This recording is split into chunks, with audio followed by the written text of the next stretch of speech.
This is Covert Invasion, The Phoenix Chronicles, Book 3, written by R.J. Patterson, narrated by Dwight Kuhlman.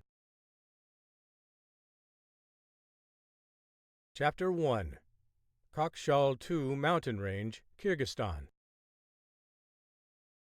Brady Hawk set the final explosive in place before hustling across the snow-covered prison yard to take cover. Crouching low behind a dumpster, Hawk initiated the firing sequence.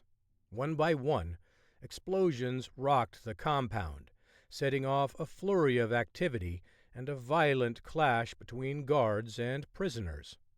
And that was all Hawk needed to complete the next part of his mission. Hawk carefully approached a gaping hole in the back wall, where prisoners were streaming out into the night air. A spotlight from a guard had swung toward the opening, and a guard was firing shots at all the escapees. However, he stopped suddenly and turned his attention to the dozen or so men racing up the stairs toward him. Hawk waited until the mass exodus had subsided for a moment before entering the building. As men streamed by Hawk, he looked past them, scanning the cell doors that hadn't been sprung open. He glanced at the picture in his hand, refreshing his memory about the face of the man he was there to extract. On one side was the last known image of Oleg Bokarov, when he was in good standing with the Russian elite. On the other side was a computer rendering of what he might look like after being tortured and deprived in one of the few ruthless prisons that survived from the old Soviet era. The stark contrast made Hawk shudder as he continued his search. "How's it going?" Alex, his wife, and Magnum Group colleague asked over the comms. "It'd be great if I could just find Bokarov," Hawk said. "Well, you need to hurry it up," she said. "The Kyrgyzstan military installment 5 miles away has some new activity, and I can only assume that their help has been requested." "Bokarov was supposed to be in this cell block," Hawk said. "And if he's here, I don't see him."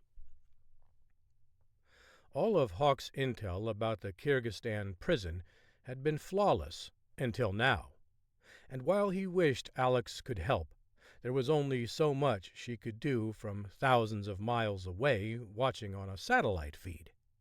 He was on his own, and the already challenging task became more daunting. "Where is he?" Hawk scanned the area once more before he noticed a guard who was storming toward him. The man trained his gun on Hawk, who began to assess what might be the best of his limited options. A gunfight would attract more unnecessary attention. Running could draw the guard outside, or he could call for help and make the situation worse. Or he could stand and face the man. Hawk didn't like any of them as he fingered the trigger on the gun in his pocket. A bitter chill swept inside the freshly ventilated prison. Hawk tugged down on his Ushanka's ear flaps as the guard approached.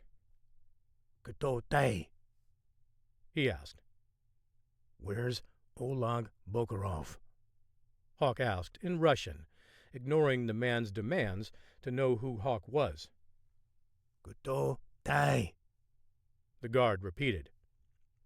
"Bokarov, idet po koridoru," a prisoner shouted as he hustled past. "So he's down the hall," Hawk said, eyeing the guard closely. "Take me to him." The guard didn't flinch. "You're responsible for this, aren't you?" "Take me to Bokarov," Hawk said, locking eyes with the man. "No," the guard said. "You're coming with me." Using his weapon, he motioned for Hawk to turn around, which he did, but only for a moment. Hawk spun back quickly, knocking the gun out of the man's hand. As he dove for the weapon, Hawk kicked the man in the face. He groaned as he rolled over onto his back. When he tried to get up, Hawk put a knee onto the man's chest and punched him repeatedly until he fell unconscious.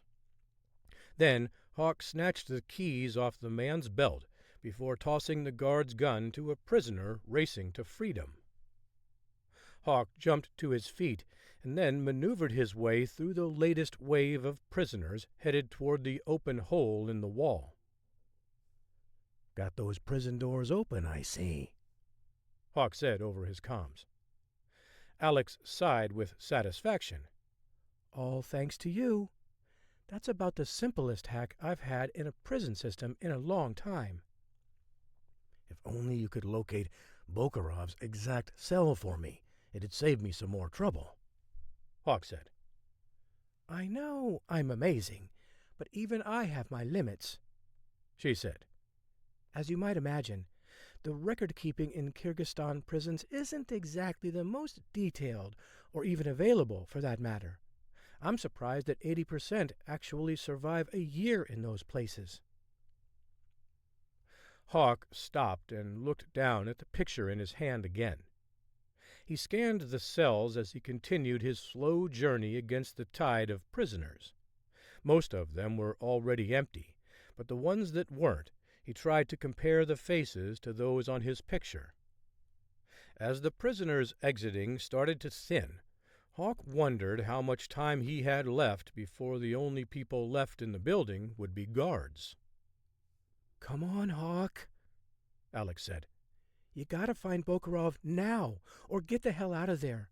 I don't want to tell John Daniel that his dad won't be able to read him any more bedtime stories because he's stuck in a Kyrgyzstan prison." "That makes two of us," Hawk said. He squinted as he noticed a man curled up in a fetal position facing a wall. Hawk hustled over to the man and gently rolled him over. "Found him," Hawk said. "Good," she said. "Now get the hell out of there." Hawk tried to help Bokharov to his feet, but the old man wasn't complying, remaining motionless. "I'm here to help you get out of this place," Hawk said in Russian.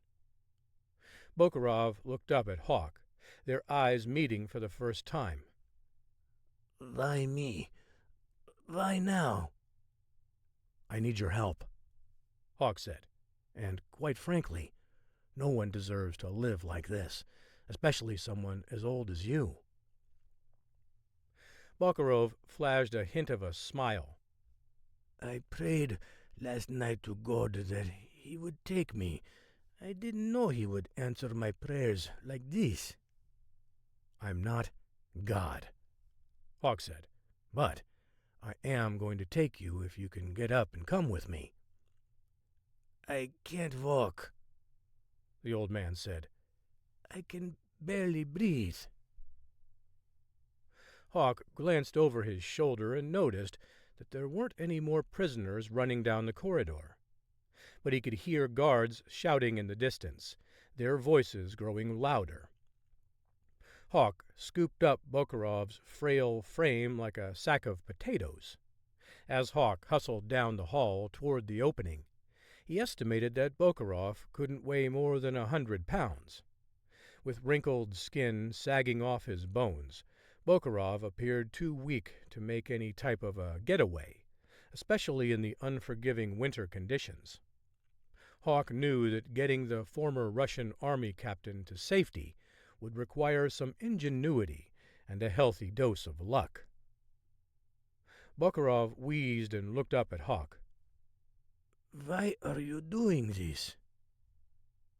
Hawk glanced down at the man before continuing to scan the yard. "I need your help, and I'm betting you're willing to help me." Bokharov coughed. He tried to cover his mouth, but the fit came on so quickly and violently that he couldn't. "Hang in there," Hawk said. "We'll be out of here soon enough." The prisoner Hawk had given a gun to was firing on prison guards to the east of Hawk's position.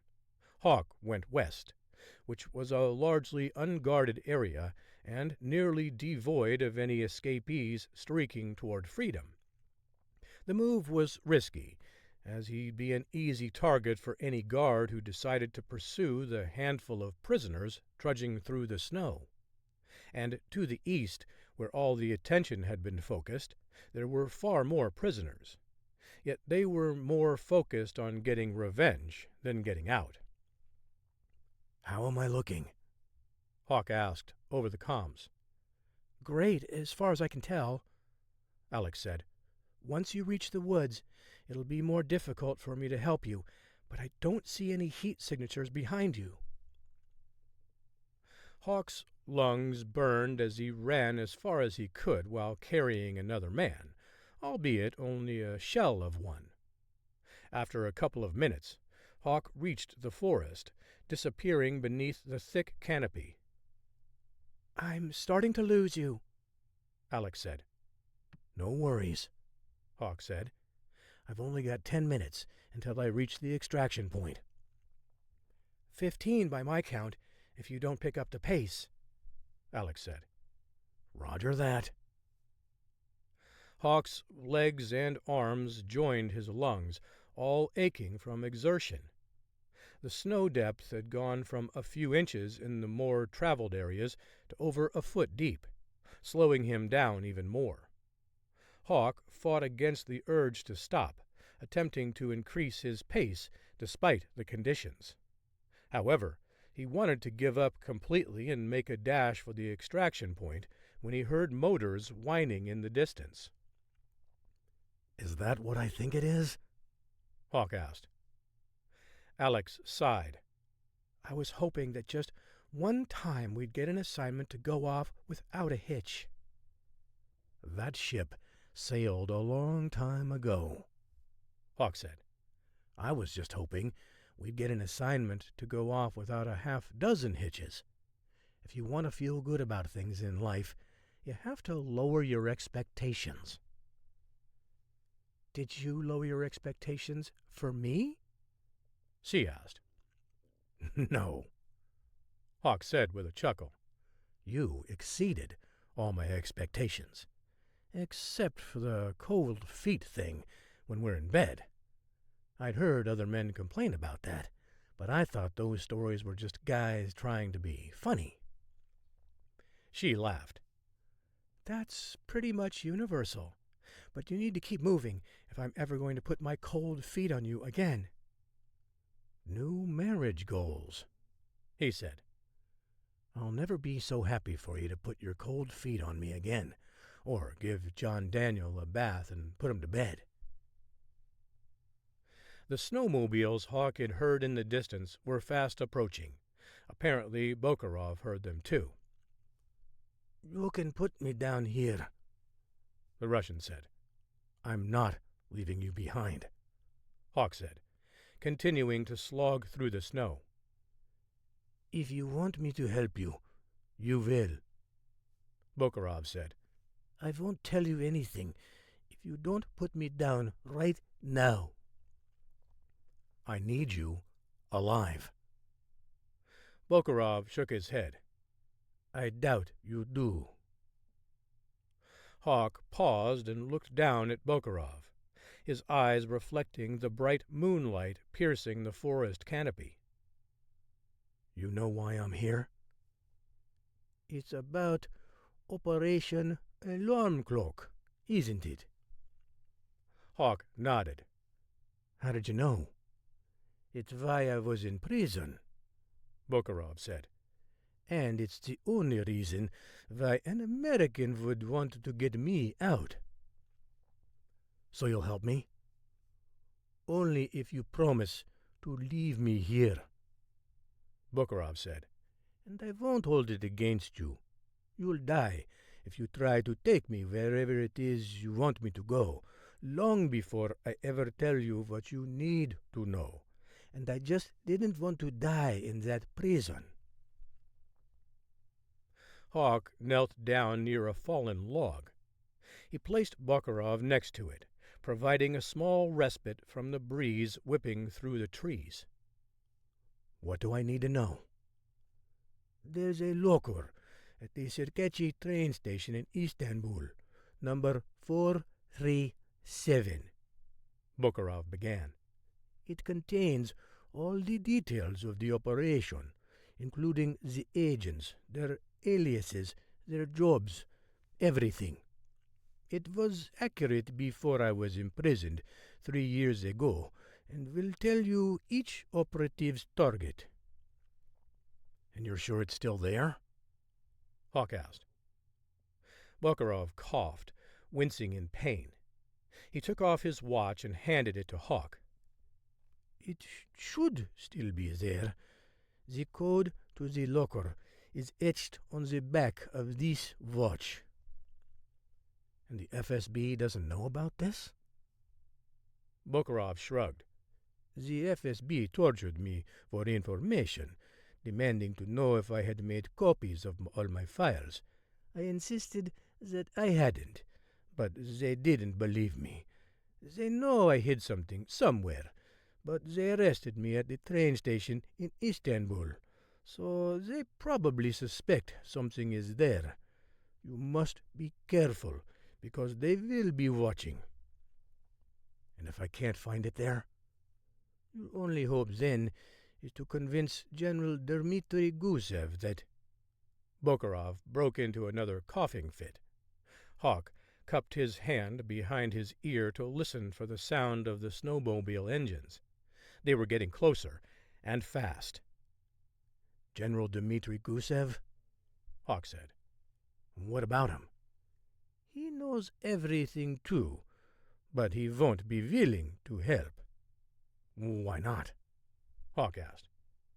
There's something you need to know about him. Hawk heard the sound of a twig breaking nearby. What do I need to know about Gusev? He whispered. Bokharov started coughing again. His voice grew weak, almost inaudible as he tried to continue. But before he could finish his thought, gunfire shattered the stillness. Bullets pinged off their position, peppering the snow around them. Hawk grabbed Bokharov and tried to roll on to the other side of the log. Hawk laid prone next to Bokharov as the gunfire continued. What do I need to know? Bokharov didn't say a word. Hawk looked at the man's face, lit only by the moonlight. His eyes were closed, and he wasn't moving. Bokharov, stay with me, Hawk said. The old man didn't move. Hawk gently shook him in an effort to get any type of response from him, but Bokharov didn't stir. Then Hawk reached behind the Russian captain's back to see if he could prop him up at the base of a large nearby tree. However, Hawk felt a sticky substance on Bokharov's back while trying to get him to move. Hawk recognized it immediately. Blood. Bokharov's back was covered in blood. As far as Hawk could figure, the old man had suffered a gunshot wound when they rolled over the log to take cover. Bokharov was gone. Hawk cursed under his breath before returning fire. He hit one of the guards, who screamed in pain. The other shooter ran over to help his colleague. Hawk didn't need an invitation to run. After glancing at his GPS, he entered the coordinates for the extraction point and then started running. He heard a couple more shots fired, but Hawk didn't look back. What's happening? Alex asked. A few seconds ago, you weren't even moving. Now, watching your heat signature is like watching the Flash speed through Manhattan. Bokharov's dead, Hawk said. That's it? She asked. This was all for naught? Not exactly. I didn't get Bokharov, but we did get what we came for. He told me where to find the information. I'll let the extraction team know you'll be arriving any minute now. Hawk pumped his arms as he ran, leaping over fallen trees and trickling brooks, all while heading straight into the stiff wind. May you rest in peace, Oleg, Hawk said under his breath. May you rest in peace. Chapter 2. Oranje Bay Harbor, Aruba. Morgan May swiveled the trolling motor back and forth, avoiding a buoy as she navigated toward a boat named El Cigarro Gordo, anchored some 200 meters offshore.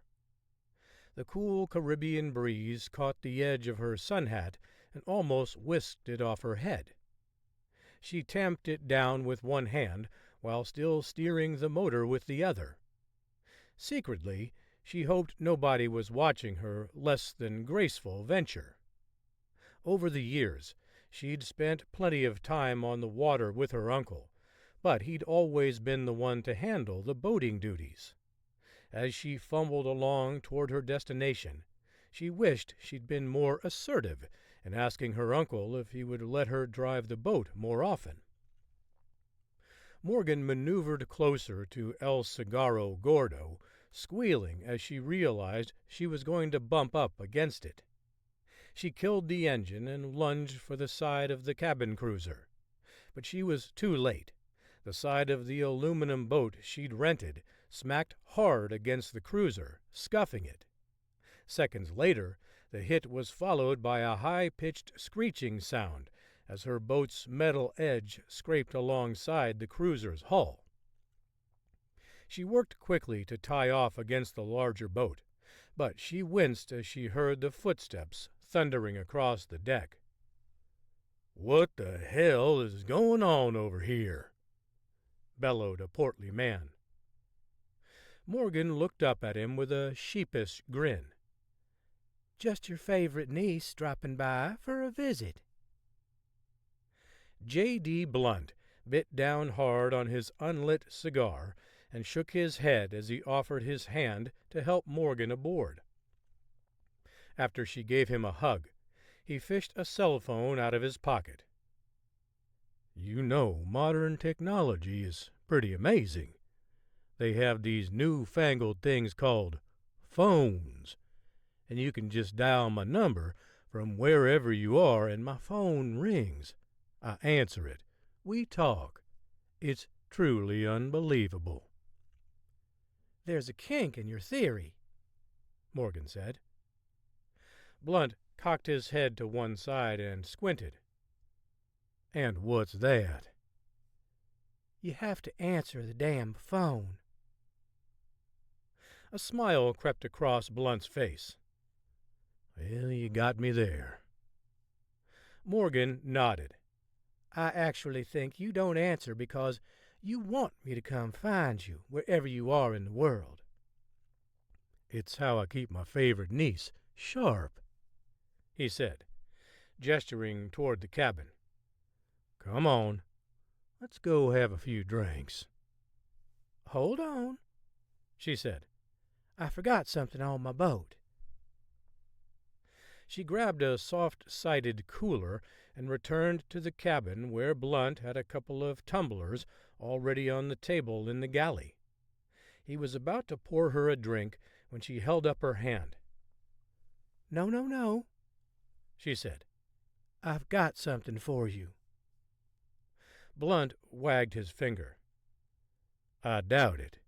This is the best stuff in the Caribbean." "It's bourbon from Hawk." He put down his bottle and held out his hand. "Let me see it." "What do you think?" she asked. "Well, I'll be. This is my favorite." Morgan smiled.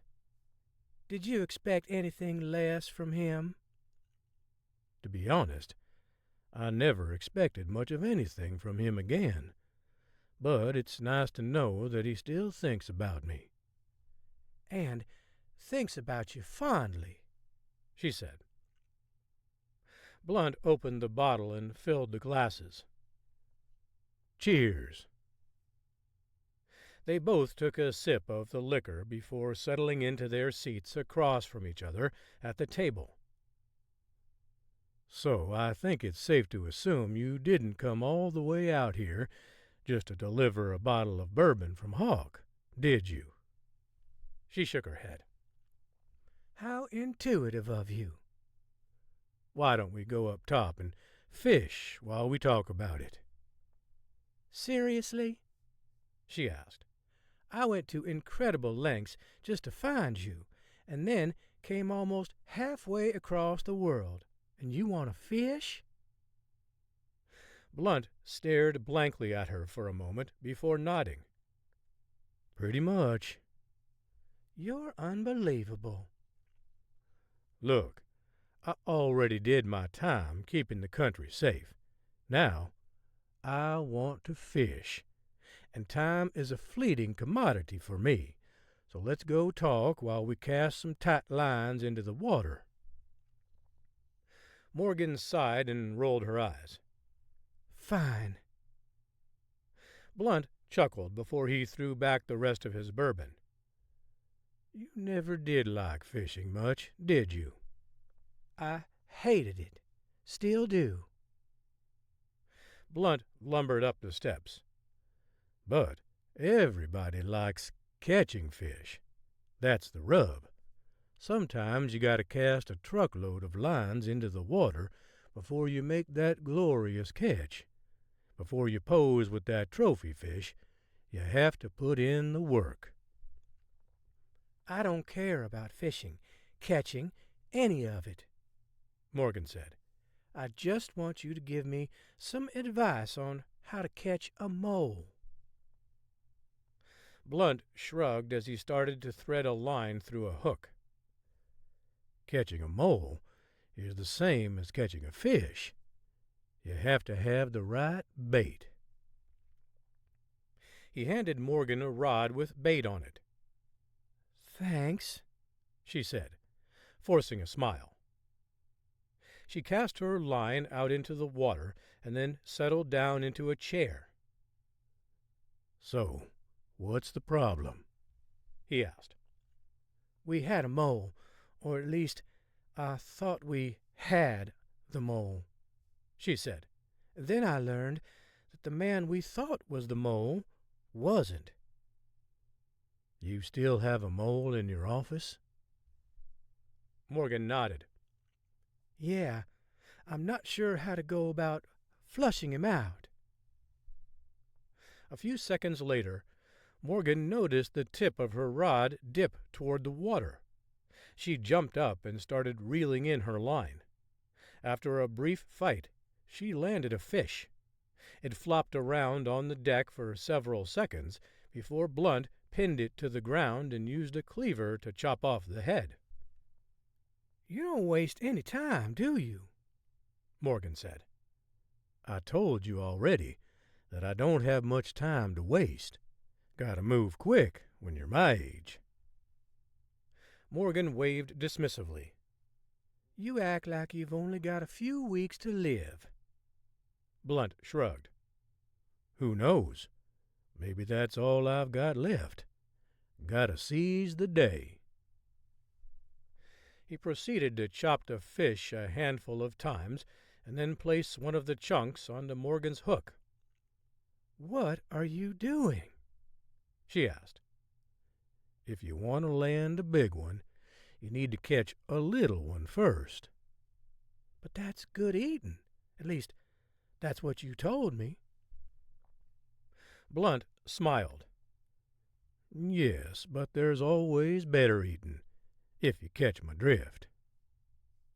"Look, I appreciate all your help over the years, but I really want to know what you think I should do. I mean, if you were in my position, what would you do to out the mole?" "I'd be very careful," Blunt said. "Is the mole your ultimate target?" "Well, the more he or she passes off our most sensitive information to some other entity, the less effective we'll be at stopping terrorists from wreaking havoc on innocent civilians." "Exactly," Blunt said with a wink. "That's why you need to cut the head off the snake instead of just trying to starve the snake. One way or another, he'll weasel his way into your nest and select whoever he wants to deliver him the information. If you want to end a mole problem, eliminate the reason you have moles." Morgan nodded subtly as she stared out at the water, her mind whirring with ideas. Her uncle was a straightforward person, except when he wanted her to grasp a concept or a truth. He wanted her to figure it out, and the light bulb was flashing in her brain. She knew what she needed to do. Just then, her rod bent toward the water at almost a 180-degree angle. "Look at that," Blunt said. "I guarantee you the fish on your line is now 5 times bigger than the first one you caught." Morgan smiled. "I bet you're right." Chapter 3. Washington, D.C. Robert Besserman cracked his knuckles as he scrolled through the messages on his phone, sifting through the avalanche of texts from agents trying to place themselves in his good favor versus those who really needed his help exhausted him. He needed someone to read his texts for him and discern which was worthy of his time. "I should have never given out my cell number." Besserman had his regrets, but there wasn't anything he could do about it now. Agents had shared it like it was the most valuable intel they'd ever collected. The fact that he'd encouraged new operatives to text him if they had issues only exacerbated the problem. One after the other asked Besserman about different situations. Some he considered work-related, the kind requesting advice on how to handle a certain stakeout. The others wanted to know how to handle a difficult supervisor or colleague, and Besserman wanted nothing to do with any of it. He only gave out his number with the idea that it would make him seem accessible without anyone utilizing it. But he was wrong. He swiped through the messages, deleting most of them from his phone, but a few remained, the ones that intrigued him. Besserman wasn't sure he'd be able to ascertain which ones were legit, but he was willing to try after whittling the number down to less than a dozen. A few minutes later, a Secret Service agent entered the room and announced President Norris. Besserman always found the ceremonial entrance odd, especially when the two had been friends for so long. But despite Besserman's comments about how silly it was, it never changed. Besserman finally made peace with it and ignored the ridiculousness of utilizing a Secret Service agent in that way. "Well, Bobby, it's so good to see you," President Norris said as he shook Besserman's hand. "Have a seat." The two men settled into their chairs and began their conversation in earnest. "You too, Mr. President." Norris rolled his eyes. "Come on, Bobby. Let's dispense with the formal titles. I just want to be normal for a few minutes." "Okay, Frank. I'll be normal for a few minutes. Who do you think is going to win the Super Bowl this year?" "Well, Packers, Steelers, I don't know," Norris said. "You know I have bigger fish to fry." "So the Dolphins are out." "Well, you're not nearly as funny as you think you are, Bobby." Besserman grinned. "Oh, maybe not, but I know deep down that you're suppressing a chuckle." "Maybe. Your dad jokes aren't as bad as most, but I'm not going to give you the satisfaction."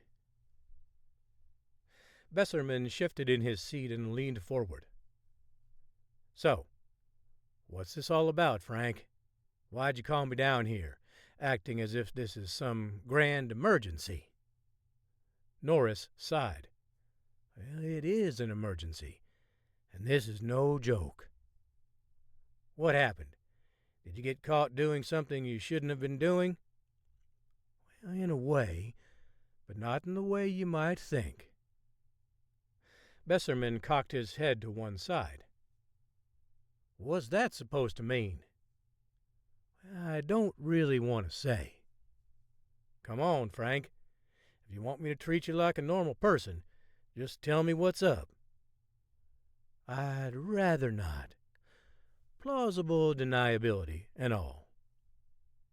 Besserman shifted in his seat. So you're doing this to protect me? I think that's a fair assessment. Well, that doesn't sit well with me, Besserman said. If you want me to protect you, I need to know what's going on. So why am I here? Norris took a deep breath and exhaled slowly.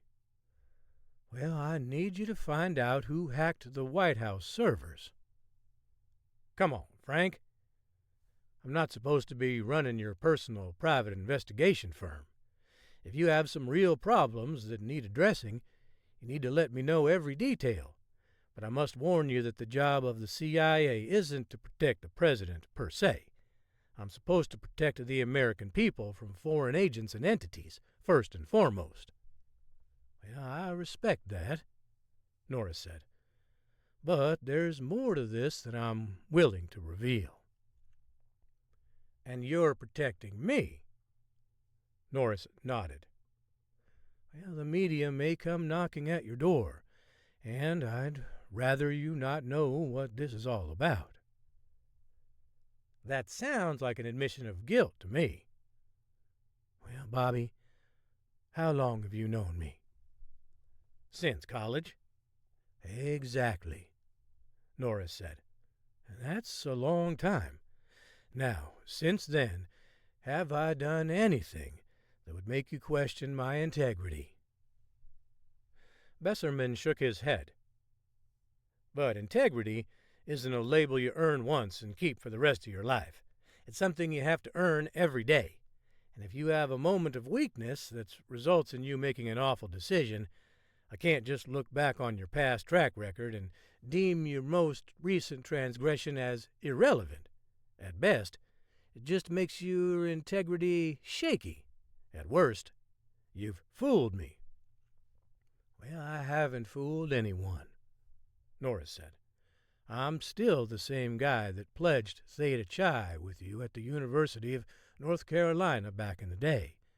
You should know that. I should know that, but you're not willing to tell me the whole truth about what I'm supposed to be investigating. Obviously, something happened. If you don't tell me what, I'm not sure I'm willing to help you. Norris sighed and looked down. Well, I just want you to have someone at the agency look into who's trying to hack our servers here at the White House, and more specifically, the server with all my personal files uploaded to it. I don't trust the Secret Service team to be competent enough to solve this mystery, and I really need to know who's behind this.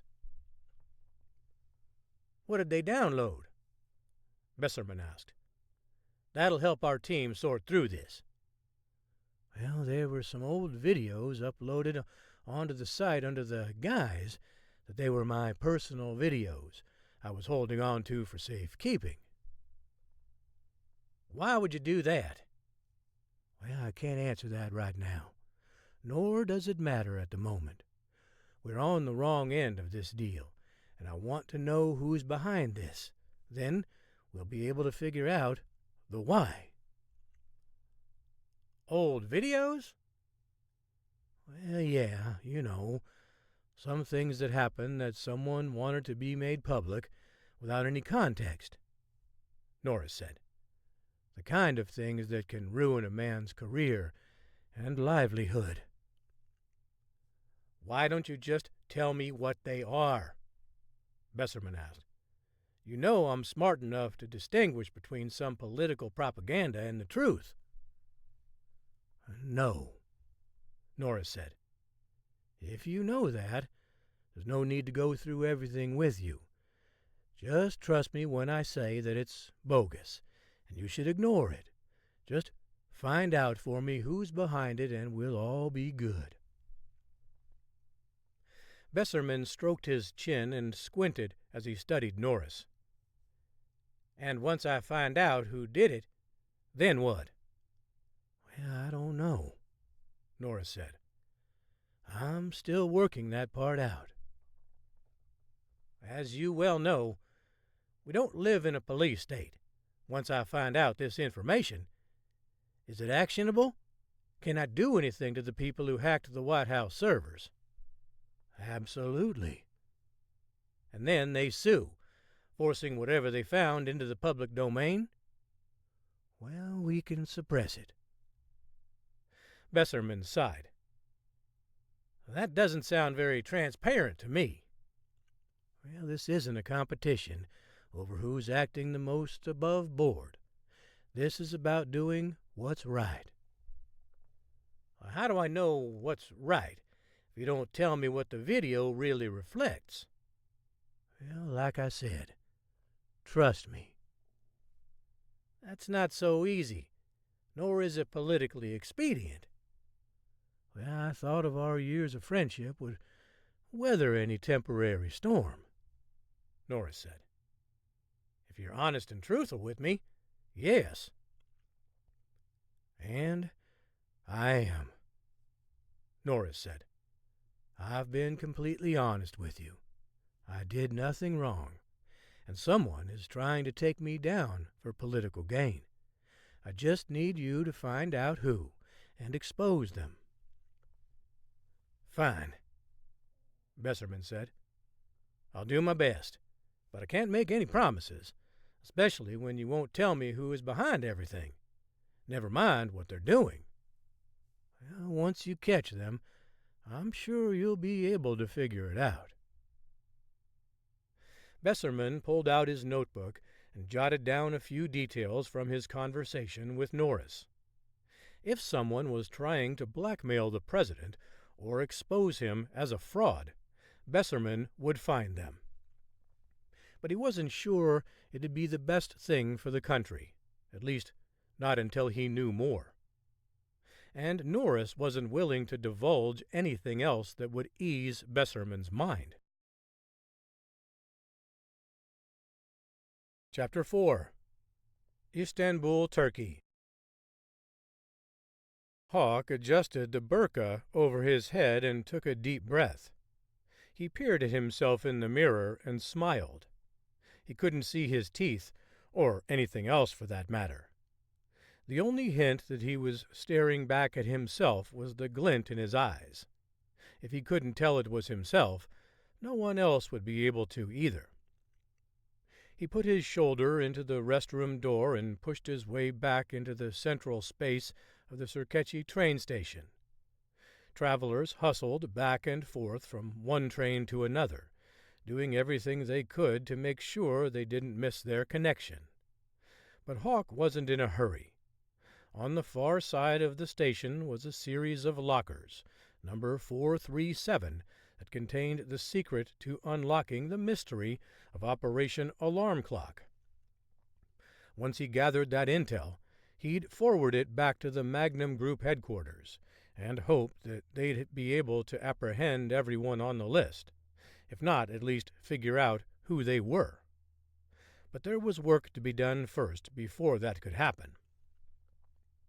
Hawk glanced at his watch and turned on his comms. "Just checking in."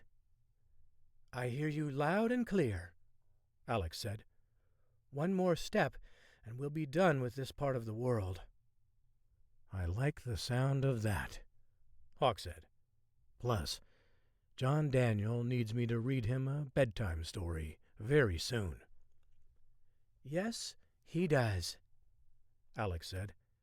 "I talked with him last night, and all he wanted to know was when Daddy was coming home." Hawk chuckled. "The kid still likes me." "What boy wouldn't like a dad who plays Superman with him?" "I don't know," Hawk said. "He might not feel the same way if he knew I was dressing like a Muslim woman right now. If only you could make yourself invisible, she said. Well, this is as close as I'll get. Nobody will pay me any attention while I'm wearing this thing. At least, that's what we're hoping, right? Hawk tugged down on the sides of his black floor-length attire. If not, I'm dressed up for no good reason. Kind of like a Vanderbilt football player. You know I hate it when you make obscure metaphor jokes, especially when they're related to the world of sports, she said. I bet you can figure it out from context, honey. So, I'm guessing Vanderbilt is terrible at football, am I right? Perfect. Not so hard, right? When there's a Bollywood movie with college football as part of the plot, I might make an effort to learn more about the sport. Ah, Bollywood, he said. We haven't watched a good Bollywood film in a while. When we get back, okay? Alex said. You read John Daniel a book at bedtime, and then we'll find the latest Bollywood blockbuster. Deal? Sounds perfect. Hawk checked himself in the mirror one final time before washing his hands.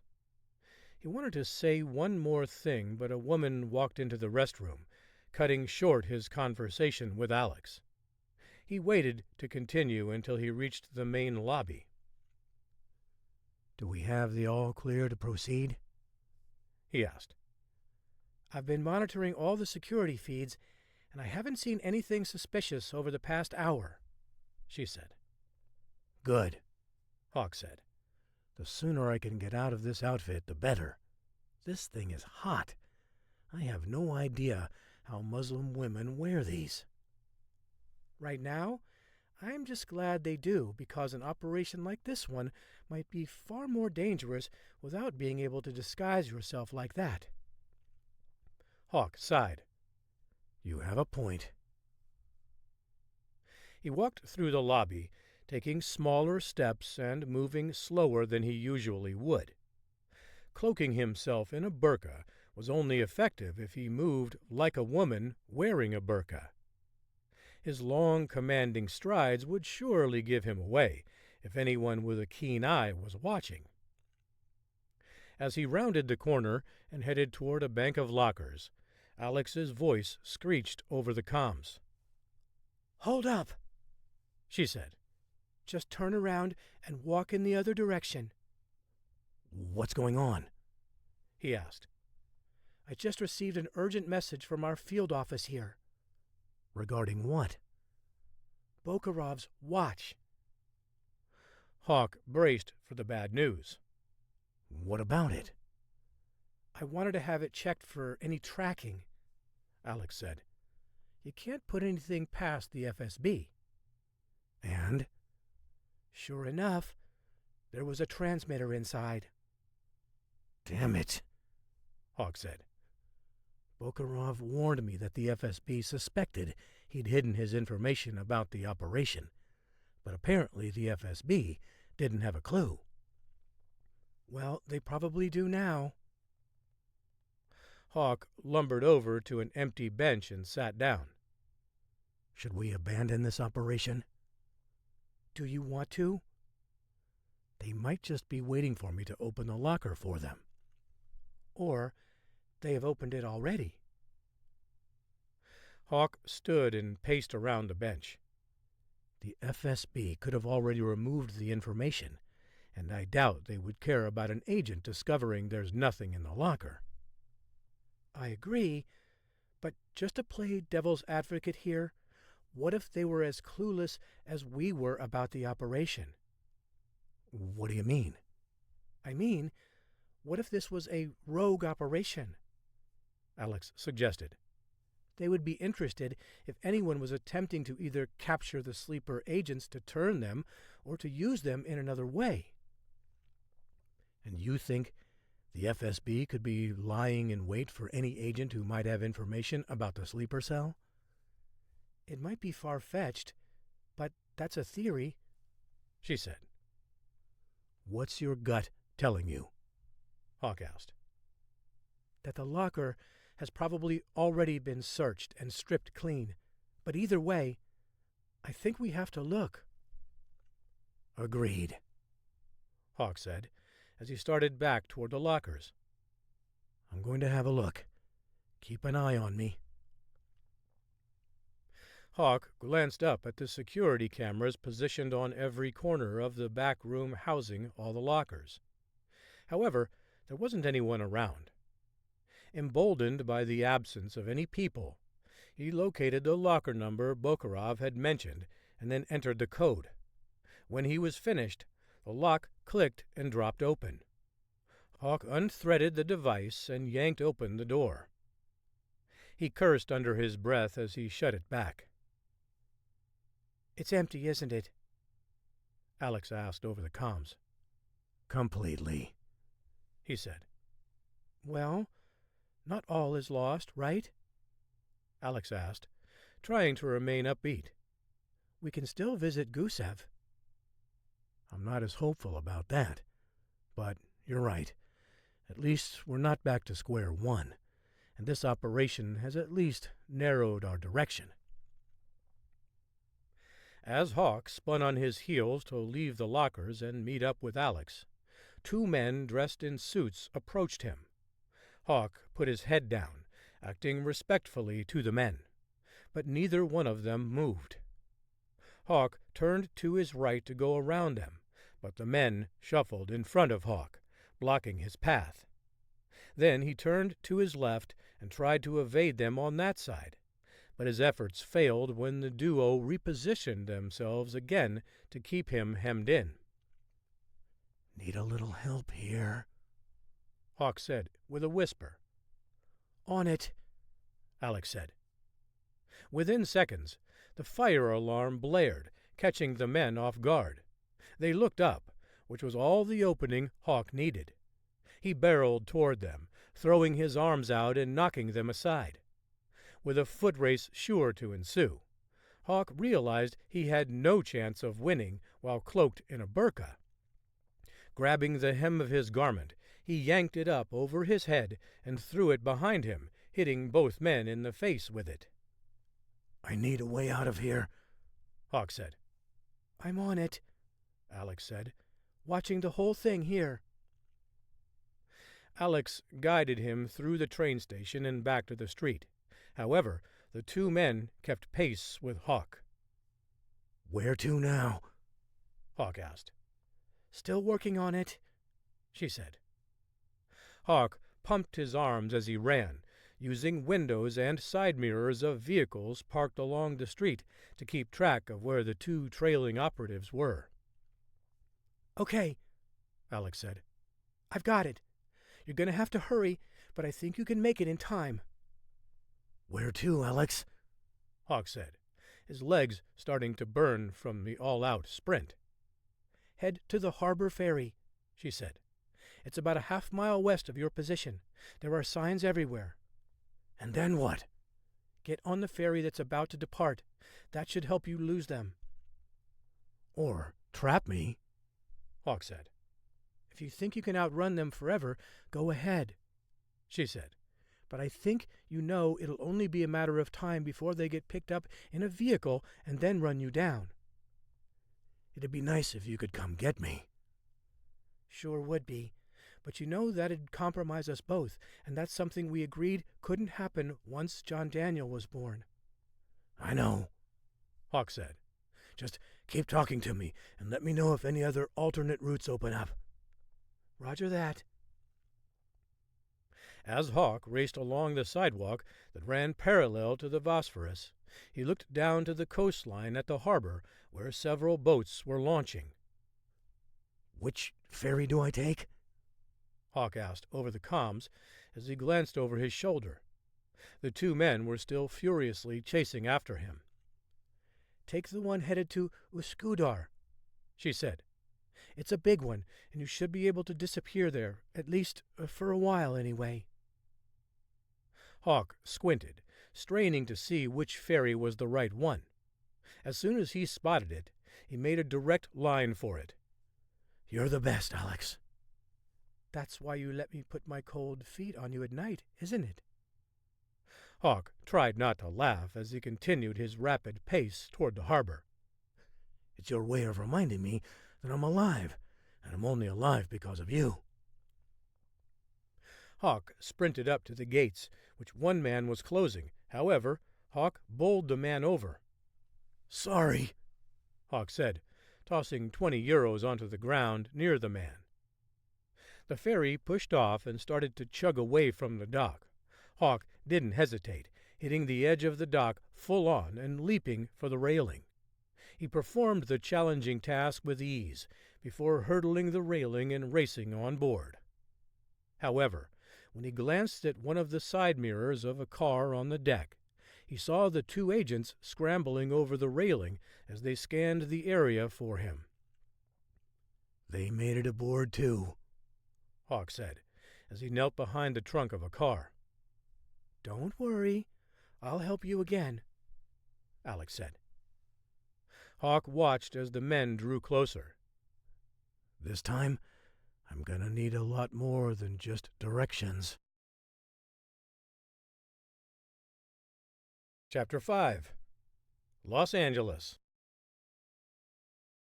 Morgan May removed her sunglasses as she entered the Magnum Group headquarters. She flashed a big smile to Arthur, who was staffing the front desk. "Why such the long face? Did the Raiders get bounced from the playoffs again?" Arthur shook his head and set his jaw. "You know, Miss May, there are days when I think there isn't a greater boss in the entire world than you." "Oh, "Thank you, Arthur," she said with a wink. He didn't flinch. "Today isn't one of those days." Now, Arthur, you'll get over it." She smiled and made a note to send him bereavement flowers, continuing her playful harassment. Most of the time, she got to tease him by the time it was late November when the Raiders were already out of playoff contention. But whenever the Raiders did fool around and make the playoffs, she knew the needling would be more fun for her. Before she reached her office, she found Dr. Zachary Levinson leaning against the door jamb leading to her office. He adjusted his bow tie with one hand while offering Morgan a cup with the other. She cocked her head to one side and smiled, accepting Dr. Z's gift. "What do you want this time?" "What?" Dr. Z asked, feigning his feelings being hurt. "Not even a good morning or a hello? Just a, what do you want? Why can't you think I'm just being kind to you for once?" "But you aren't, are you?" "Oh, of course not," he said. "But that's beside the point." "No, that is the point," she said, wagging her index finger at him. "You're trying to pretend like there'd ever be another reason for you to bring me a drink, and I'm pointing out that I'd never consider that since it's never happened." "Well, did I ever tell you about the time I shrank a mouse so small that it could fit inside a woman's shoe with her foot in it and not notice it?" "First of all, I don't care. Second of all, I don't believe your story at all. So, you're going to have to do better if you think you can distract me from the fact that you really want something." All right. Guilty as charged," Dr. Z said, throwing his hands in the air in a gesture of surrender. "Fine, then," she said. "Now that it's all out in the open, I might as well hear it." Dr. Z clasped his hands together and tilted his head to one side, morphing his face into a picture of despair. "I need $10 million in funding for this new project I'm working on to help create an invisibility cloak, and haven't we already arranged for you to get more than $30 million in funding for that project? She asked. Yes, and we just need a little bit more to finish the project. It'll more than pay for itself. You'll need to talk with accounting on that one and find out if it's even possible. Newsflash, it isn't. And then pitch me the idea again. She took a sip of the drink he'd handed her. Peppermint hot chocolate, she said. Good thing I didn't decide before I drank this. But you were hoping, right?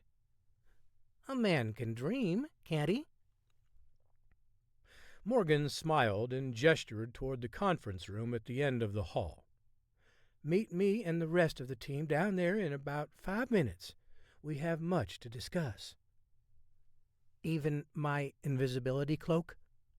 She shrugged. It's a possibility.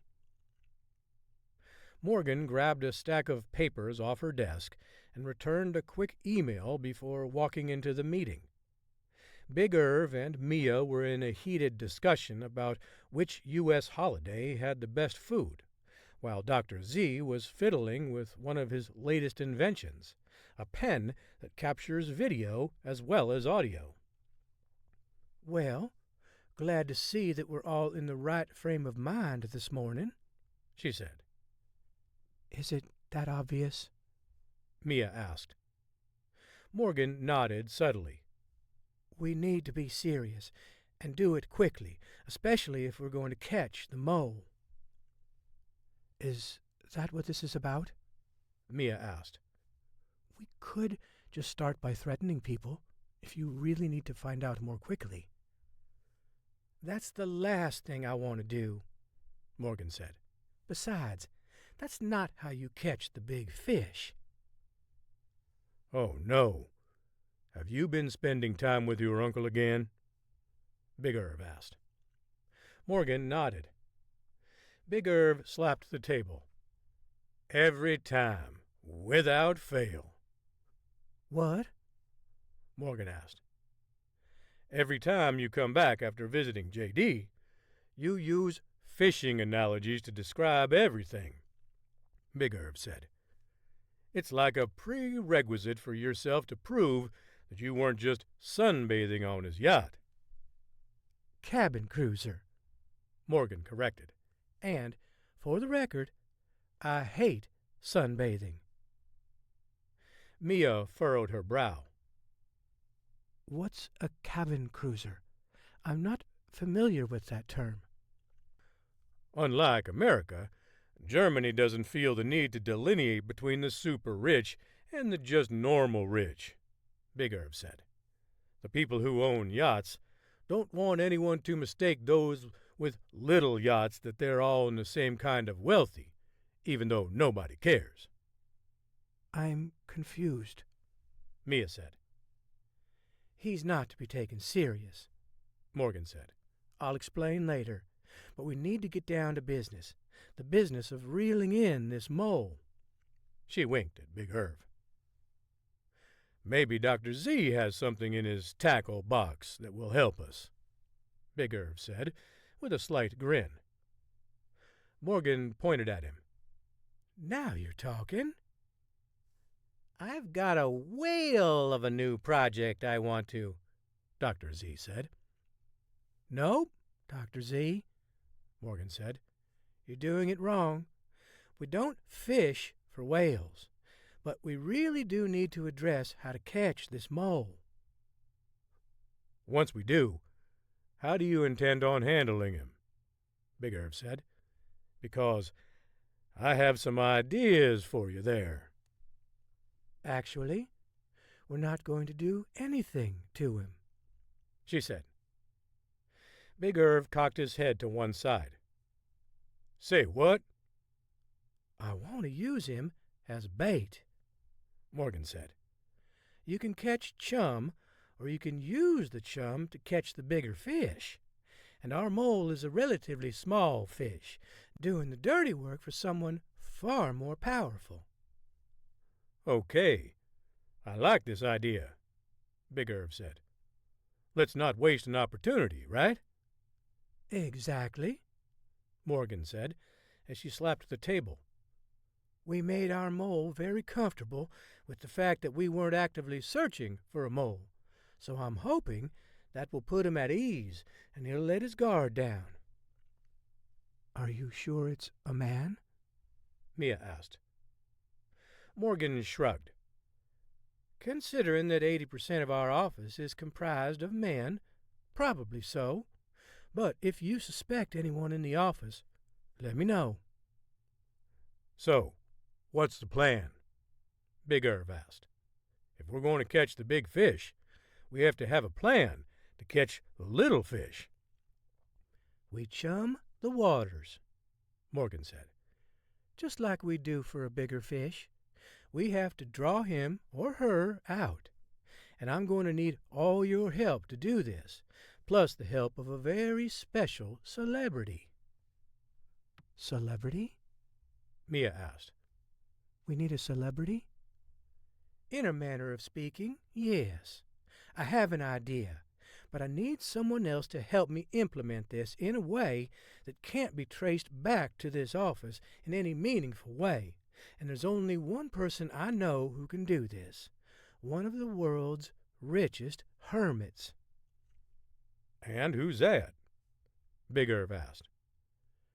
Mr. Grant Kingsley, she said. The Mr. Grant Kingsley? Mia asked. He practically invented search engines, and Kingsley is the largest search engine optimization service on the planet. Yes, that Mr. Kingsley, Morgan said. Mia furrowed her brow. You really think you're going to convince Mr. Kingsley, a man with outspoken disdain for how the federal government keeps its citizens safe, to help with your little operation? Our little operation, Morgan corrected. And, yes, I do, which is why I need your help to make it happen. Me? Mia asked. What can I do? It's like you're trying to enlist the help of a minnow when you're trying to land a shark. Morgan smiled. Way to stick with the fishing theme with your analogy, and you're exactly right. And that's precisely why I need you. It's why I need all of you to make this happen. Chapter 6. Langley, Virginia. Robert Besserman stared out the window over the CIA campus, considering how to proceed with President Norris's request. The mystery regarding these personal videos someone uploaded to the White House servers was enough to keep Besserman involved in seeing it through to the end. But due to how dodgy Norris was when discussing the details of the videos, Besserman's suspicion had only grown. They'd been friends for several decades, but Besserman had a line he wouldn't cross, and he felt like Norris was dancing dangerously at its edge. At the end of the day, Besserman valued his integrity and keeping the nation safe more than he did keeping his job. Besserman watched analysts scurrying back and forth across the courtyard below. They all had a purpose, each one assigned a task to prevent foreign enemies from infiltrating the country and wreaking havoc. And while he oversaw a complex operation under intense pressure dealing with high stakes every day, Besserman felt like he was being dragged into something outside of his purview. Someone stealing old personal videos of the president from White House servers wasn't exactly the kind of crime the CIA handled, but Norris had been burned by the FBI in the past, and Besserman was the only one Norris claimed to trust. Or maybe it was because Norris trusted Besserman wouldn't blow the whistle on him.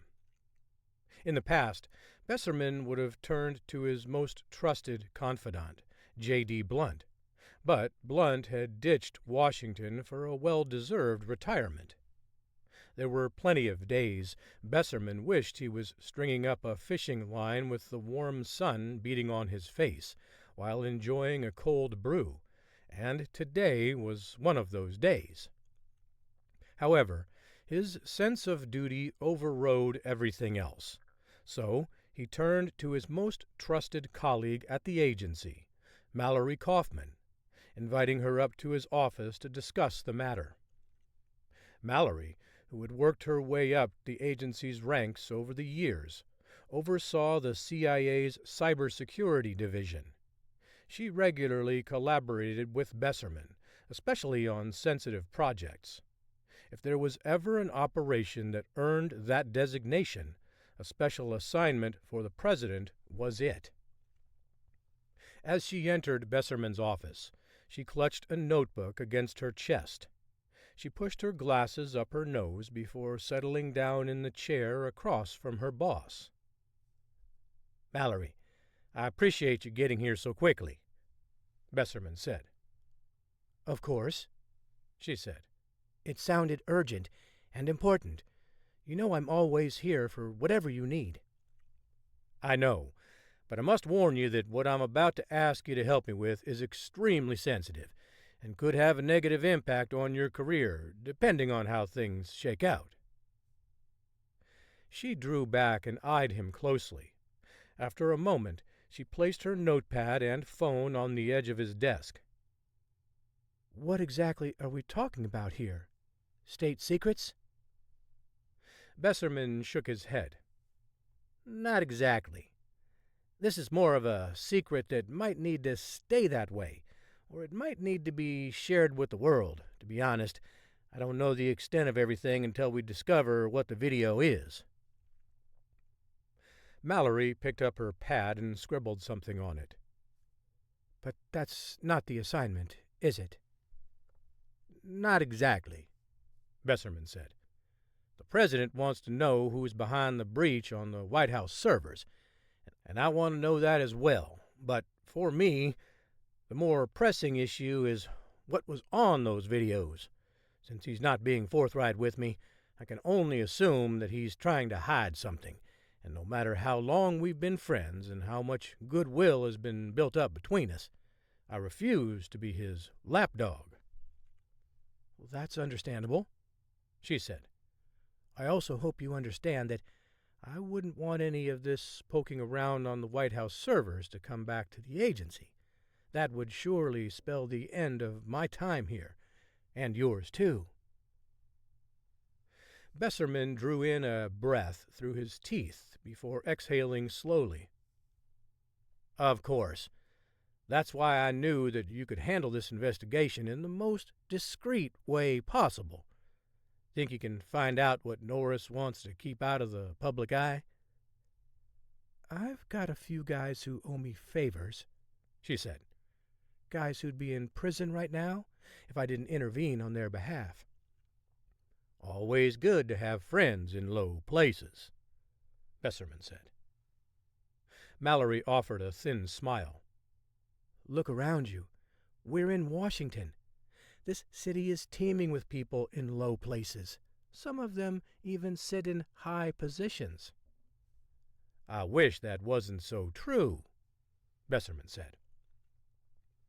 She stood up and ripped out a sheet of paper from her pad. "If you've got any other details, write them down and drop them by my office this afternoon.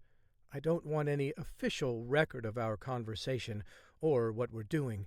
Gotta make sure nothing that happens could ever be traced back to us." "You got it," Besserman said. She turned and headed toward the door. "And, Mallory, thank you." "Any time," she said before leaving the room.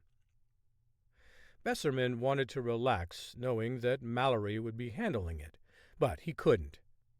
Prying felt like a violation of his trust with Norris, and if he got caught, it'd be disastrous.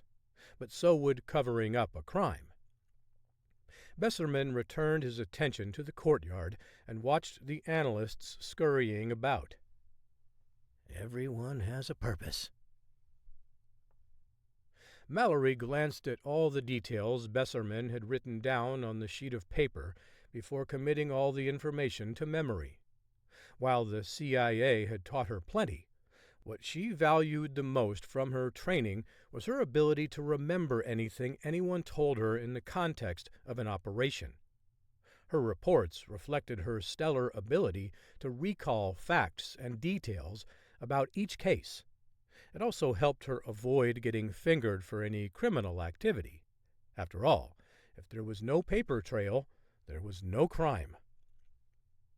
She fluffed her brunette wig hair and glanced at her phone before entering the Dive, a bar that lived up to its name in every way.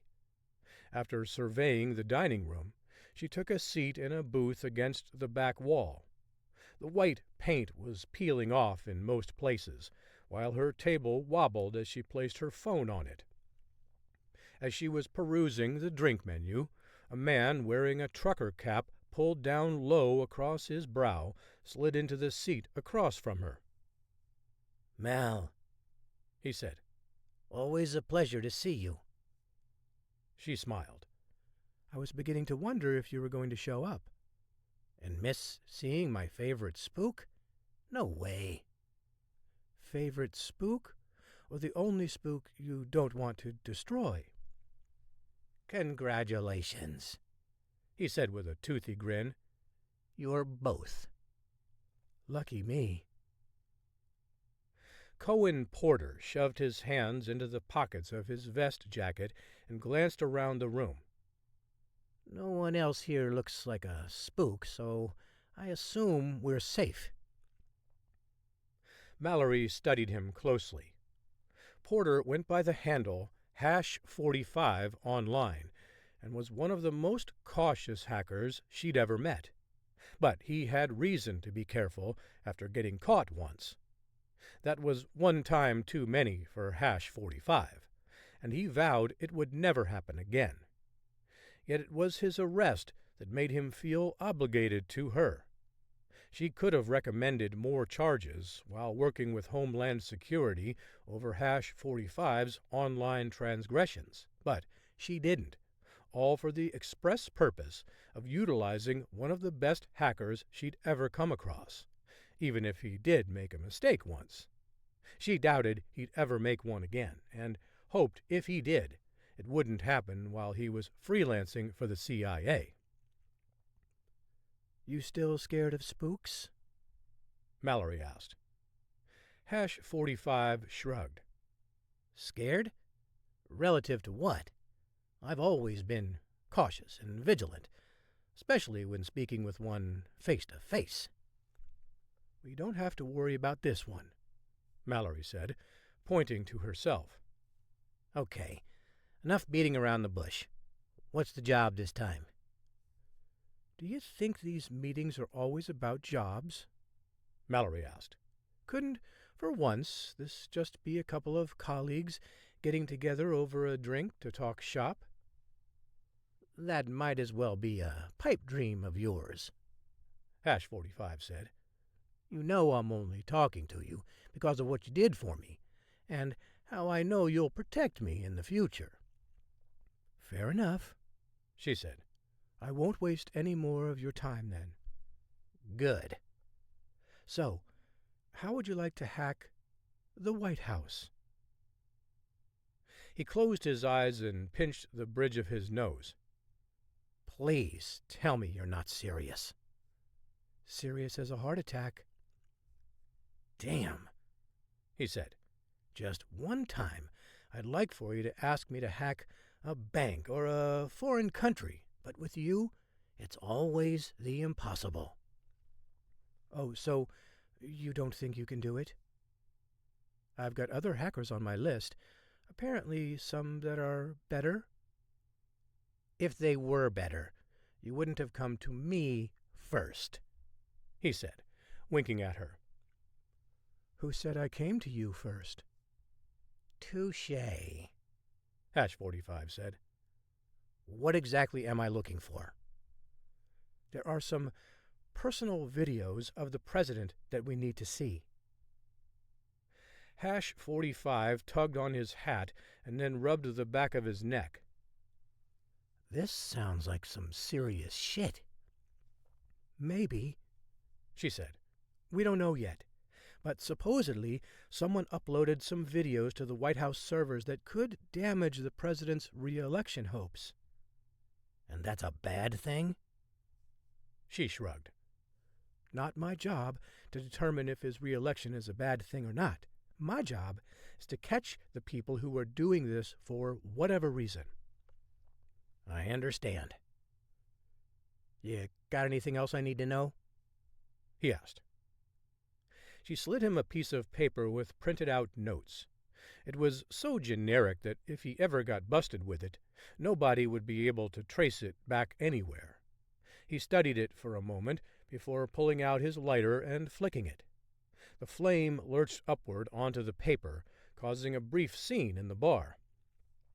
"Hey, man," the bartender said. "can you try to keep the flames to a minimum?"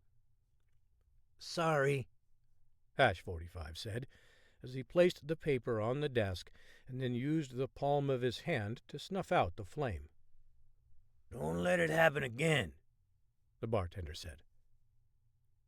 Hash 45 gave the man a knowing nod before returning his gaze to Mallory. "This is big, isn't it?" "Like I said, I don't know. That's why I'm hiring you. It could be, but I have no idea at this point. Just find out what's on there and report back."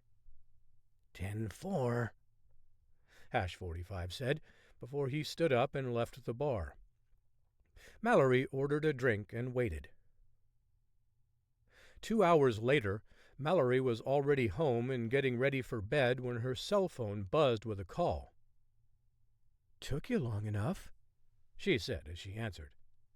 "Jeez, you spooks are ridiculous," Hash 45 said. "What'd you find?" she asked, ignoring his comment. "All business tonight, I see." "Yeah, and I hate suspense, so tell me what you saw." "You need to see it for yourself," he said. "I wouldn't believe it myself unless I'd seen it with my own eyes." "That bad, huh?" "Like you said, I guess it depends on your point of view. I'm just doing what you asked, but you'll definitely want to see this as soon as possible." Mallory grabbed her keys and a hat before shuffling out the door. Chapter 7. Istanbul, Turkey. Hawk felt his pulse quicken as the two men hustled toward him, their guns drawn and trained on the ground. The moment they found him, they'd detain him by whatever means necessary, and once they reached the next port, Hawk knew he'd be done. "I will read John Daniel a bedtime story again." Hawk glanced at the vehicle next to him, an empty silver BMW 840i Grand Coupe. The red security light blinked, warning would-be thieves that an alarm would immediately follow any attempt to break in. However, the warning light was more of an invitation to Hawk than a deterrent. He felt for the handle of the trunk for the car in front of him and scrounged around for the tire iron. Once he felt it, he eased it out, clutching it tightly in his right hand. When Hawk was certain the two men were looking in the other direction, he jumped up and bashed the window of the 840i, setting off a whooping alarm. Hawk backed away from the vehicle, peeking around the side of another car to see if the two men were heading in his direction. As soon as he confirmed that they were, he crouched low and retraced their steps. Undoubtedly, they would continue toward the source of the sound, running past it with the assumption that Hawk would be fleeing the opposite way, and Hawk used those good instincts to his advantage. As the two men hustled past the car with the blaring alarm, they stopped periodically, kneeling and looking beneath the vehicles in the vicinity. Hawk stood next to the tires to hide his feet and send them deeper into the mass parking lot of vehicles spread out across the ferry. "Where are you?" Alex asked in a hushed tone over the comms. "I'm on the starboard side of the ferry, near the railing on the middle deck," Hawk said as he waved his hat. "Can you see me?" "I'm locked on to your position," Alex said. "Where are you?" Hawk asked. "I don't see you." "Don't worry about me right now," she said. "I'm still skimming across the water, headed in your direction. Just sit tight." "I can't exactly sit tight. There are 2 guys actively searching for me. If I stay here too long, they're going to find me." "Okay, just do whatever you can to stay out of their way, and when I get closer, I'll let you know." "Roger that." Hawk scanned the area for the 2 men, but didn't see either of them. He wadded his coat up and tucked it under the tire of the closest car. Then he knelt, acting as if he was tying his shoes. It was how he kept his head down without attracting any unwarranted attention. But it wasn't his best option, and he knew it. For a couple of tense minutes, Hawk stayed low, wondering when the men searching for him on the ferry would find him. He looked over the starboard side, trying to estimate when the boat might complete its trip across the Bosphorus. Based on the distance they were from land, he guessed it'd be at least another half-hour. That was a long time for a man who had no viable way out and a search party scouring the boat for him. A few seconds later, he heard a clank on the railing next to him. "Hear that?" Alex asked. "That you?" "The cavalry is here," she said with a chuckle. Hawk looked at the grappling hook clinging to the side of the boat. "Should I assume that's your invitation for me to get to you?" "Come on down," Alex said. "You're the next contestant on The Price is Right." Hawk didn't wait for another invitation. He tugged on the hook and then hurled himself over the side, grabbing onto the rope as he flew down toward the deck of the boat Alex was piloting. Alex's boat struggled to keep up with the ferry, which felt like it was pulling the small shrimper to Hawk. "Cut her loose," Alex said. Hawk tugged on the rope to create some slack, but it didn't work. The tight line seemed to pull their smaller boat along. Realizing that they were tethered to the ferry, Hawk untied the rope with the grappling hook, enabling them to get free. "Finally!" Alex shouted as she yanked the wheel to the right, pulling away from the ferry. However, the elation was short-lived when a loud thump hit the deck of their boat. "What the?" Hawk spun around to see one of the men on the deck scrambling to his feet. He struggled to get his gun trained on Hawk, who reacted swiftly with a sidekick that knocked the gun out of the man's hand and into the water. Instead of sitting back and evaluating the new turn of events, the man bum-rushed Hawk, hitting him in the chest and driving him to the deck.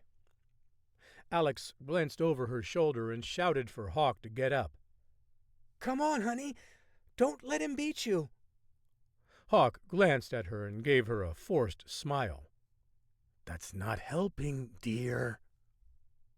He rolled to his left as the man wielded a wild punch, slamming his hand into the deck. Hawk scrambled to his feet and kicked the man in the face. "Nice, Hawk," she said. "Keep it up." "You're not helping," he said with a growl. "Excuse me, but someone has to pilot this boat, otherwise we'd have hit a half-dozen shrimpers by now." Hawk dove toward the man, knocking him to the deck almost as soon as he got up again. They tussled for a few seconds before Hawk put the man in a headlock and started pounding his face. The man begged for mercy, but Hawk wasn't interested in giving the kind the man wanted. Instead, Hawk wrapped his hands around the man's fully tattooed head, before twisting his body and tossing him overboard. Hawk pumped his fist and shouted as the man sank fast into the water. "Later," Hawk said, waving at the man, who beat at the water to stay afloat. The man flashed a few obscene gestures at Hawk as they sped away. Hawk and Alex regrouped after returning the boat. At their hotel, they called Morgan to update her and determine their next steps. "The locker was empty?" Morgan asked. "Yeah," Alex said. "It's like he knew that the intel wasn't likely to be there." "Then I guess you need to find a way to get to Gusev, but do it quickly," Morgan said. "There's obviously something going on, and the fact that the FSB knows you're onto them makes this situation even more urgent." They thanked her before ending the call. "So St. Moritz it is," Alex said. "I've been wanting to do some skiing this winter." Hawk chuckled. "We're on a mission, not a vacation." "I know," she said. "but I did some poking around already on Gusev's place there. We're going to need to use either snowmobiles or skis to get to him. Of those two options, one's far less noisy, don't you think?" "You have a point," Hawk said. They began packing before Hawk stopped. "What did you think of those men who were after us today?" "What do you mean?" "That last guy I threw into the water looked like he was part of Bratva with all those tattoos," Hawk said. "I've never met an FSB agent with facial markings." "Maybe the FSB hired them?" "Perhaps," Hawk said. "but something felt different about this." "Are you suggesting that Bratva has moved from organized crime to terrorism?" she asked. "That doesn't fit their M.O." "Yes, but this doesn't fit the M.O. for the FSB either." Alex nodded. "Then let's be sure to ask General Gusev this personally when we interrogate him." Chapter 8. San Francisco. Morgan May tucked a few loose blonde tendrils behind her ears as she followed the housekeeper to the back porch of Grant Kingsley's spacious estate atop the Pacific Heights neighborhood. The woman, who had a sidearm strapped to her shoulder, pointed toward one of the lounge chairs before retreating to the shadows. Slicing through the lap pool just below the porch was Kingsley. Morgan stood up and leaned over the edge before the woman whistled sharply and pointed back at the chair. Morgan pleaded with her eyes, but the woman didn't move, her index finger still aimed at the chair. With a sigh, Morgan returned to her spot and waited for Kingsley to emerge from the water. Several more minutes passed before he turned off the pool's jets and trudged up the steps. His back muscles, scarred from battle wounds, rippled in the day's fleeting sunlight. He casually walked around the edge and ascended the steps without pretending the cool temperature and sharp breeze didn't bother him. The woman snatched a towel off the table next to a chair on the other side of the deck and handed it to him. He patted his face dry and then collapsed into a seat near Morgan. On the glass table situated between them, he picked up a glass filled to the brim with a green smoothie and drank all of it without pausing for a breath. When he finished, he smacked his lips before licking off an embarrassing mustache. Kingsley draped his towel over the vacant chair next to him and turned to Morgan.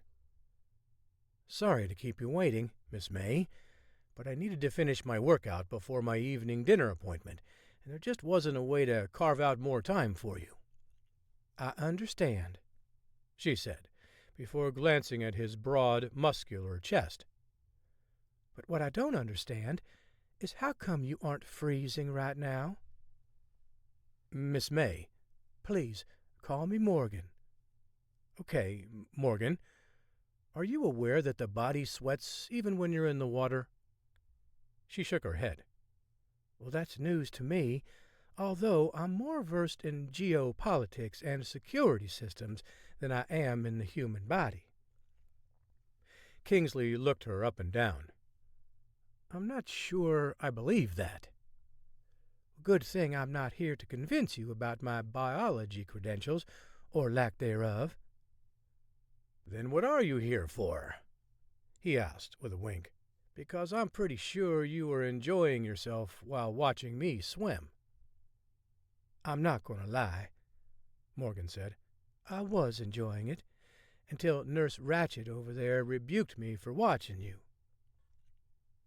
Kingsley shot a quick glance over at his housekeeper before cracking a faint smile. Maria isn't exactly a housekeeper, in the traditional sense, he said, turning his attention back to Morgan. While she can cook and occasionally clean when pressed into service, she's been hired to protect me. Protect you? Yeah, he said. You wouldn't believe how many people want to kill a man just because he has a net worth of $5 billion. Morgan shrugged. In the world I live in, money is low on the list of why people are killed, but I understand. You take plenty of flack, and undeservedly so, in my opinion. Thank you, Kingsley said emphatically. At least someone gets it. I mean, it's not like I started a program to end world hunger within the next decade, or have a nonprofit that's paid the tuition of more than 5,000 underprivileged students in the U.S. in the last 3 years. No, but I have a private jet and $5 billion. Sometimes life isn't fair, is it?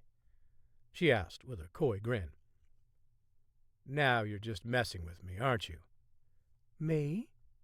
Morgan said, pointing to her chest. I'd never do anything like that. Kingsley crossed his arms and eyed her closely. You're lucky I'm a good sport. I wouldn't have said it if I didn't think you were. A faint smile spread across Kingsley's lips. All joking aside, I do appreciate the kind words. Now, I assume you didn't fly up here just to get a peek at my backyard training regimen or flatter me about my philanthropy. Just an added bonus, I guess. If you keep this up, I'm going to ask you to dinner, he said. I thought you already had plans. I'm sure that a nice dinner with you would be more interesting than a working one discussing the annual Golden Gate Art Gala fundraiser. She smiled. While that's a kind offer, I do have prior engagements that I must return to L.A. for. But we can get down to business now so you can make your dinner date. Fine, Miss May. Morgan, she said, correcting him again. Morgan, what exactly do you want? She sat up in her chair and locked eyes with him. I need your help. It's a matter of national security. Kingsley ran his fingers through his thick brown hair, still damp from his swim. Maybe you aren't aware of this, but I regularly meet with Senator Victor Cooley of the Intelligence Committee about cyber threats. If there was anything super pressing, why wouldn't I have heard anything from him first? The question was legitimate, one that Morgan had prepared to answer in case it came up. Well, there are some things that Senator Cooley isn't privy to, Morgan said. And this isn't exactly about cyber threats. He furrowed his brow. It's not? Morgan shook her head. What is it about, then? She took a deep breath and recalled the answer she'd rehearsed on the flight to San Francisco.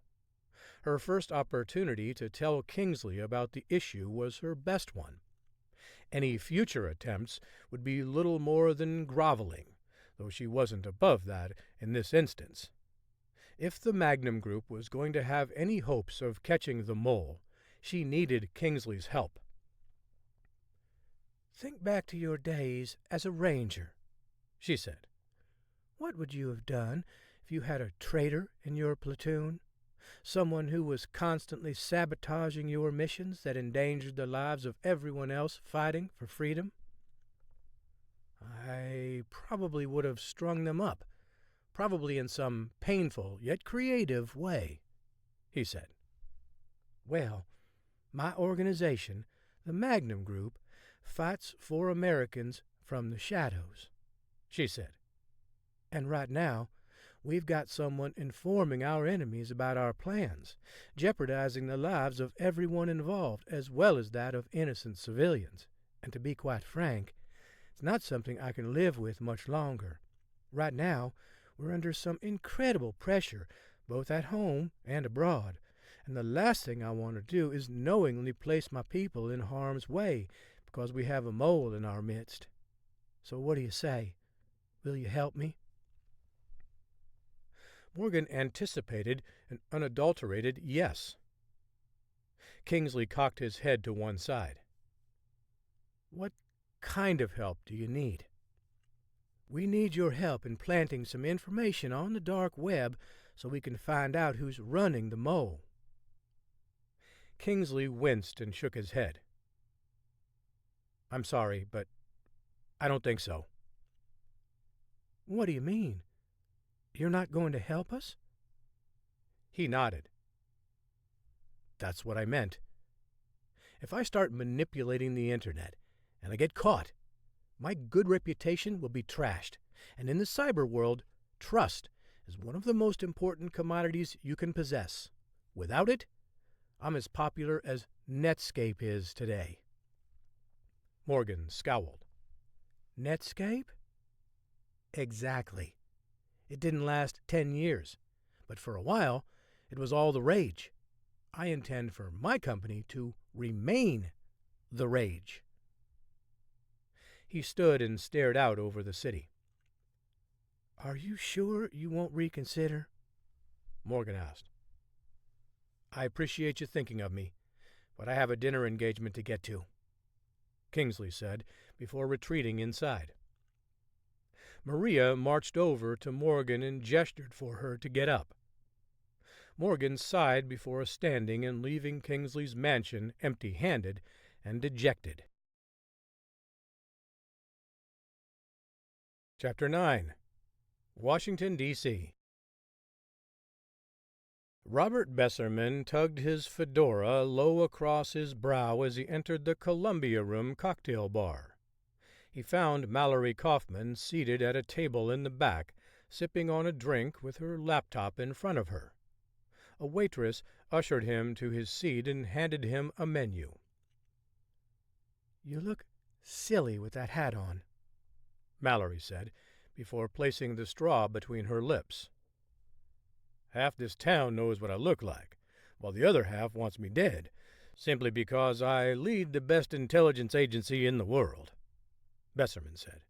"The less attention I draw to myself, the better." "Wearing that hat in public is going to draw attention, and definitely the wrong kind," she said. "If someone does recognize you while wearing that hat, I can almost promise you it'll be much worse for you. Every new recruit will chuckle about how ridiculous you looked in that hat." "You won't shame me into taking it off," he said. Mallory shrugged. "Fine. Just don't say I didn't warn you." Besserman leaned forward and glanced at her glass. "What are you drinking?" "It's a mojito," she said, before taking another long sip. "It's really good. You want one?" "I'd rather just have a glass of scotch." Mallory sighed. "Of course you would. And where's the fun in that? Why don't you live a little sometimes?" He chuckled. "By the time you get to my age, you've sampled everything, and you know what you like." "I hope I'm never afraid to try new things." I'm not afraid of anything new. I just know what I like, and I can tell you some Spanish-sounding cocktail drink won't wet my whistle like a glass of bourbon will."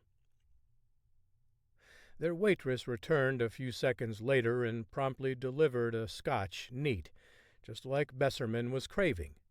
He then glanced around to check for security cameras. "Are you sure this place is clean?" he asked. "No windows, no cameras, no worries," she said, as she slid her laptop across the table toward him. Besserman put on his glasses and opened the computer, angling it so no one else could see what was on the display. "What now?" "Click on the file at the top of the folder in the center of the screen." He did what she asked, and a video window opened and started playing without any sound. "Why can't I hear anything?" he asked. "There isn't anything to hear, according to my source," she said. "It's just a video." Besserman shook his head in disbelief at the images rolling across the screen. He leaned forward in his seat. "Do you know who that is with Norris?" Mallory nodded. "I mean, I had to look it up and run it through our facial recognition system." "I hope you deleted your search." "Of course." "Good," Besserman said. "We can't leave any trace behind that we knew about this, just in case this blows up and becomes a big scandal." "Why shouldn't this become a big scandal?" Mallory asked. "Are we just going to bury this?" He sighed as he closed the window. "Are there any more?" "Well, that's the most damning," she said. "But you're not answering me. Are we just going to pretend like this never happened and make it go away for Norris? I think we should demand some answers about the nature of this video." "Absolutely," Besserman said. "However, I'm willing to give the president a chance to explain himself. We've been friends a long time, so I feel like I at least owe him an opportunity to explain what the hell was going on there, because it doesn't look good." Mallory finished her mojito. "Do you know where that was?"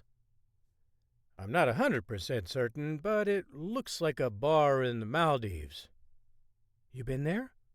"A couple of times, while on official business." She drew back and scowled. "What the hell kind of official business goes on there?" "Not the kind you want to be involved with, I can tell you that much." "That's not really an answer." Besserman smirked. "You don't become the director of the CIA without being an expert at evading questions you don't want to answer. Perhaps you should try it sometime. It might help you advance your career." "If I'm not mistaken, you're actually the only person who could advance my career outside of the president," she said. "So maybe you should listen to me," he said with a faint smile. "You know I don't like playing the political game, which is why this is about as far as I'm ever going to go." Besserman took a long pull on his glass of scotch before setting it down on the table. "And you're exactly the kind of person the agency needs in the position you're in. Keep up the good work." "I thought you just said—" "Look, I just talked in circles and avoided answering your question a second time, meanwhile getting you focused on an entirely different issue altogether." Mallory stared at the bottom of her empty glass. "Just when I think you're one of the good guys." Besserman dropped a $50 bill on the table and winked at her. "Don't worry, Mal. We're on the same team. I just don't always say everything I'm thinking. Now, when you get a chance, would you mind sending a copy of that video to my burner phone? There's someone who needs to see that footage." "Of course, sir." He eased out of his booth and exited the Columbia room. When he returned to his car, he pulled out his cell phone and dialed a number. "Madam Secretary, this is Robert Besserman." We need to talk. Chapter 10. St. Moritz, Switzerland. Brady Hawk tightened his ski gloves one final time as he leaned over the side of the helicopter's open door. Above him, rotor blades beat furiously against the windy conditions near the peak of Piz Albana. He drew in a deep breath before exhaling, resulting in a thick cloud of vapor.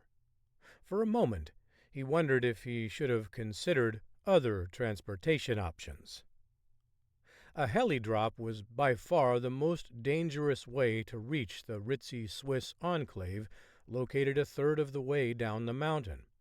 However, residents had grown accustomed to the regular occurrence of thrill-seeking skiers leaping from helicopters in order to carve up virgin snow, and it would provide Hawk with the best opportunity to reach General Gusev's chalet without attracting any unwarranted attention. "You ready?" Alex asked over the comms. Hawk took another deep breath. "Is this insane or what?" "You'll be fine, honey." "Easy for you to say from the comfort of a luxury condo at the base of the mountain." She laughed. "Please come join me just as soon as you finish the mission." "Give me an hour, and I'll be thawing my toes next to you by a roaring fire. How's that sound?" "Sounds perfect. Too perfect." "Will you let me be an optimist for just 5 minutes? Give or take 4 minutes." Alex chuckled again. "Whatever makes you happy." "See you in an hour," he said, before forcing himself through the opening and onto the plush snow. When he first hit the surface, he sank in a few inches, but his momentum brought him back to the top of the snow, where he glided down the mountain, weaving from left to right and back again. Hawk avoided several jagged rocks jutting above the surface. After a couple of minutes, he found a clean line leading straight for Das Luxusdorf. For the past 20 years, Das Luxusdorf emerged as one of Europe's most exclusive neighborhoods, serving as a collection of resort homes for some of the region's wealthiest entrepreneurs. And although most of the residents were somewhat famous, there were a handful of those who had amassed a fortune from the shadows. General Dmitry Gusev was one such person. From all the intel Hawk had read about Gusev, the Russian general relished his privacy, most likely due to his long list of guilty pleasures. His gambling addictions had cost him his position in the military after the top brass recognized how easily he could be compromised. But it was his appetite for illicit drugs and desire to take them with another partner that made him dangerous. When Gusev was relieved of his post, intel reports claimed that other Russian generals threw a party, relieved that Gusev wouldn't be able to put them at risk anymore. His victories during conflicts on several fronts throughout his career still earned him enough respect that Gusev was given a healthy retirement package, including a house in St. Moritz. According to one classified report on Gusev's forced retirement, military leaders selected St. Moritz because it gave him access to everything he craved, while keeping him more or less hidden from the rest of the world. But his hideaway was no longer a secret to Hawk. Once Hawk reached Gusev's property, he placed a transmitter on the wall next to the call button and then notified Alex. "It's done," he said over the comms. "Roger that," she said. "Why don't you take a walk?" Hawk leaned his skis against the side of the stone wall that towered 12 feet above the ground. Trudging through the snow, he marveled at the mansions built just below the peak. The architecture was almost medieval, making Hawk wonder if beyond each gate there was also a moat to protect each fortress. Not that it would do much good, considering it was the middle of the harsh winter. The wind nipped at Hawk's extremities, stinging him as he walked. With his hands jammed into his pockets, he appeared to be on a casual stroll around the neighborhood, but he was making mental notes of the area, studying each pathway for possible escape routes should the need arise, a force of habit that had served him well. With all the roads closed during the winter, the options to reach the exclusive property were reduced to helicopters, a private gondola, skis, or snowmobiles. Yet Hawk had only one viable mode of transportation, which made him a little nervous. 10 minutes later, Alex notified him that she had access to Gusev's security system. You'd think that a home worth $15 million would at least have some formidable firewalls, but not this one, she said. Nobody ever thinks of everything. At least, we hope they never do, she said. Now, I can get you inside the gate, but the front door has a deadbolt lock, so you're going to have to improvise there. No problem, Hawk said, as long as the glass isn't bulletproof. I was thinking about something a little less violent, maybe posing as a courier. Of course, honey. I was just teasing. Something tells me you weren't, Alex said. And remember, Morgan said no high body counts. The president has authorized us to do this, but he doesn't want an international incident as well. Hawk strode up the path toward the front door. Don't worry. I've got an extra gun loaded with Dr. Z's tranq bullets. No dead bodies. I'm not convinced you're going to stick to that plan. When have I ever strayed from the plan? Hawk said, trying hard to suppress a laugh. I'm not going to comment on that, she said. But I'll be watching. Let me know if you need some help, but be careful. I can see from the infrared imaging that there are 2 heat signatures inside the house. Roger that. Hawk took a deep breath before ringing the doorbell. He took a step back and clasped his hands behind his back. A few moments later, a man who appeared to be in his early 40s opened the door. Kann ich Ihnen helfen? The man said. Hawk forced a smile. Ist Herr Gusev verfügbar? The man scowled before Hawk explained that he needed Gusev to sign for a letter. The man hesitated for a moment. Ist nicht hier, he said before slamming the door. I don't believe for 1 second that he's not there. Undaunted by the rejection, Hawk rang the doorbell again. This time, when the man opened it, Hawk didn't say a word. Instead, he forced his way inside and grabbed a fistful of the man's shirt. I want to speak with Gusev right now, Hawk said, before pulling back on one side of his jacket to reveal his gun. He released the man, whose expression quickly morphed from annoyance to terror. He motioned for Hawk to follow him down the hall.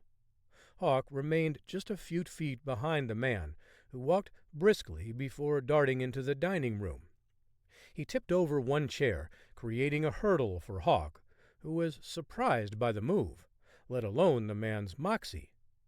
By the time Hawk scrambled through the other doorway and returned to the hallway, the man was gone.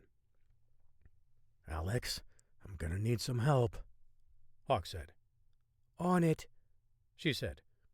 What exactly do you need? The man who answered the door darted into the room in front of me, and I can't get in. I'd shoot my way in if the door wasn't made out of steel.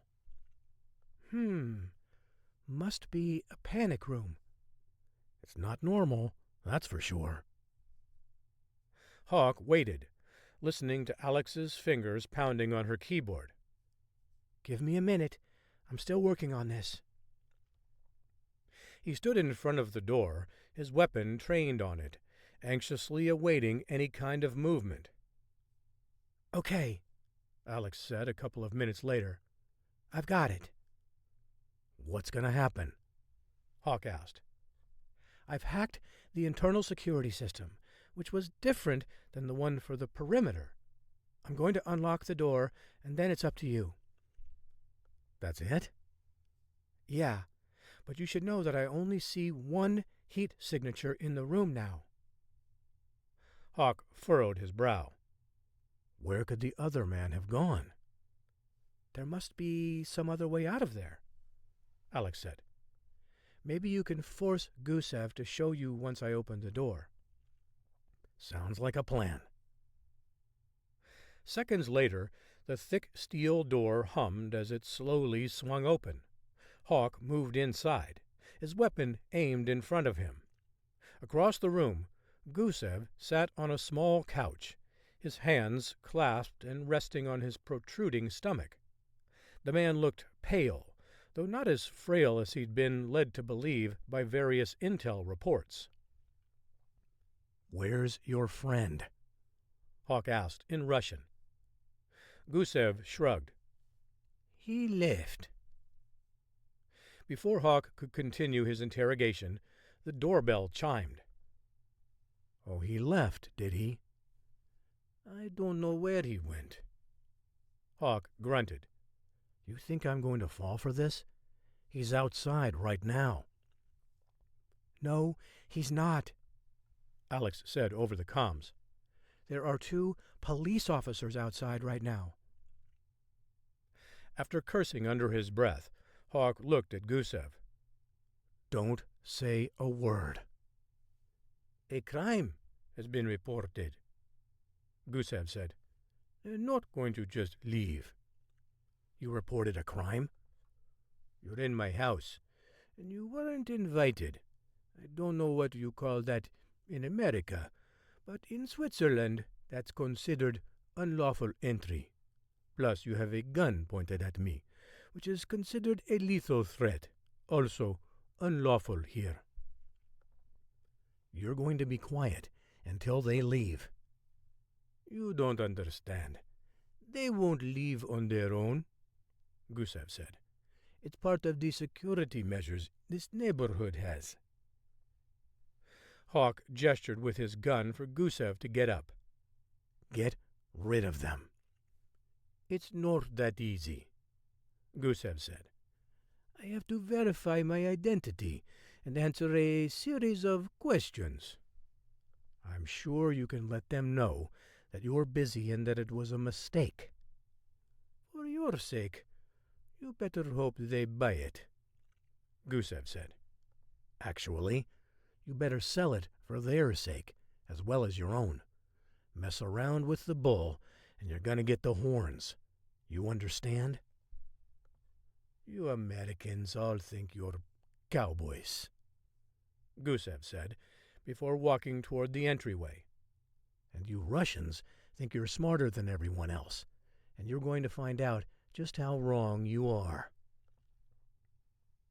Gusev stopped as he put his hand on the doorknob to open it and smiled wryly.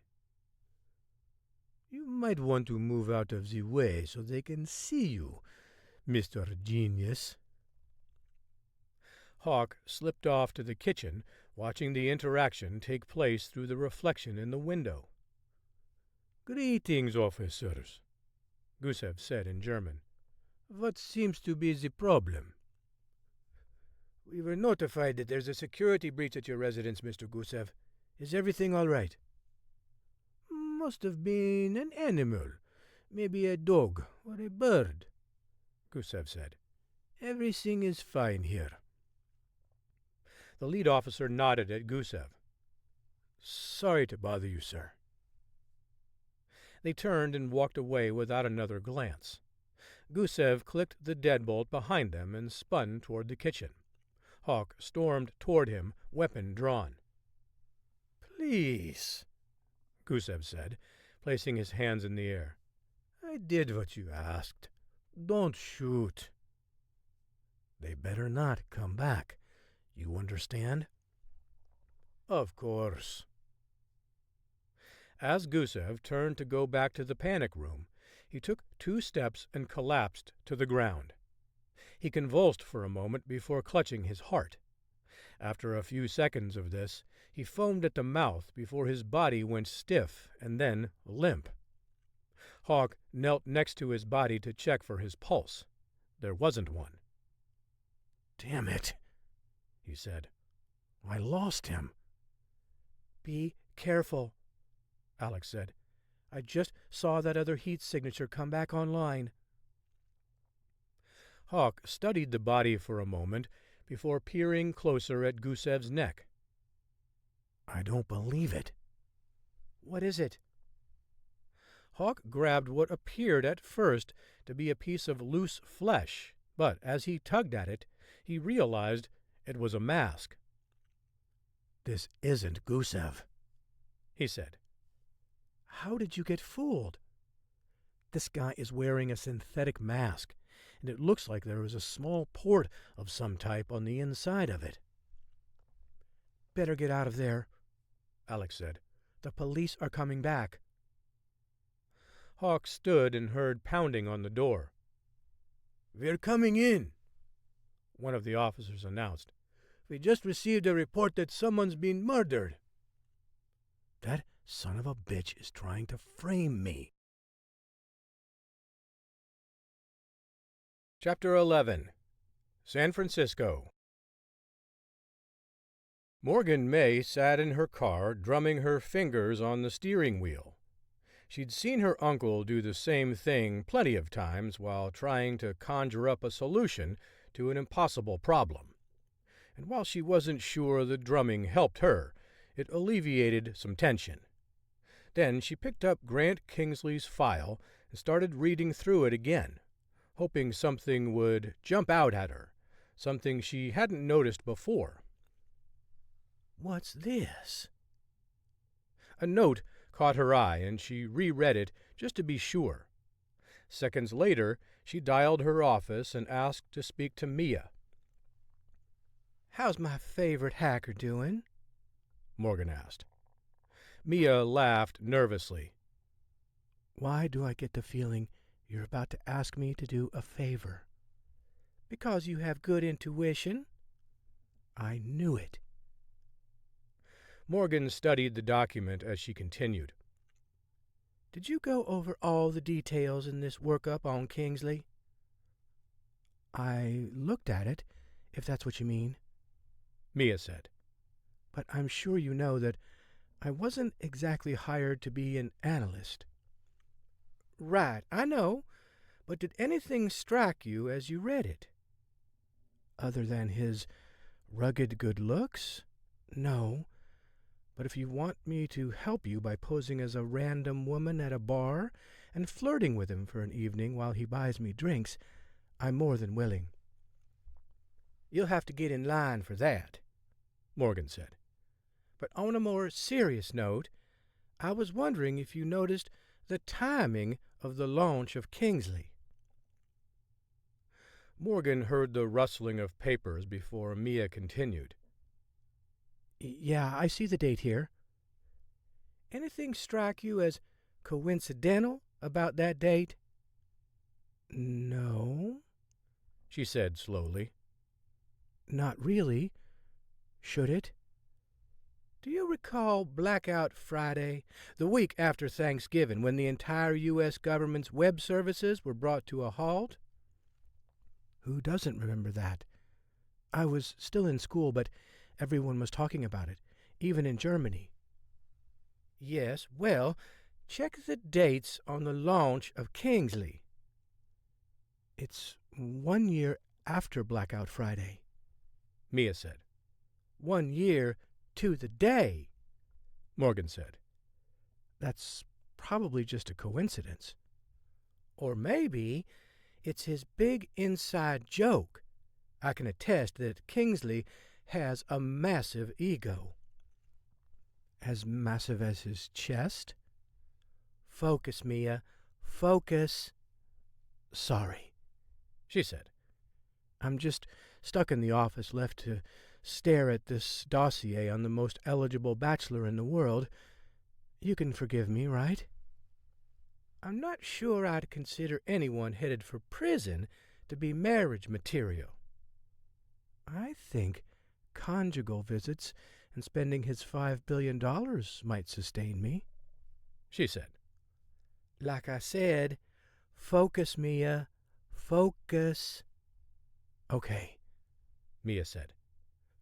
I'm getting a strong sense that you want me to investigate the possibility that Kingsley was involved in Blackout Friday.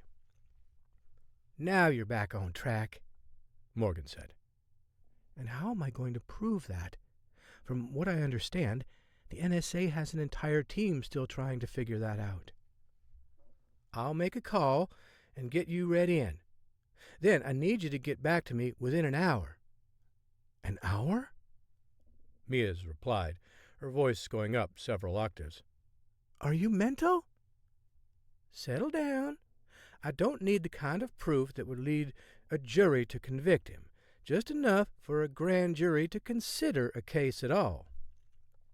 Still a challenge, and one I know you're up for, Morgan said. Do you honestly think he was behind that attack? Just find me something I can work with within the next hour. If not, our best chance to trap the mole might disappear for a while. I'll do my best, Mia said. Just connect me with whoever you know at the NSA, and I'll get started. Morgan pumped her fist. You're the best, Mia. Yeah. Morgan watched from across the street as Kingsley's garage door opened.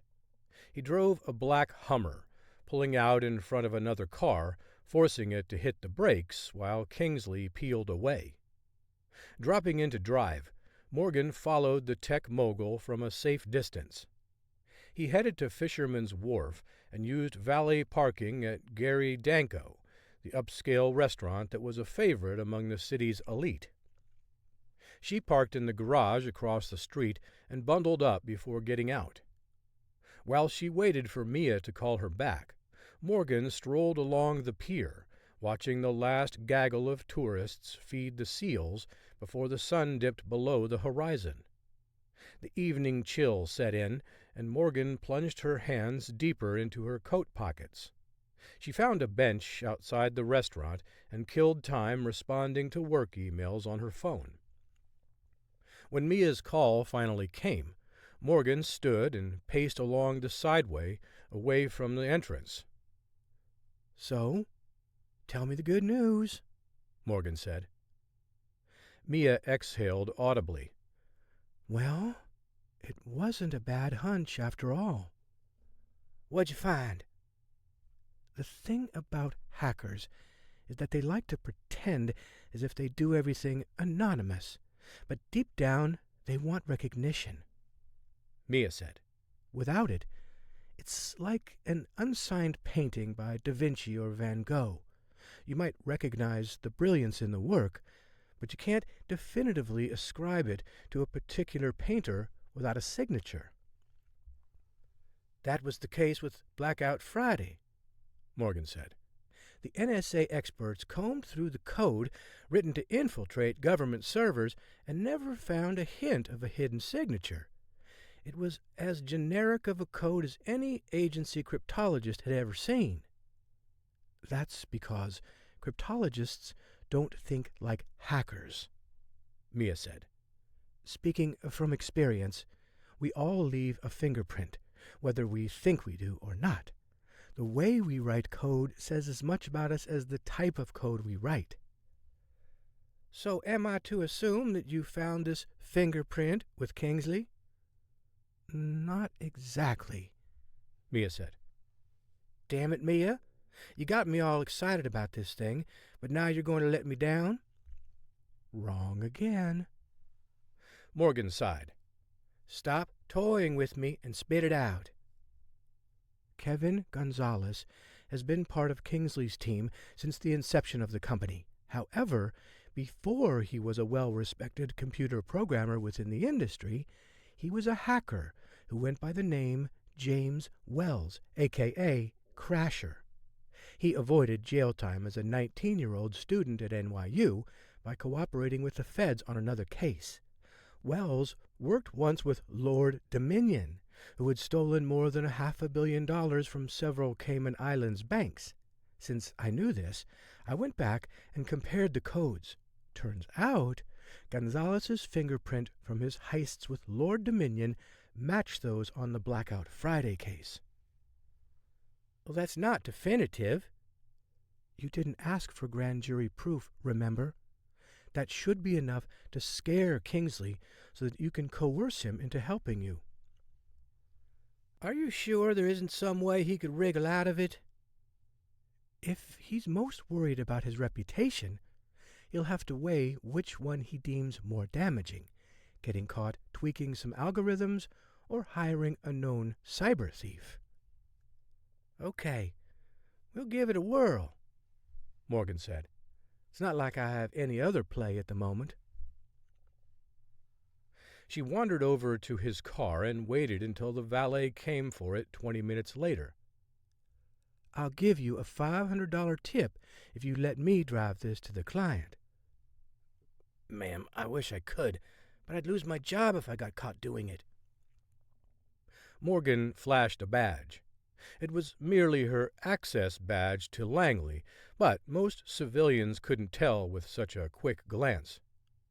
I'll talk to your boss if he finds out. Deal? The valet held out the keys to Kingsley's Hummer. Deal. Morgan made the exchange with the young man and promptly pulled up to the valet stand and rolled down the driver's side window. As Kingsley approached his vehicle, his eyes met Morgan's. Get in, she said. We're not done talking. Kingsley walked around to the other side of the car and climbed into the passenger seat. You are quite the little minx. I love a woman who likes to take charge.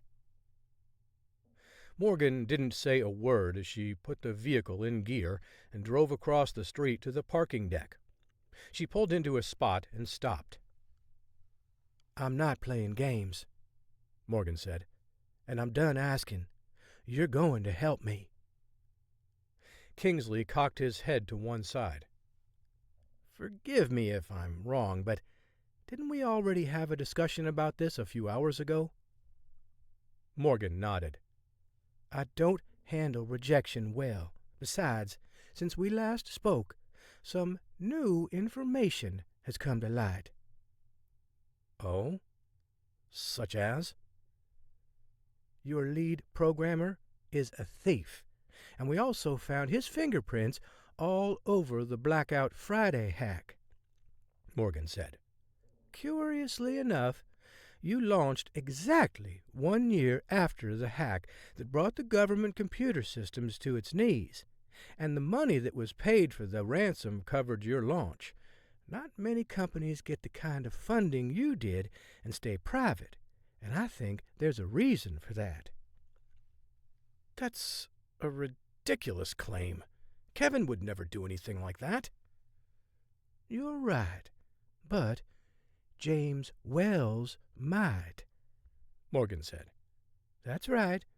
Kevin Gonzalez is actually James Wells, who helped Lord Dominion drain all those banks in the Cayman Islands years ago.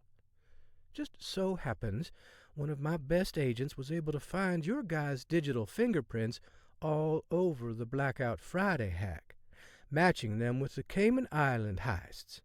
So, what's it going to be? You still think helping me would damage your trusted reputation? I don't believe you, Kingsley said. You're bluffing. Morgan picked up her phone and asked Mia to send the files to Kingsley's cell. He perused the documents before putting his phone down with a sigh. Fine, Kingsley said. If you promise to make this go away, I'll help you. Morgan smiled and tossed Kingsley his keys. Have a good evening, Mr. Kingsley, she said with a wink. We'll be in touch. Chapter 12. Washington, D.C. Robert Besserman eased a small paper container with scones onto the desk of Barbara Wheeler, who was peering over her glasses at a document. She put her finger on a line and compared it with data on her computer screen, looking over the top of her glasses as she did so. "If you're trying to butter me up, Bobby, it'll take more than a few scones," she said without glancing at him. "Madam Secretary, good morning to you, too," Besserman said, as he sat down in the chair across from her desk. She sighed and then rested her glasses on top of her head. "Bobby, what's this really all about? A last-minute meeting with the Chinese ambassador, and you still haven't told me why we're doing this."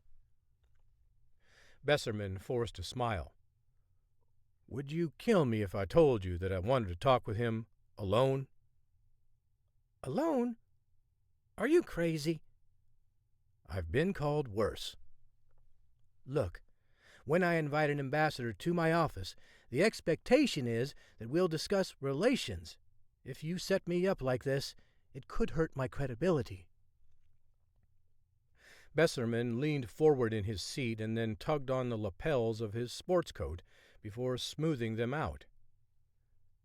"I think you know that's the last thing I'd want to do, but I don't know how else to do this without potentially exposing the Chinese ambassador or jeopardizing our mission." "And what exactly is that mission, Bobby?" "We're trying to keep Americans safe, the same as always, but I can't very well do that in this case without a closed meeting." Wheeler pushed back from her desk before clasping her hands behind her head.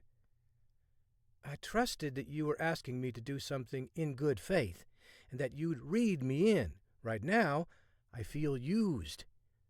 It's like you don't even respect this office." "That's not at all what I'm trying to convey," Besserman said.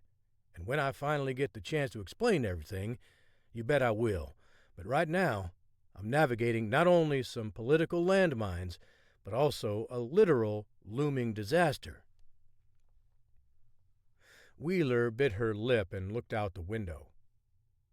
"And that's all you're going to give me?" "I understand your reticence to go along with this, but how long have we known each other? 15, 20 years? "It's been a while, dating back to my days as an intern on Capitol Hill." "And have I ever given you a reason to distrust me?" She shook her head. "Never." "I'm not about to start either. Just give me 10 minutes with the Chinese ambassador, and I promise to read you in later."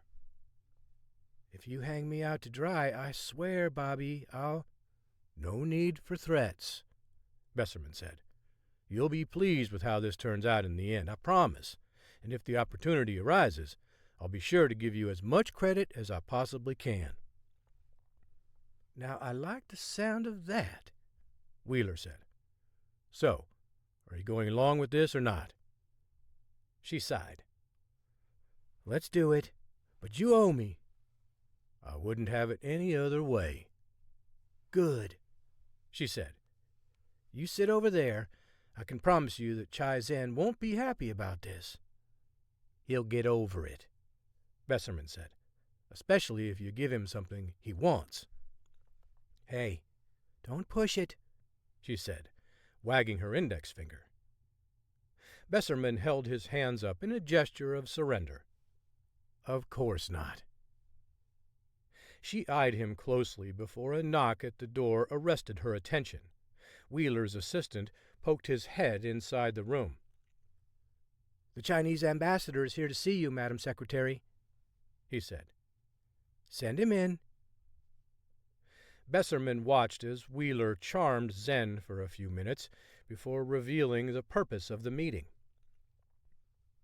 "I wish I could stay, Ambassador Zhen, but there's someone else over here who has some business with you." She nodded at Besserman, who'd remained unnoticed in the corner of the room. Zhen scowled. "What is the meaning of this? I demand to know right now." "I'm sure Director Besserman will be able to explain everything far better than I can. Bobby?" She nodded at Besserman, who gestured toward the couch. "Please, Ambassador Zen, have a seat." Zen sat down and crossed his arms in front of his chest. "I don't like being lied to." Wheeler slipped out of the room, leaving the two men alone.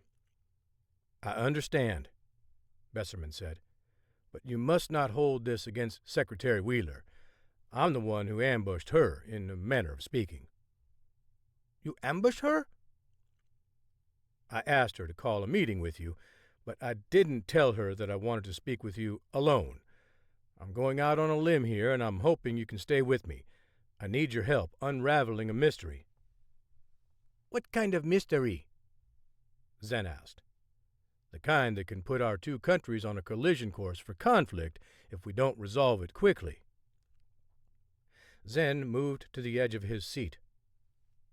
"Go on." "If I show you a video clip, could you possibly tell me what's happening? The problem is, there isn't any sound. I'm hoping you can read lips." "I won't make any promises," Zen said. "but I'll do my best." "That's all I can ask for."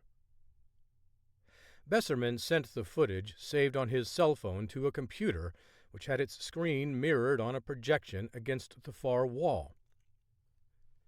"That's General Chow," Zen said, pointing at the man talking with Norris.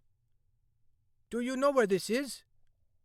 "A bar in the Maldives, but that's all I know." "What is General Chow saying?" "It's not easy to read his lips. He's drunk and appears to be mumbling. Was there any sound with this video?" Besserman shook his head. "This is all I got. I wish I had more, but this is all I have to go off of. And you can't tell anything else?" "Maybe you should ask your own president," Zen said. "He's the one who's invested millions of dollars in Chinese investment firms over the past 5 years." Besserman's eyebrows shot upward. "Our president? President Norris?" Zen nodded. "And that's all you have to say about that?" Besserman asked. "If you want direct answers, perhaps you should ask the president yourself." "That's all you're going to give me?" Zen nodded. "I've probably said too much." When Besserman returned to his office at Langley, he called Mallory Kaufman. A few minutes later, she sauntered inside and sat down across from him. "So, what'd you learn?" he asked. "That was quite eye-opening," she said, hopefully in a good way. "Only if you were running against him in the election." Besserman rubbed his face with both hands. "Please tell me it's not as bad as I imagined it." "I can't say for sure, but I'm not in your mind," Mallory said.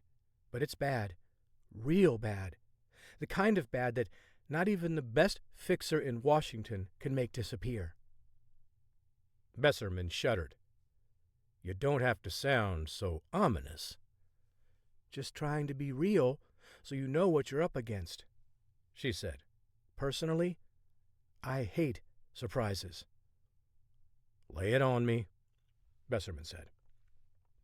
Over the year, President Norris has deposited more than $150 million in Chinese investment banks. He currently had more than $200 million to his name from those accounts. $200 million? That's a 25% increase on his initial investment. "Mm-hmm," Mallory said. "So, what does that mean for us?" "It means you're going to be up a creek without a paddle if the media gets a hold of this information." "I already knew that," Besserman said. "Anything else?" "What else needs to be said? Isn't that damning enough?" Besserman could only nod. He knew that Norris was a dead man walking. At this point, it was only a matter of how, not when. Chapter 13. St. Moritz, Switzerland.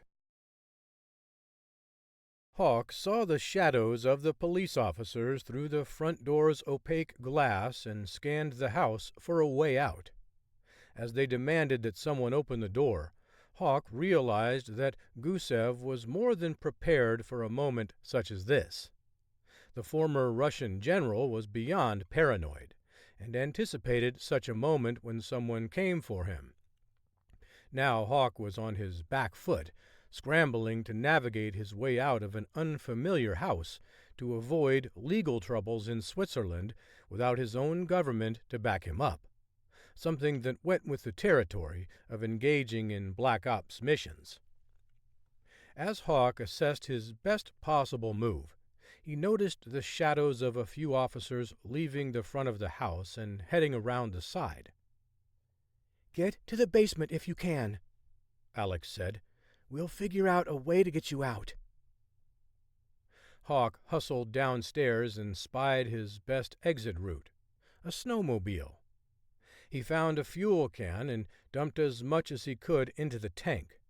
Overhead, he heard footsteps thumping across the floor, serving as a reminder that his time to escape was short. Hawk opened the garage door and ignited the snowmobile's engine. He pulled back on the handle as the machine lurched forward into the snow. As Hawk churned through the snow, he glanced to his left where an officer had his weapon drawn. He stopped short of firing at Hawk as two other officers sprinted toward him. Hawk left Gusev's property and entered the street packed with snow. "What now?" Hawk asked over the comms. "The street you're on leads to downtown St. Moritz." "Why does this feel too easy?" Hawk asked. "Because it's not that easy." "Great," Hawk said under his breath. "If you continue on, in about a half mile, you'll reach the security office, and based on what I'm seeing, they're getting ready for you, not to mention that there's already chatter on the police scanners that a murderer is on the loose." "This isn't helping." "You'll need another way down the mountain," she said, "and the only way to get out of there is off-roading it." "There are rocks jutting out of every spot on the surface of this mountain," he said. "How am I going to navigate that cleanly on this beast?" "You can always make a short trip back to Gusev's to collect your skis." "I need helpful suggestions, honey." "That was helpful, even if it seems impossible. Otherwise, you're going to have to navigate down the mountain." Hawk noticed a narrow pathway between two properties, leading to the side of the mountain. Without hesitating, he whipped his handlebars to the right and left the posh enclave. As he did, he glanced over his shoulder and saw that two security guards were following him on snowmobiles. "You've got company," Alex said. "I see them," Hawk said. "Any ideas on how to lose them?" "Hang on a second." As Hawk rumbled along the path, he dodged large rocks protruding into the path. When he reached a smoother portion, he looked back to see the guards gaining on him. They'd also been joined by another vehicle, a snowmobile driven by a policeman. Alex's second felt like an hour to Hawk. "I don't need a perfect escape route," he said. "Just something to get these guys off my tail." "I'm looking at the map, and the only place I see where you might be able to lose them is on Dead Man's Bluff." "Oh, nice, Alex. Do you want to be a widower? There's nothing more I'd rather be doing right now than snuggling on the couch and reading John Daniel a bedtime story. But since that won't ever happen if I'm stuck in a Swiss jail for the rest of my life, I need a legit way back to the city." As he looked over his shoulder, he noticed one of the men with his weapon trained on him. Hawk jerked his handlebars to the right, luring the three men in pursuit along a route parallel to the mountain. Once they'd all fallen in line, Hawk completed his 180-degree turn, pointing his machine straight up the mountain. The trio of followers all continued their chase. With the machines all struggling to get up the mountain, Hawk moved his way back down the mountain, creating some extra separation between him and the men. "Found anything yet?" Hawk asked. "Yes," she said excitedly. "Yes, I have. It's called Warrior Ridge, and it's up ahead on your left." "I think I see it," Hawk said, as he sped toward what looked like a ledge. "Am I headed the right way?" "Roger that," she said. "When you get to the edge, just go for it.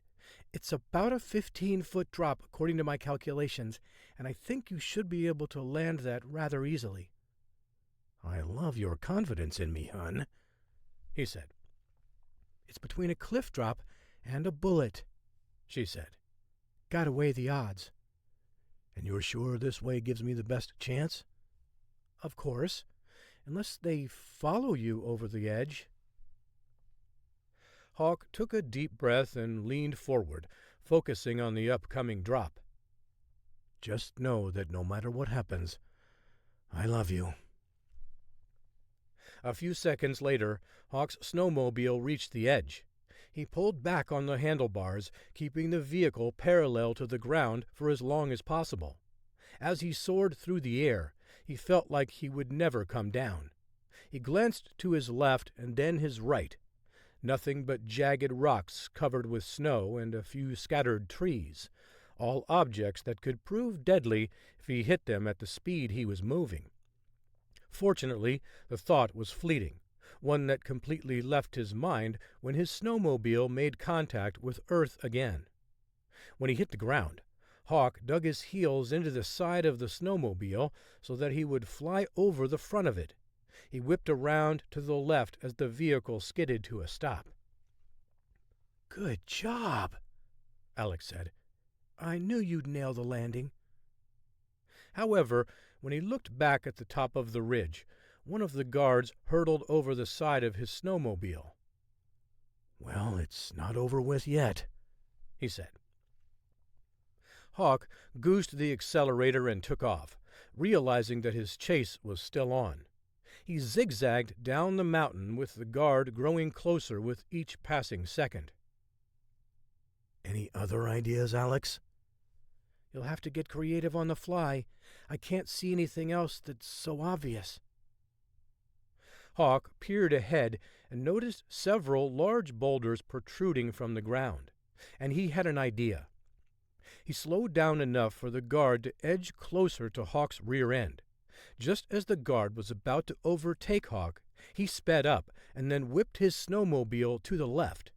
By the time the guard reacted, he had turned sideways but smashed against the rocks, knocking to the ground. Hawk scrambled over to the overturned vehicle and snatched the keys out before pocketing them. He hustled back to his vehicle and took off, leaving the guard stranded.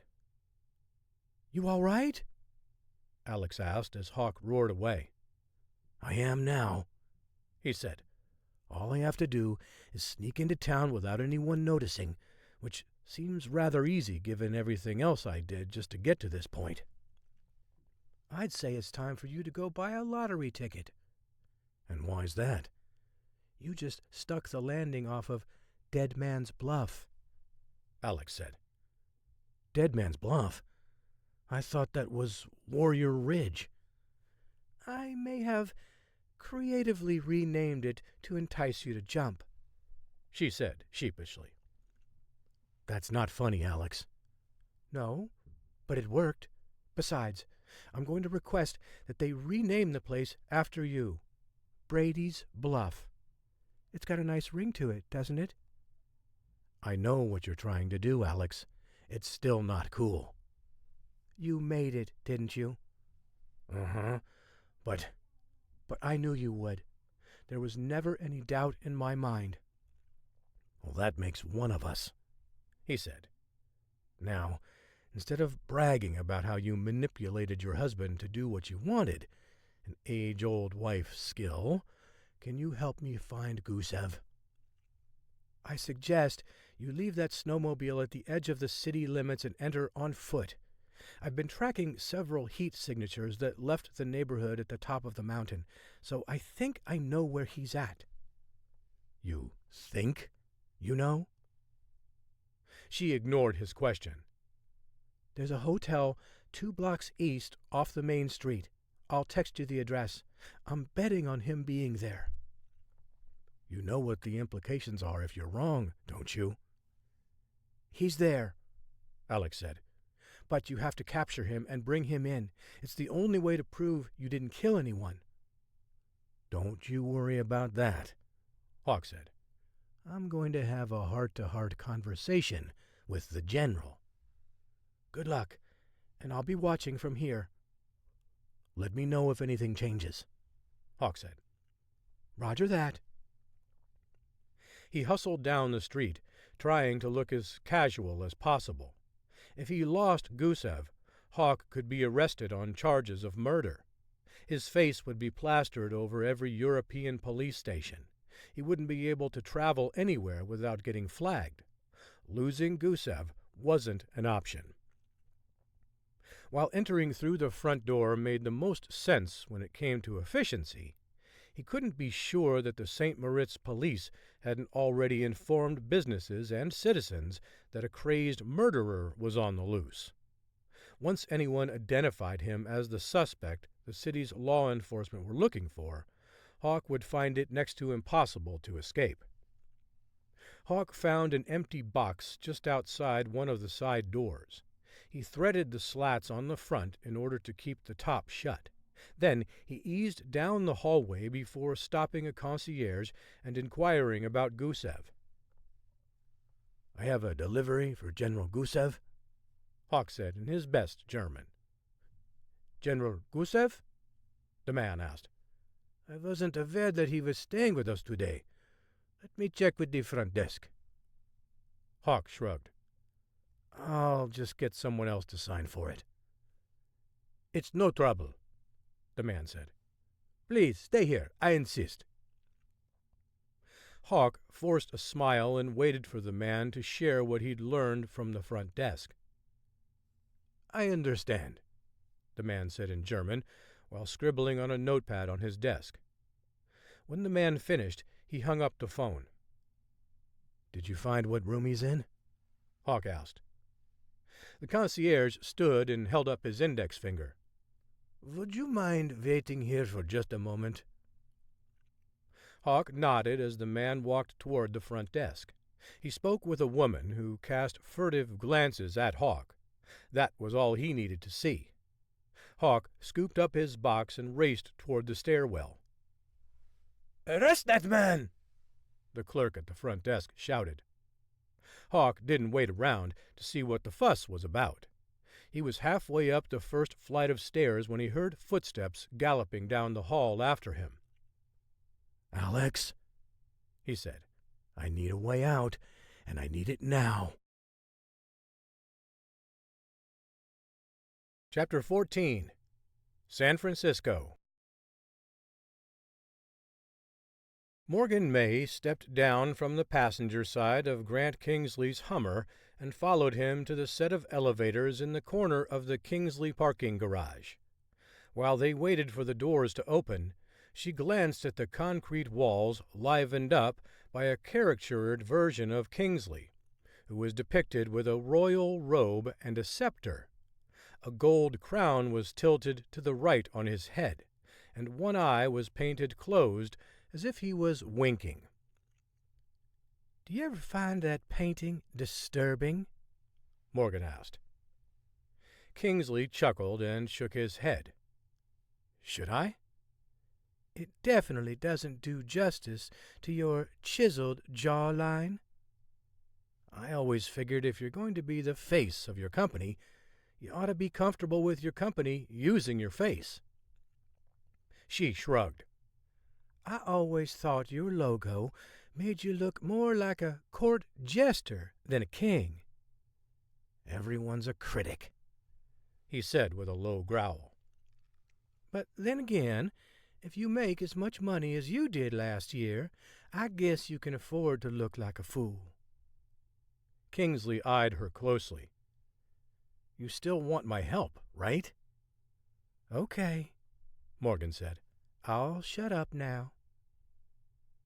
The elevator dinged as the doors slid open. Once they were inside, Morgan could hear what sounded like a lecture piped in over the sound system. But as she listened, she realized it wasn't a lecture at all. "Oh, my God," she said. "Is this a soundtrack of you reciting personal affirmations?" Kingsley shrugged. Our corporate psychologist suggested it as a way to keep a positive work environment.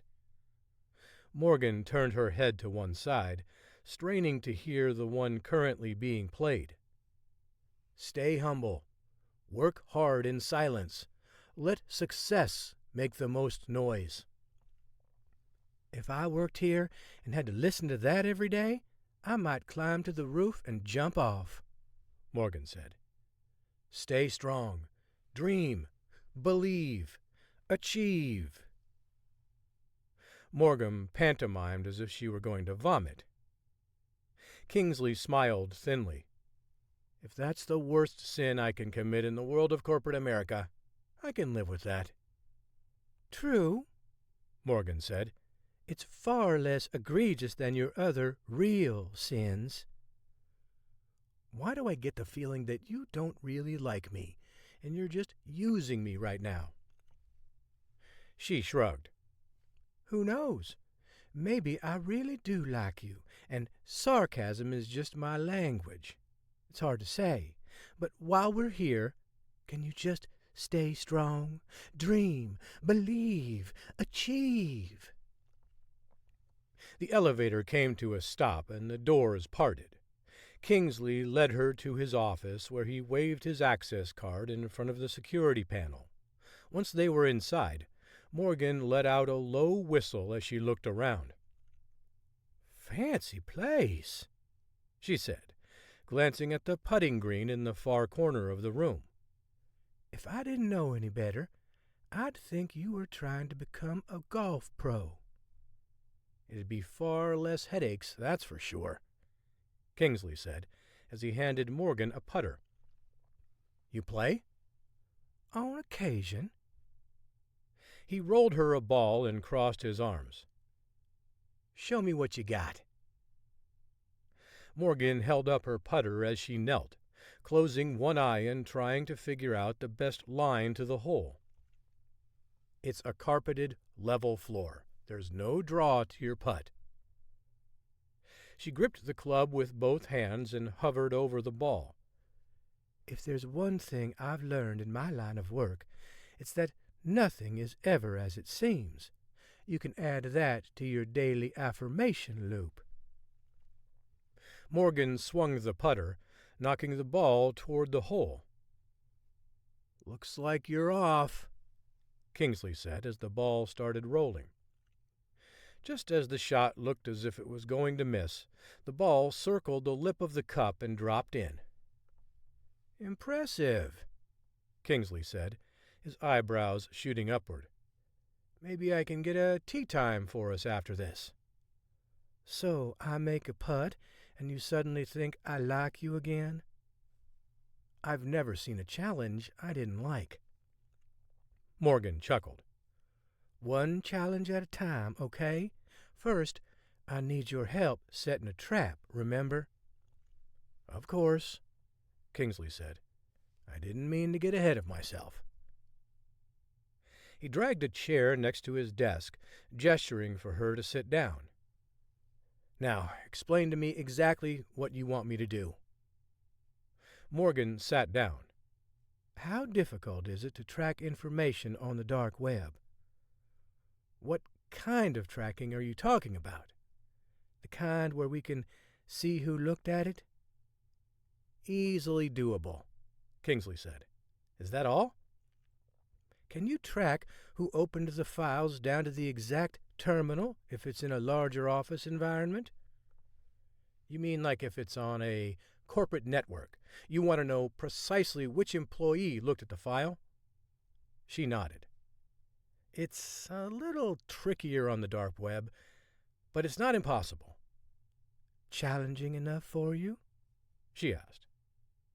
Kingsley started typing on the keyboard. "I guess we'll soon find out. Now, what kind of information do you want me to hide?" "Brad Porter is a prisoner at Leavenworth.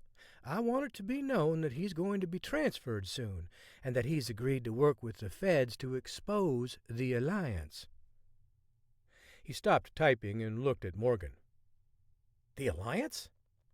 That's a real thing?" "I wish it weren't, but it's as real as it gets." "I've read about them on some chat rooms. I'd always thought it was just a conspiracy theory." Morgan sighed. "Maybe I've gotten ahead of myself here. I'm going to need you to sign an NDA." "You don't have to worry about a thing," Kingsley said. "My lips are sealed."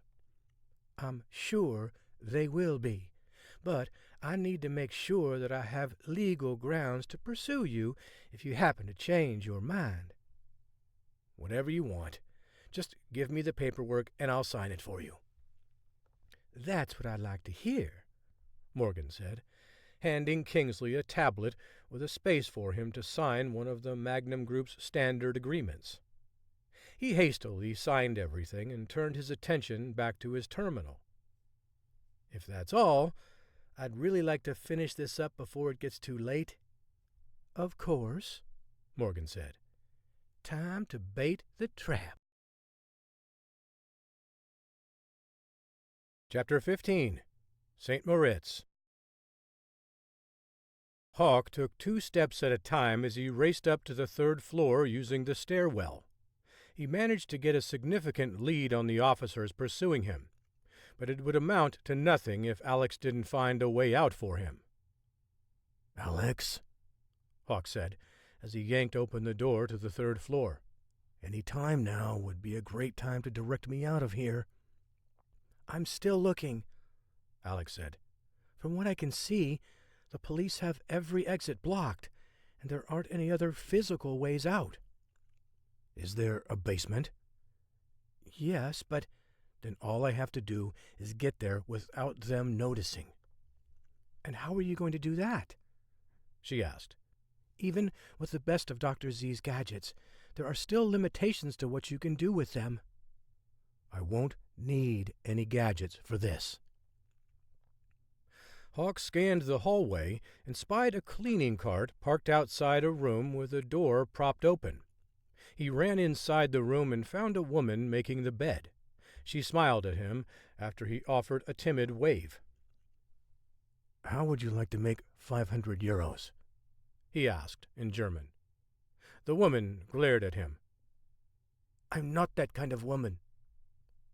Hawk shook his head. No, that's not what I mean. I need your help." After explaining what he wanted her to do, she laughed nervously. "I can do that." "Thank you," Hawk said, as he forked over 300 euros. "The rest, when we get there." They worked together to unload some of the cart's supplies on the bottom of it, hiding them in the closet. Then Hawk climbed underneath the cart and clutched his legs tight against his chest. As the woman pushed the cart down the hall, she moved slowly, straining due to Hawk's weight. Before they reached the elevators, Hawk heard the thunder of footsteps from officers searching for him. One stopped and asked the cleaning lady if she'd seen a man, but she told him she hadn't and that it had been quiet on the floor. The officer thanked her before sprinting away. Once the cart was loaded into the elevator, they descended toward the basement. However, they stopped early on the main floor. The woman muttered something under her breath. "What is it?"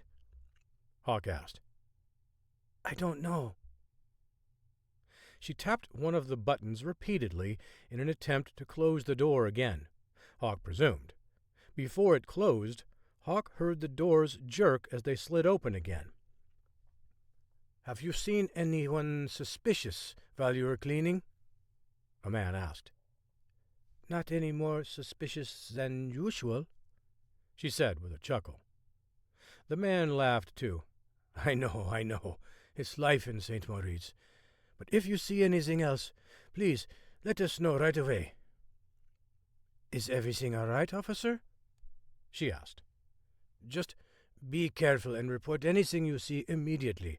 I don't want to alarm you, but there's a suspected murderer on the loose, and we're trying to detain him immediately before anyone else gets hurt. The door slid shut without her saying another word. In less than a minute, they were in the basement, and she told Hawk it was safe to come out.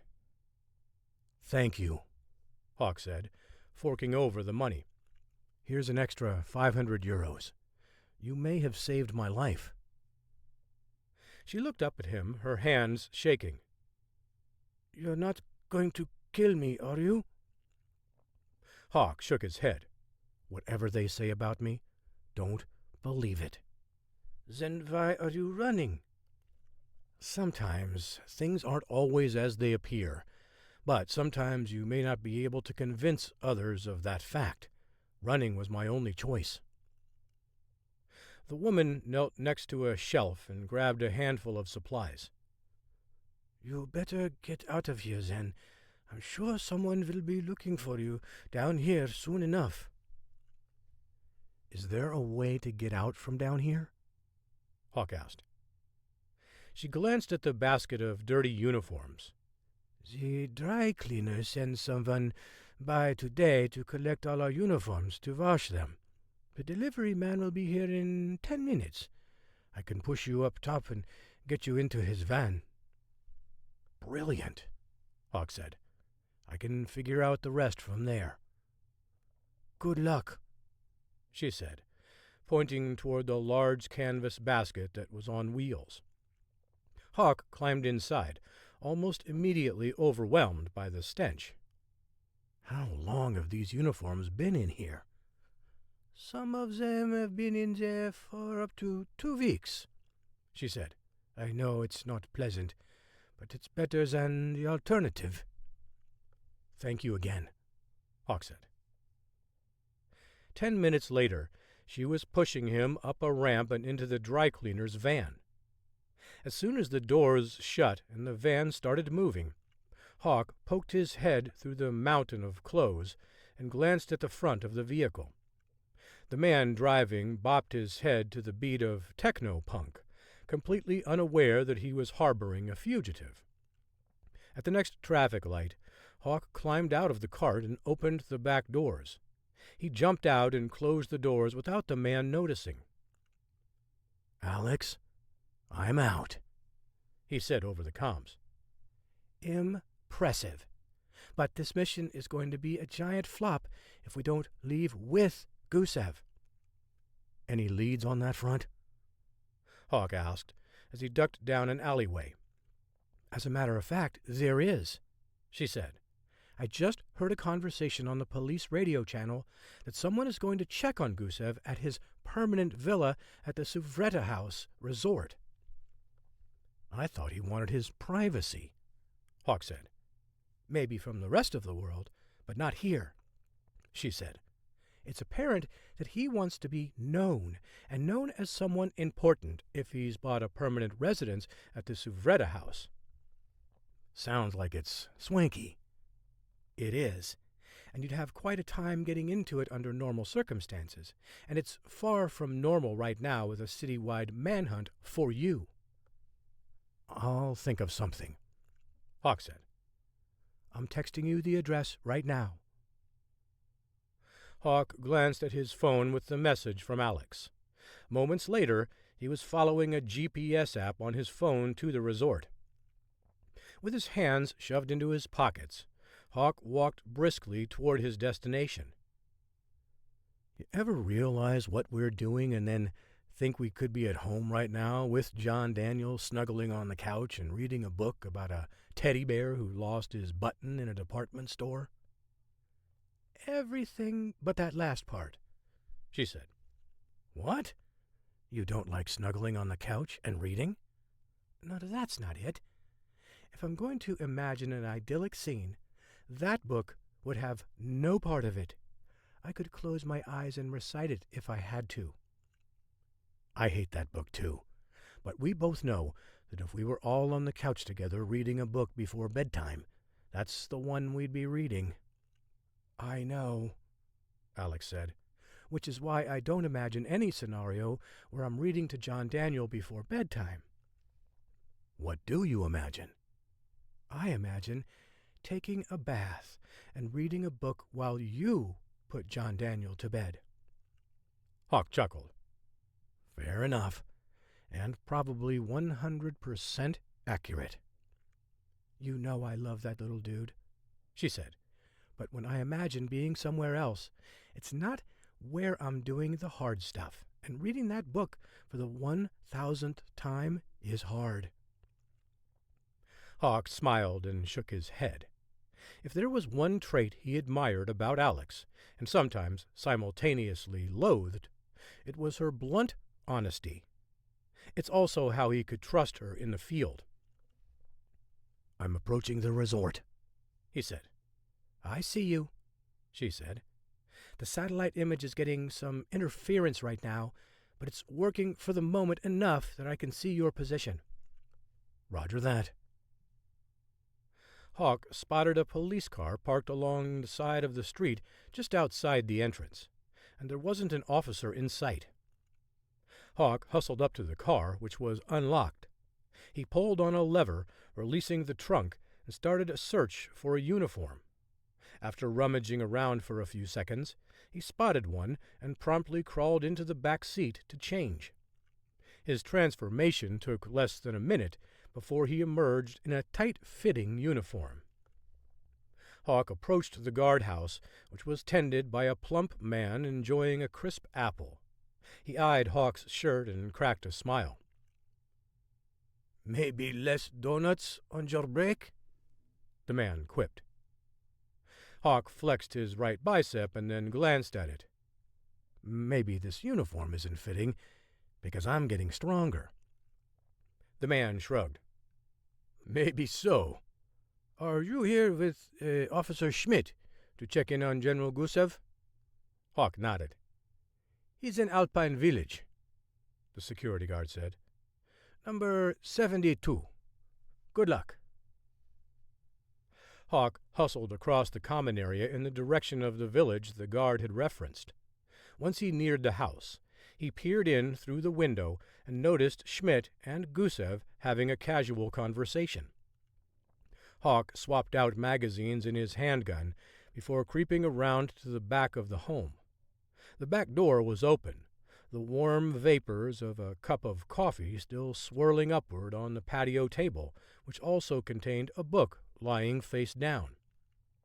Hawk glanced around to make sure no neighbors were watching, but only a former military officer from Russia would even consider venturing outside to read in such bitter cold. After easing inside, Hawk crept down the hallway, his gun trained in front of him. "Remember, low body count," Alex said. Hawk didn't respond as his target came into view. Noticing Hawk first, Gusev raised his hands in the air. "Don't shoot." Before Schmidt could draw his weapon, Hawk hit him twice in the neck, sending him collapsing to the floor. Gusev tried to hide behind the couch, but Hawk rushed toward the Russian general and put one shot in his neck and the other in his chest. Before Gusev could say a word, he was out. Hawk collected all 4 of the tranquilizer darts he'd shot and pocketed them, as well as Schmidt's keys. He ignored the officer and collected Gusev, throwing him over his shoulder and carrying him to the squad car outside the Suvretta House resort. As Hawk approached the gate, the security guard was searching for any edible flesh on his apple core. He glanced up at Hawk, lugging Gusev to the car. "I thought you just needed to talk to him," the guard said. "He wasn't being compliant," Hawk said, with a shrug. The guard didn't seem interested in pushing the issue before tossing the core into the street. Working quickly to secure Gusev in the back, Hawk finished before communicating with Alex. "The target is secure," Hawk said over the comms. "Let the pilot know it's time to gas up and that we'll have one more passenger." Chapter 16. Fonatu, Maldives. Robert Besserman steadied himself as he climbed out of the small aircraft, its pontoons teetering in rhythm with the waves. He eased onto the dock and held his hand out for Mallory Kaufman as she followed him. Once she was on the dock, she tugged down on the brim of her sun hat as the wind gusted up. "Welcome to the Maldives," Besserman said with a wry grin. "This beats a good day at the office every single time," she said. "If only we weren't here on business." They followed their pilot to a small hut just off the beach, where a man directed them to a car and handed them the keys. Besserman had been to Maldives once before, but he was more than familiar with the layout of the islands.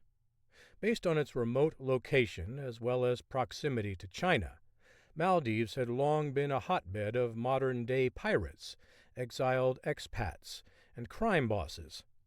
But that wasn't all. The archipelago had also emerged as a preferred resort destination for the wealthy all over the world. And it was where they'd learned Chinese General Ji Chao, the man seen talking with President Norris in the video, had spent the last 5 years. While Chao had retired, U.S. intelligence operatives kept a close eye on him. The most recent report on him detailed his rigid daily routine, which included drinking 2 Mai Tais every afternoon at 3 o'clock at a beachside bar on Fonatu. Besserman checked his watch, which read 2:30 p.m., as he climbed into the driver's side of their rental car. The palm trees lining the sandy dirt road swayed as they turned on the island's main thoroughfare. "Do you have all the documents in order?" Besserman asked. Mallory pushed her glasses up on her nose and sifted through the file folder in her lap. "Everything is good to go. All you have to do is get Chow talking." "Well, that shouldn't be too difficult," Besserman said. "We'll have plenty to talk about." While Chow had retired from the military, he hadn't fully retired, according to intel reports. He'd slowly started purchasing uninhabited islands and seeking out investors to build resorts. 2 projects were nearing completion, while a third had just broken ground. Besserman was about to pitch a 4th, one quite suitable for a large island Chow owned. A few minutes before 3 o'clock, they pulled into the parking lot of Bub's beachside bar. Besserman had learned that the original owner, Bub Morton, was an expat who'd left the Navy after putting in 25 years. He'd fallen in love with the islands while stopping in Maldives on several tours and moved there with his wife, Charlotte. Bub had died in a scuba diving accident a few years ago, leaving his wife to run the place. As soon as Charlotte noticed Besserman and Mallory, a big smile spread across the woman's face. "Welcome," she said in English, pounding the bar top. "You 2 look thirsty." Besserman and Mallory took a seat in front of Charlotte, who was far more energetic than Besserman had imagined. "Can I interest you in some rum or maybe a cocktail?" she asked. "Or, I know, how about a cold beer?" "I'd love a scotch, neat," Besserman said. "And for the lady?" Charlotte asked. Mallory shrugged. "Surprise me." "You got it," the peppy owner said. Besserman turned around on his stool and took in the scene right outside Bub's front porch. The water lapped at the beach as a cool breeze rustled the leaves on the palm trees. While the view was picturesque, he wondered why there weren't more than a dozen people enjoying the sun and the white sand, especially as winter had fallen hard on the northern hemisphere. Where is everyone? Besserman asked. What do you mean? Charlotte fired back as she placed a scotch in front of Besserman and a Mai Tai in front of Mallory. Is this all the people who enjoy this pristine beach each day? He asked. Pretty much. It gets a little busier during the tourist season, but this is par for the course most days. How do you stay in business, then? Besserman asked, glancing around the room, which contained only 2 other patrons. For one thing, I don't have to pay a ton of taxes, she said. My late husband, God rest his soul, also squirreled away a hefty sum so that we weren't dependent upon this succeeding to survive. This was more or less a labor of love for Bub, something for him to pass the time in retirement. Did you say your late husband? Mallory asked. Charlotte nodded. He died a couple of years ago doing what he loved best, scuba diving. I had a bad premonition that day about him being in the water, and I warned him about it, but he told me I was crazy and went anyway. He never came home. Well, sorry to hear that, Besserman said. Yeah, me too, Mallory said. Besserman enjoyed the scene before a few minutes passed. When he checked his watch again, it was 10 minutes past 3 o'clock. He turned back toward Charlotte. How well do you know General Chow? Besserman asked. I heard he comes in here quite a bit. Charlotte's face fell. What? You haven't heard? Heard what? Mallory asked. General Chow died 2 weeks ago at his home, Charlotte said. Besserman banged his fist on the bar top. Damn it! We came all this way to speak with him. What happened? Nobody knows, Mallory said. We were told he went peacefully in his sleep from a heart attack, but nobody knows for sure, or even believes that's what happened. What do you think happened? Besserman asked. Charlotte shook her head. I really don't know. He was such a sweet man. Can't believe his mother outlived him, too. His mother? Mallory asked. Yeah, his mother is 93, according to what the general told me. She's been out here a few times to visit and was spry as anything. Once they finished their drinks, Besserman thanked the woman and left her a healthy tip. When they were inside their car, Besserman turned to Mallory. This isn't good, Besserman said as he ignited the engine. What are we going to do about this now? She asked. Besserman sighed. The only thing I can do. I need to confront the president directly. Chapter 17. Los Angeles. Morgan May looked at the report on her desk as she sipped her cup of coffee. Hawk and Alex's capture of General Gusev was a start to finding out the identities of everyone in the Russian sleeper cell, but it wasn't happening fast enough for President Norris. He'd left several messages demanding an update as soon as there was news. But Morgan didn't want to waste everyone's time with a report that there wasn't anything to report. Now, the Magnum Group had something with Gusev, though it wouldn't assuage Norris's angst over the matter. A knock at her door jolted her back to the present, where her own problems were mounting. Big Irv leaned against the door jamb, running a $50 coin through his fingers. Come on in, Morgan said, gesturing for him to have a seat. We've got plenty to talk about. Good work on Kingsley, Big Irv said. You heard? Mia told me, he said. She said you really know how to put the screws on someone. Morgan smiled wryly. It's a skill I learned from my uncle. Anyone that fakes his own death is playing on another level, Big Irv said. And I went to his first funeral. Not planning on going to his second, though. That's fair enough. You go to a person's funeral where they know you were there, then I think you're exempt from going to the second one. I already cried my tears for J.D. He doesn't get any more. I doubt he'll have one for you to miss. He'll probably just drift into the ocean and happily die there. Going out on his own terms. That's how the senator always operated. No need to change now. Speaking of operations, we need to put one together, and quickly, Morgan said. So you know how this is going to work? The plan is simple. I'll explain it all to you now.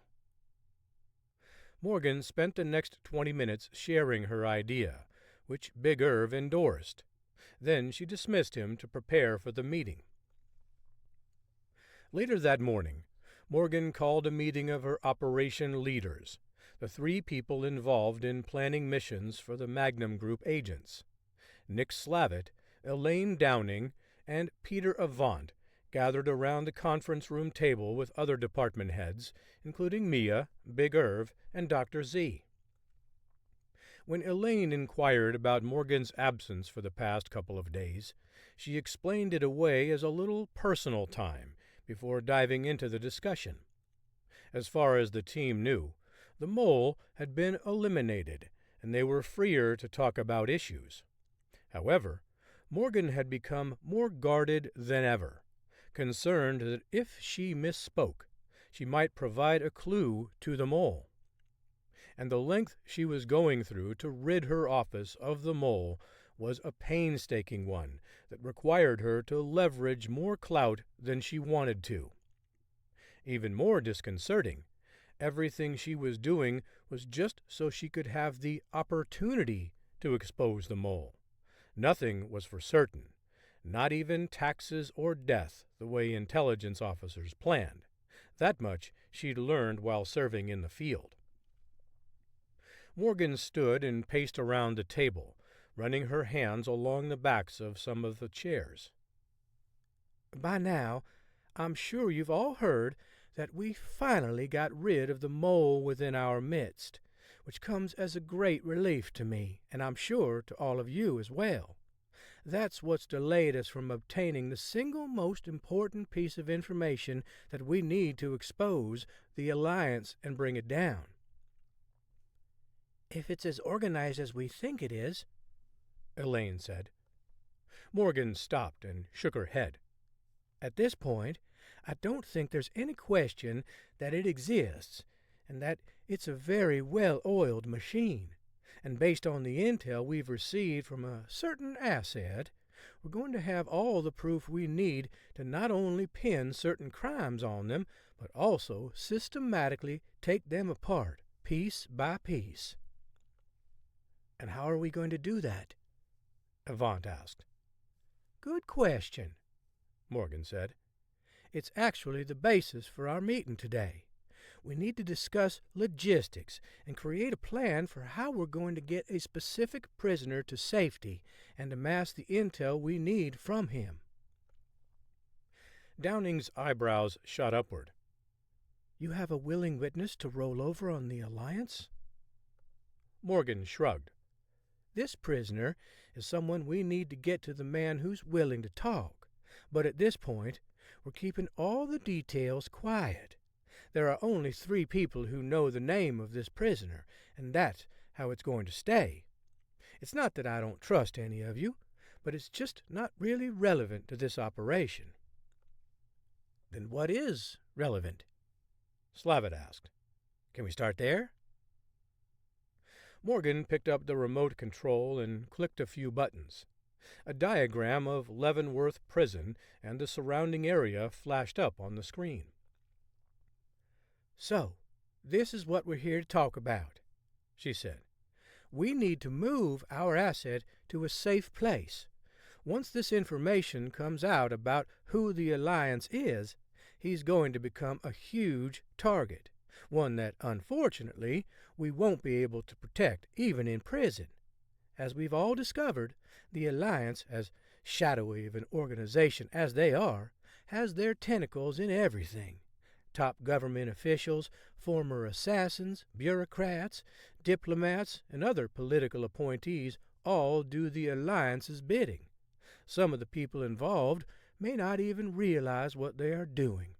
Fooled by a representative who makes requests and tells their asset that it's for a secret mission for the government, all working against it, wholly unaware. So, we have to eliminate the leadership first and foremost. This can't be a slow burn. And you think this asset is going to be able to do that? Avant asked. Morgan nodded. If just a quarter of the information the prisoner has given us is true, we'll be able to dismantle them, complete with a handful of prison sentences that won't carry any parole possibilities. What do we need to do then? Slavitt asked. I want each of you to design a plan to extract this prisoner who's going to help us assure that the witness talks, Morgan said. Think of your role as a competition of sorts. Instead of brainstorming on this one, I want each of you to put forth an actionable plan to transfer this prisoner out of Leavenworth by way of the Sherman Army airstrip. Once the prisoner is on the plane, it will be directed to a location to be determined at that moment. No one will know the final destination of the prisoner, not even the pilot, and he'll be gassed up and ready to fly wherever it is he's instructed to. Seems like this would be a simple transport, Elaine said. Seems that way, Morgan said. But we're talking about securing testimony from an asset who's been privy to conversations between high-ranking government officials involved in conspiring against their own country. Don't you think they would do everything in their power to keep that quiet? Power is only worth something if you can use it from your position. Going behind bars is going to neuter these traitors. That's just how we like it, Slavitt said. Exactly, Morgan said. So, do you think you can help me out here? I want your best plans on my desk tomorrow morning, and the plan we select will be implemented right away. The transfer is set to take place in less than 48 hours. Morgan dismissed the meeting and leaned back in her chair. Big Irv lingered to speak with her. Well done, Big Irv said. The trap has been set. She wagged her finger at him. The trap has been set for the bait. There's still bigger fish to catch and fry. He cocked his head to one side and eyed her closely. You're starting to remind me of the senator every single day. Morgan huffed a laugh through her nose. I think that was his plan all along. Chapter 18. Tangier, Morocco. Hawk slid open the security panel and stared at the ocular scanner. After a few seconds, the light flashed green and the door unlocked. He helped General Gusev inside and placed him in a chair in the living room. Still woozy from the tranquilizer darts, he stared around the room and mumbled something in Russian. Hawk drew in a deep breath through his nose. Nobody's been here in quite some time. It's so musty. We do have some fond memories here, Alex said, though I'd still like to visit the city one time without being on assignment. I'm starting to detect a common theme here. If I don't say it, you won't know what I want. If I hadn't said anything, I'm not sure we would have gotten married in Hawaii. Hawk smiled. I'm getting better at picking up your hints, even though you're far more direct than most women I've ever known. There's something to having a man figure out what a woman wants, she said. It lets us know that you treasure us. When you pay attention to all the little details about us, that sends the kind of message all women want to hear. "Why don't you two get a room?" Gusev sneered. "We will," Hawk said. "But first, we have to deal with you." Gusev glared at Hawk. "You dragged me across the world to torture me, didn't you?" "Making you listen in on our conversation wasn't torture enough for you?" Hawk asked. "I can arrange for far more torturous methods. The Mediterranean madman is only a short call away." "So, we're in Tangier," Gusev said. "I was wondering why it was so warm." Hawk pulled up a chair directly across from Gusev and stared straight at him. Alex set up her laptop, connecting it to a camera on a small tripod. They hoped to get all the information necessary to uncover the identities of every sleeper cell agent that had infiltrated the U.S. border.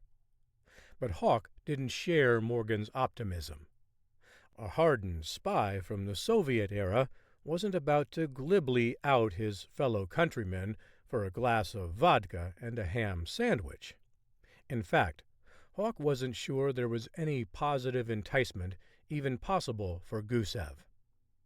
According to the agency's intel report on him, Gusev took pride in his stubbornness, making Hawk spend the entire flight from Kyrgyzstan to Tangier mulling over the best way to break Gusev. And Hawk was certain there was only one way that would get the former Russian general's attention. "General," Hawk began, "it's come to our attention that you might be able to help the United States with a small matter of national security." Gusev grunted and rolled his eyes. "I have no idea what you're talking about, and if I did, I wouldn't tell you shit." "I appreciate the honesty," Hawk said. "That way I can skip my attempts to pander to you so we can get down to business." Gusev laughed heartily. "Do you really think that I'm going to conduct any kind of business with you?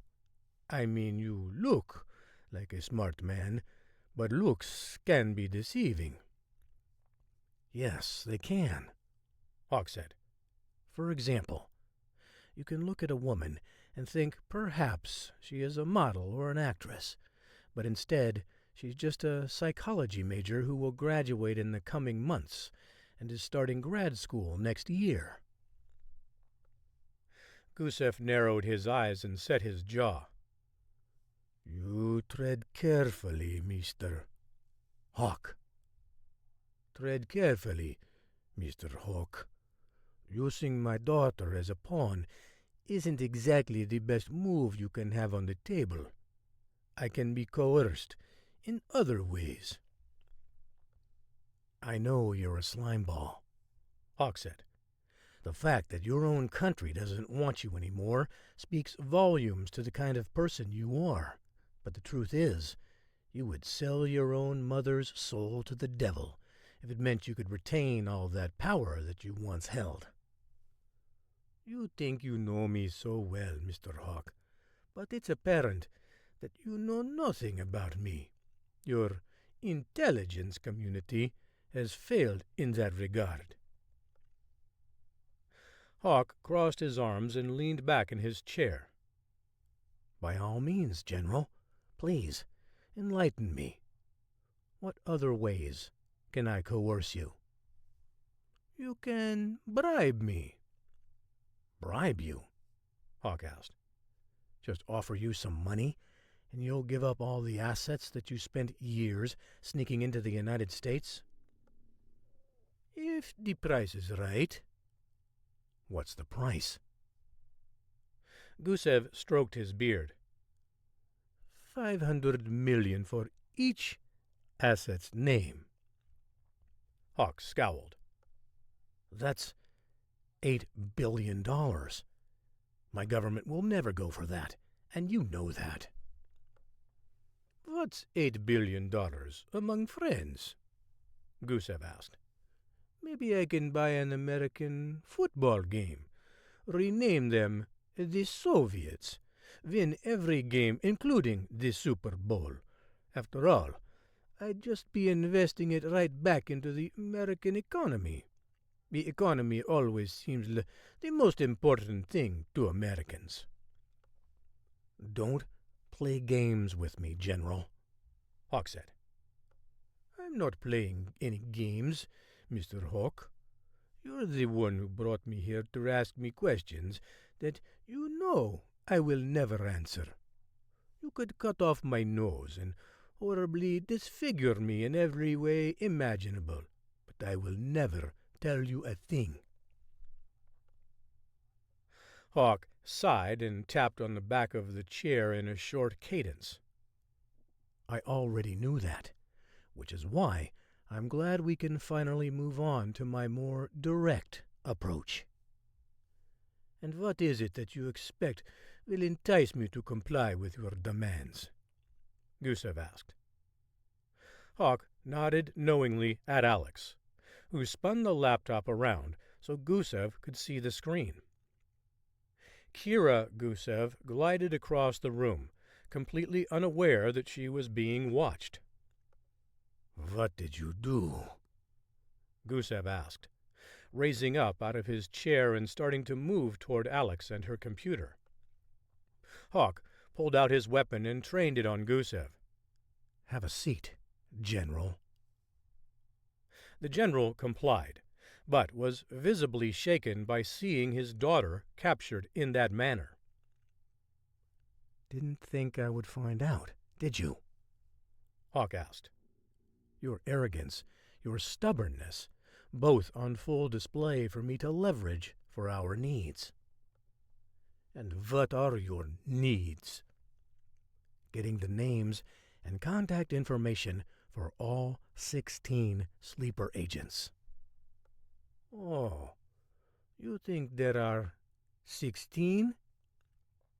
Gusev asked with a smirk. There's only 15, unless the FSB snuck in some more after I left. You're lying, Alex said. Gusev laughed. You have no idea how many agents have already infiltrated and acclimated to life in the United States. We have detailed files from Oleg Bokarov, Hawk said. Now you're the one lying. If you had them, you wouldn't have gone through all the trouble to take me prisoner. Hawk took a deep breath before exhaling slowly. He handed a manila folder to Gusev. Go ahead. Take a look. Gusev's eyes didn't even flicker as he looked at the documents in front of him. What's this all about? We know about Kira, Hawk said. Gusev shrugged. It's not a secret. Your government knows all about my daughter. She is her own woman. Yes, but perhaps she's a sleeper agent, too, Hawk said. We'll need to talk with her. Maybe even let the admissions office at USC know about her connections to a group of Russian terrorists. This is ridiculous, Gusev said. Kira is studying public relations at USC, mostly because she wants to party with the Americans. What you're insinuating is laughable. I've been in this business long enough to know I would never want my own daughter involved in it. And I suppose if either of you have children, you'd feel the same way. On that last point, we can agree, Hawk said. However, you're going to tell us everything, or else your daughter will have difficult days ahead of her. You leave her out of this, Gusev said with a hiss. The choice of whether she's left out of our dealings is up to you, Hawk said. Tell us what we want to know, or your daughter will suffer the consequences. Gusev glanced at his watch. I must warn you that she calls me every Sunday night, around this time. If she doesn't hear from me, she will notify the FSB, who will come looking for me. I don't think you want to start an international incident, do you? You mean like the one you've already started? Hawk asked, shaking his head. If there are Russian agents in the United States, I'm sure they aren't planning to do anything, Gusev said. It's just a safeguard, like nuclear weapons. But taking a former Russian general prisoner, now that will raise the Kremlin's ire. I can promise you that you don't want the consequences that come along with that. Hawk was prepared for Gusev's demand, one that the Magnum Group team had discussed beforehand and expected. But Hawk played up the decision as if it was something he hadn't considered before. He huddled with Alex away from Gusev, and they put on a show for their guest. For a moment, they went back and forth, arguing for and against the idea. Alex played the good cop in the routine before Hawk acted as if he'd go along with her suggestion. Okay, Hawk said, as he walked back toward Gusev. We will let you call your daughter. The phone call will be monitored here. Gusev entered the numbers in a phone application on Alex's laptop. Hawk verified the number as one belonging to Kira. After a few rings, she picked up, and the two held a conversation in Russian. Hello? Kira. Oh, hello, Papa. Where are you calling from? I didn't recognize this number. I'm with some new friends and left my phone at home, but I wanted to call you so you wouldn't worry. Of course. Is everything all right? Everything is lovely. I spent the morning skiing, and now I'm drinking wine. It doesn't get much better than that. She giggled. I just got back from the beach, where I went surfing this morning. It definitely doesn't get better than that. I'm glad you've had a good morning, dear. I love you, but I must go now. We'll talk next week. Ciao. Ciao, Papa. Alex pushed a button on the laptop, ending the call. All right, Hawk said. We let you talk to your daughter. Now, it's time you talk to us. I'll tell you everything you want to know in the morning, Gusev said. That tranquilizer has made my mind hazy, and I need a good night of sleep. Hawk glanced at Alex, who shrugged. Fine. Let me take you to your quarters. A few minutes later, Gusev was settled in his room, which was locked and secured. Hawk retreated to the living room to discuss the events with Alex. So? She said. How do you think that went? I don't know, Hawk said. Fine, I guess. But we have a big day tomorrow, and I hope he's not stalling. They can't track him, Alex said. Not here, anyway. We might as well be off the grid as far as any tracking devices are concerned. That will help me sleep better tonight, Hawk said. But I won't relax until we have every last one of those agents in custody. You and me both, Alex said. Big Irv sat in a white van with the USC seal emblazoned on the side, monitoring Kira Gusev's activities. It was getting late, but he was ready for a long night. Back at the Magnum Group offices, he'd been listening in on the general's conversation with his daughter, and nothing seemed out of the ordinary. But Morgan didn't want to take any chances. If Gusev had communicated a secret message to Kira, Big Irv was going to make sure the young co-ed didn't skip off into the night, losing Hawk and Alex's leverage with their prisoner. Big Irv listened as Kira told her roommate that she was going down the dorm hall to the bathrooms. However, that was over an hour ago, and Big Irv's bug hadn't picked up Kira's return. The lights had been out for a half hour, but no sign of Kira. He called Morgan to update her on what was happening. She suggested he go check it out. Big Irv lumbered up the steps to the dorm and found her room. He softly knocked on the door several times, but didn't get an answer. Finally, he knocked louder. A few other doors along the hallway opened up, with girls peering into the open to see who was making all the racket. Finally, Kira's roommate, her hair already in a matted mess, shuffled to the door. "What do you want?" she grumbled. "I'm looking for Kira," Big Irv said. "At this time of night? We have classes in the morning." "It's urgent." "Well, she's not here." The girl tried to close the door, but Big Irv stopped it with his hand. "Did she tell you where she was going?" "Yeah. She said she was going to the bathroom like an hour ago. But I've got an 8 o'clock class, so if you don't mind, you can try calling her on her cell or check back tomorrow. Good night." "You don't have any other idea where she could have gone?" "She's probably playing one of those stupid online games," she said. "She wastes so much time. Now, if you'll please leave, I need to get some sleep." She shut the door without waiting for a response from Big Irv and locked it. Big Irv hustled down the stairwell and raced to the parking deck nearby. He'd tagged Kira's car, but it wasn't where he'd found it earlier.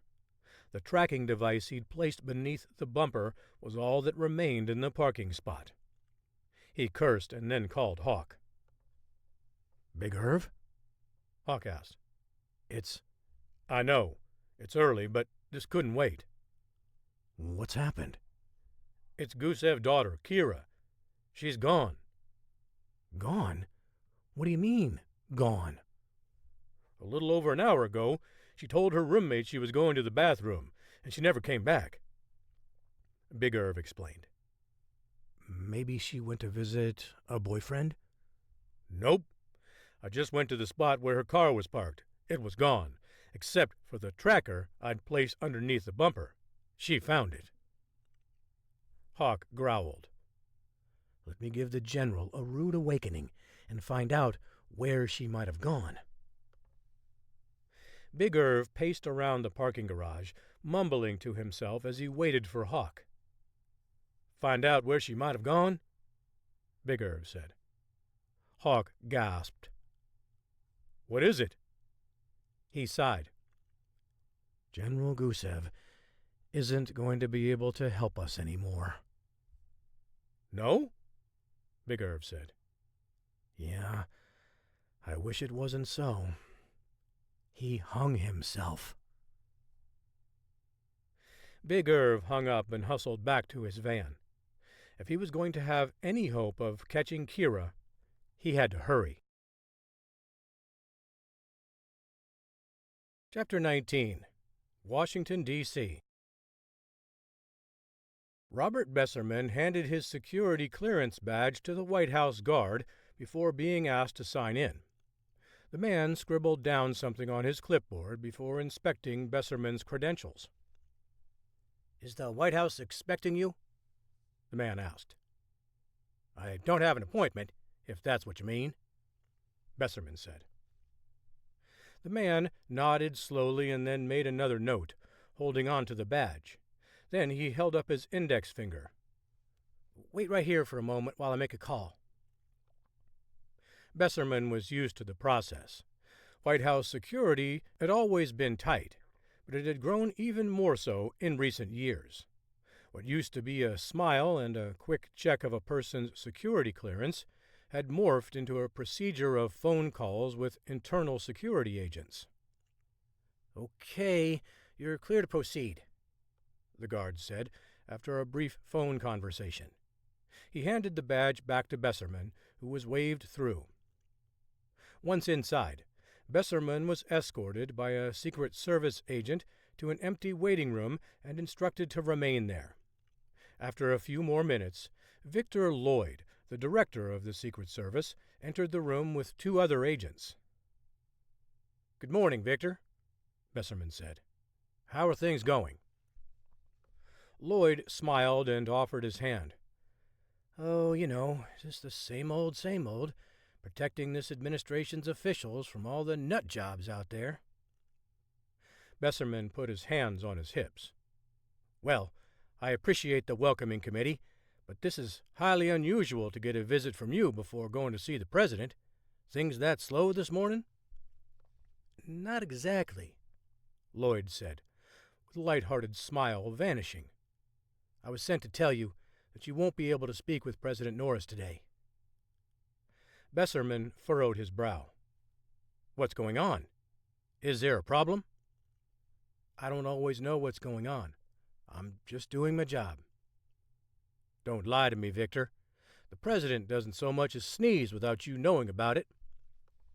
"Sorry, Bobby. I wish I could tell you more, but I've just been instructed by the president to deny you access today."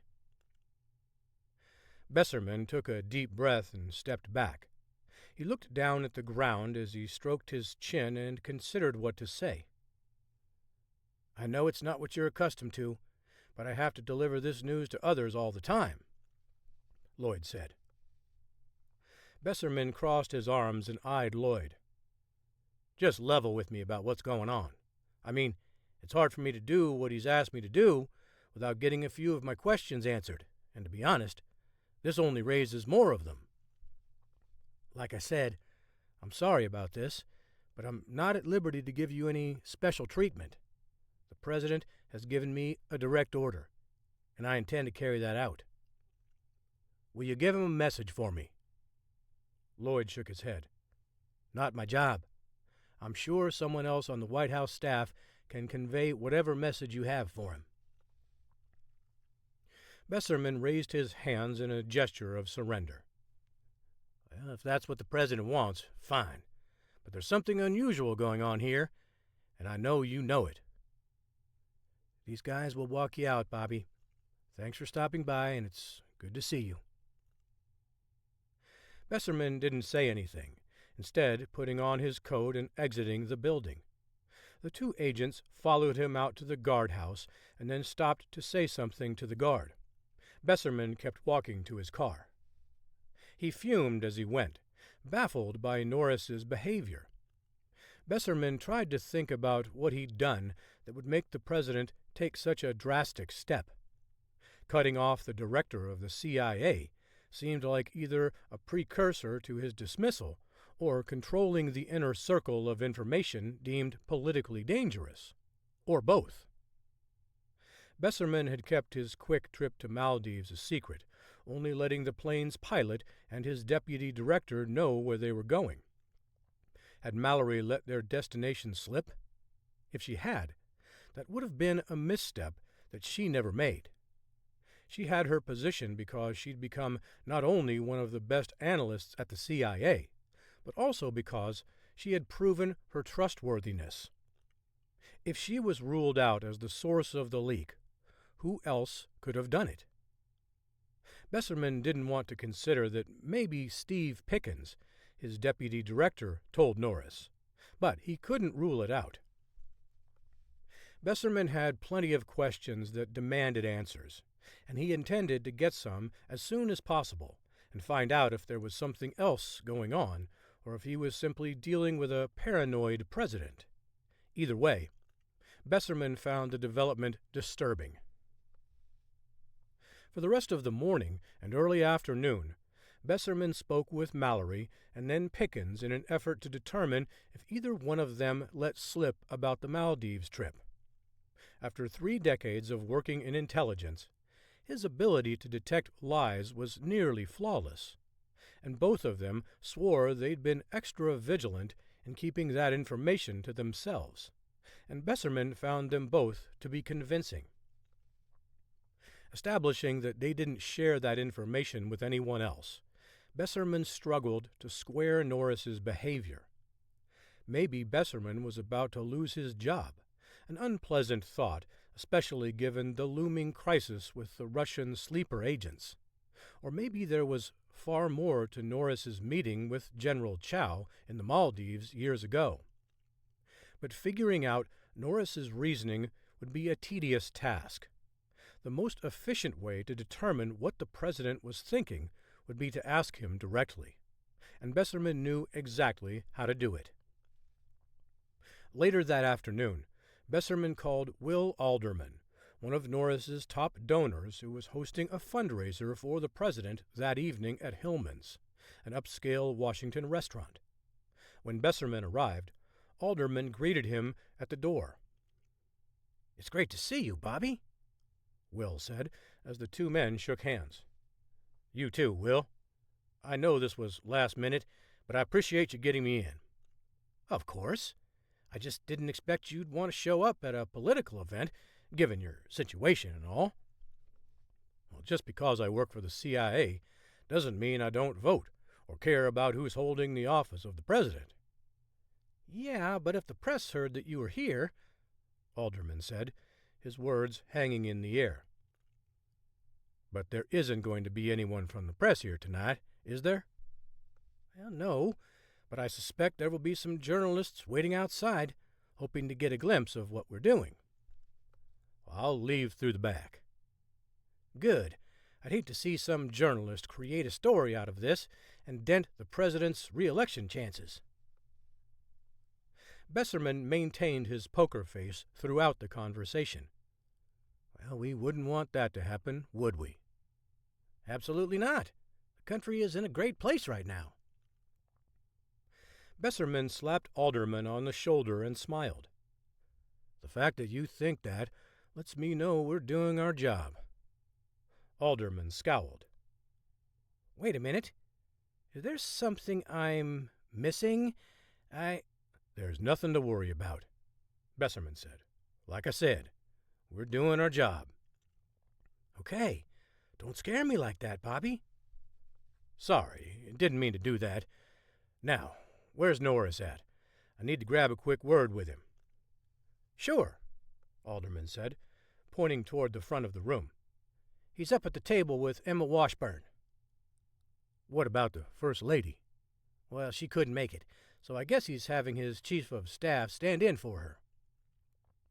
Besserman shrugged. "Interesting.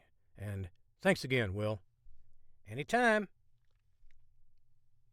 Besserman wove through the sea of tables toward Norris. After Besserman spied a couple of Secret Service agents who seemed to be watching him, he took a seat at his designated table. He endured a delicious meal with a host of pretentious donors, all talking openly about how they hoped Norris would favor their personal business aspirations over the next 4 years. Knowing how Washington worked, Besserman thought they were all openly deluded or naive. If you were at a $2,000 plate fundraiser, that was just the price of admission to see the president. Meeting with Norris would certainly cost a donor hundreds of thousands of dollars, though that'd be without the guarantee of Norris agreeing to grant any requests. Besserman had been disappointed when he learned that not long after arriving in Washington, but he'd long since accepted it as fact, and it didn't matter which party controlled the White House. While the American people quibbled over which party's leader occupied the Oval Office, Besserman recognized long ago that the real people running the country were all behind the scenes. However, the president had some influence, and if Norris was being influenced by China, that was a most troubling development, one that Besserman couldn't just let go. After dinner and a short speech from Norris, Besserman slipped into the receiving line to meet the president. When Besserman's turn came, he strode toward Norris. 2 of the Secret Service agents stepped forward before Norris waved them off. "What a pleasant surprise to see you here, Bobby," Norris said, before pulling Besserman closer. "Didn't you get the message when you came to the White House today? I'm not interested in talking with you until you find out who's behind those leaked tapes." We're still working on it, sir, but I do have some other questions that we need to discuss. Just do your job, Bobby, Norris sneered. or I'll find someone who will. Besserman wanted to say more, but thought better of it. If China, or someone else, was running Norris, Besserman couldn't do much about it if he was ousted as the CIA director. As he slipped out the door, he glanced over his shoulder one more time at Norris, who wore a broad smile as he shook hands with the next donor in line. What are you trying to hide, Mr. President? Chapter 20. Los Angeles. Morgan May laid the 3 plans out on her desk and examined each one carefully. Each one was strong on its own merit, needing only fine-tuning to implement, and given all the information she doled out to all of the agents in charge of designing an escape plan, they were all easily implementable. Interestingly enough, they were all about the same, using 2 decoy vans along with an actual one to transport the prisoner. It was exactly what she was hoping they'd do. 2 of the plans were identical, selecting the first van as the one carrying the prisoner. The other plan had the prisoner in the 3rd vehicle. Big Irv shuffled into her office, slumping into the chairs across from her desk. "How's it going?"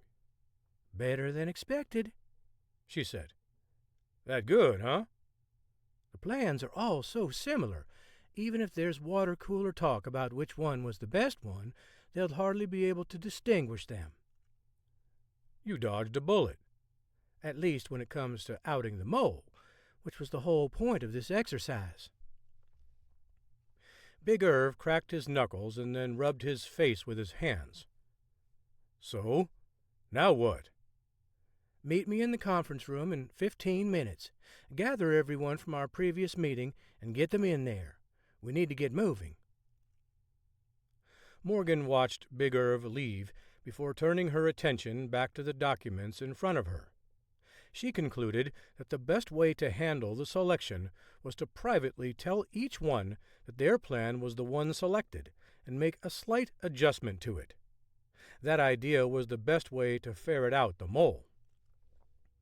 When she walked into the room 20 minutes later, everyone was gathered and ready to hear what she had to say. She dropped her files onto the table with a thud that echoed off the walls. I appreciate all your hard work in presenting some incredible plans to keep our witness safe, Morgan began. In fact, these are all so good and simple that we should be able to implement them almost immediately to get the prisoner out of Leavenworth and into a safe house where we can interrogate them. Slavitt leaned back in his chair. So, who's the winner? I'm going to speak with each of you individually about that, Morgan said, and I trust that you will keep the information to yourself. This is information we'd prefer to be kept quiet, even inside the Magnum Group. Any sharing of this information will be viewed as a breach of trust and grounds for dismissal. Is that understood? Everyone at the table nodded. Good, Morgan said. In that case, we can proceed with the overall idea of the plan. She explained what each analyst had essentially presented. Utilize 3 vans, keeping the location of the actual prisoner a secret. All 3 vans would go to the nearby airfield and promptly take off. That was the best exit strategy, one so obvious that they almost came up with the same one. I'll be meeting with each one of you in my office at the conclusion of this meeting to go over the merits of your plan and tell you which one we selected. I will reiterate this again. Any discussion of your plan in this office will not be tolerated and be grounds for immediate dismissal. Everyone understand? Each person seated at the table nodded affirmatively. Excellent, Morgan said. Elaine, you'll go first. A few minutes later, Morgan was in her office going over Elaine's plans. Next was Slavitt, followed by Avant. Once Morgan was satisfied her wishes had been communicated to all three analysts, she exhaled as Avant exited her office. A couple of minutes passed before Big Irv sauntered into her office. "How'd it go?" he asked. "Better than expected," she said. "They were all told that their plans were selected." Big Irv raised an eyebrow. "Is that so?" "If they all think they're right, they're going to report it to their superiors. Whichever van is attacked will reveal the truth about who's the leak. It's that simple." "It's a great plan," Big Irv said. "Let's hope it all goes accordingly." "Yes," Morgan said, as she nodded subtly. "Let's hope." "And in the meantime—" "Go home and pack, and tell Mia to do the same," Morgan said. "I want both of you on the company jet by 6 o'clock tonight, headed to Leavenworth. Understand?" "Of course," Big Irv said. "We'll be there." Morgan exhaled slowly and looked skyward. Please, please work. I can't take another failure." If pushed, she could take another failure or two, but she didn't want to. She wanted to expose the mole.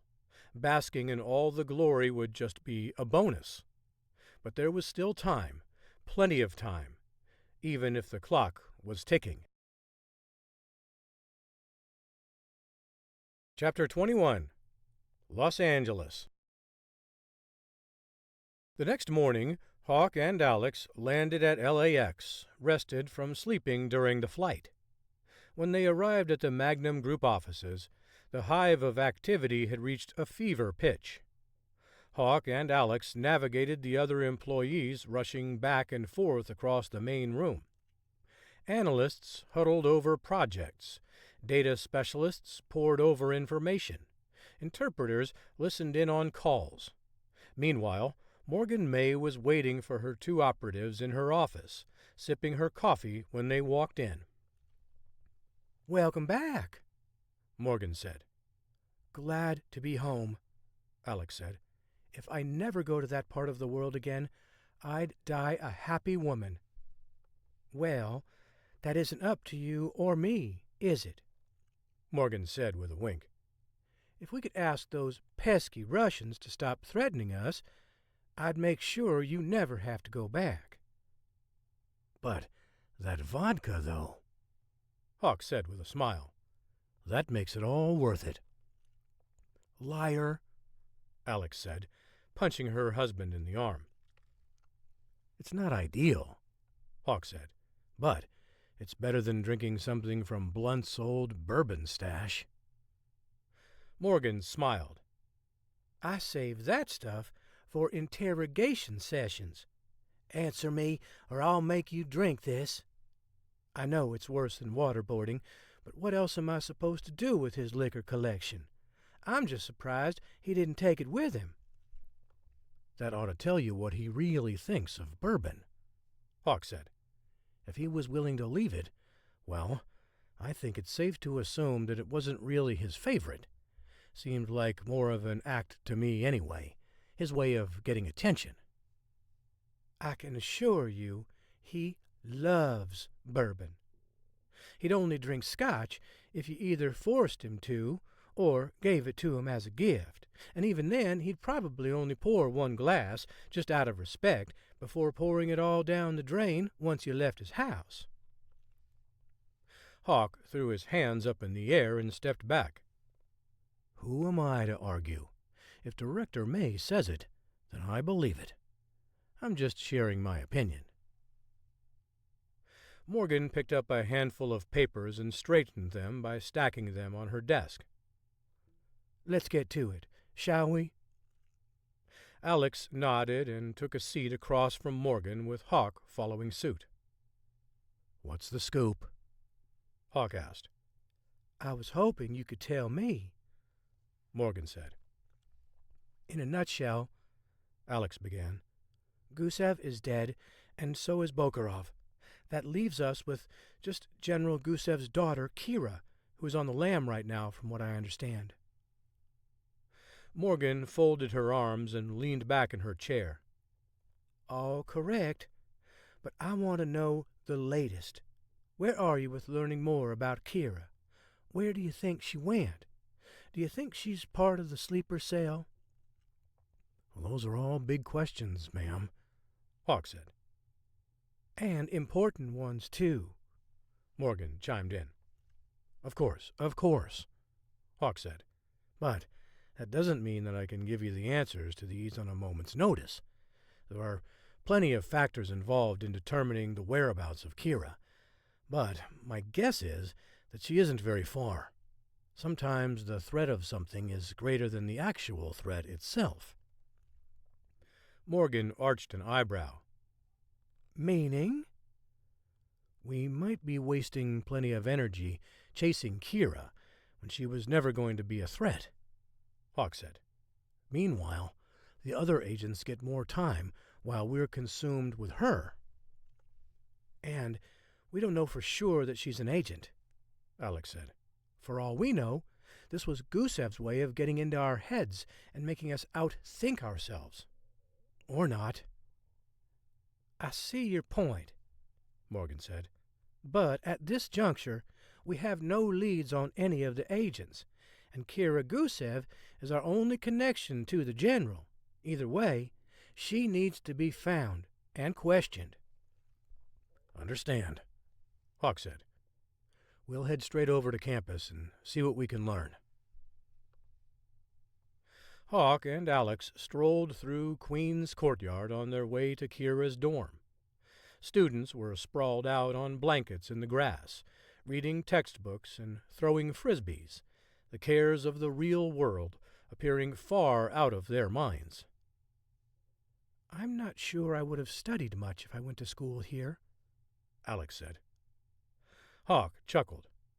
That's supposing you believe that college is all about academics.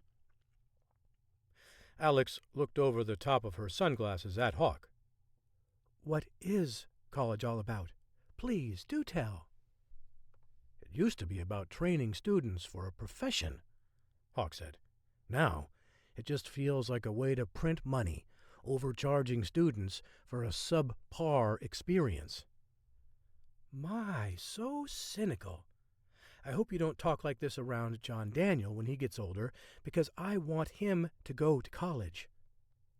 If that's what you want him to do, I'm fine with it, Hawk said.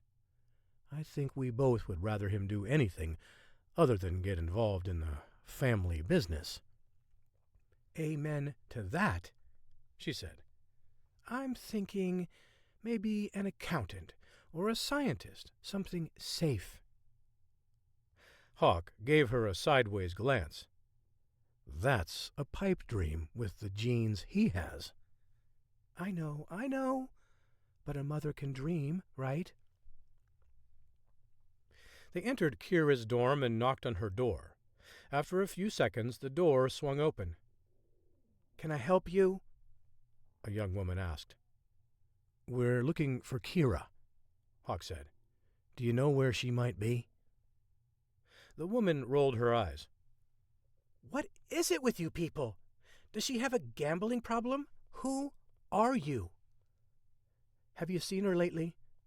Alex asked, ignoring the woman's question.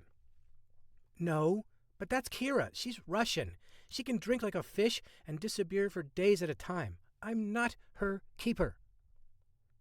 And you're not concerned that she hasn't shown up in a while? Alex asked. Why should I be? She's an adult. I'm not her parent. Hawk sighed. Look, we're not accusing you of doing anything wrong.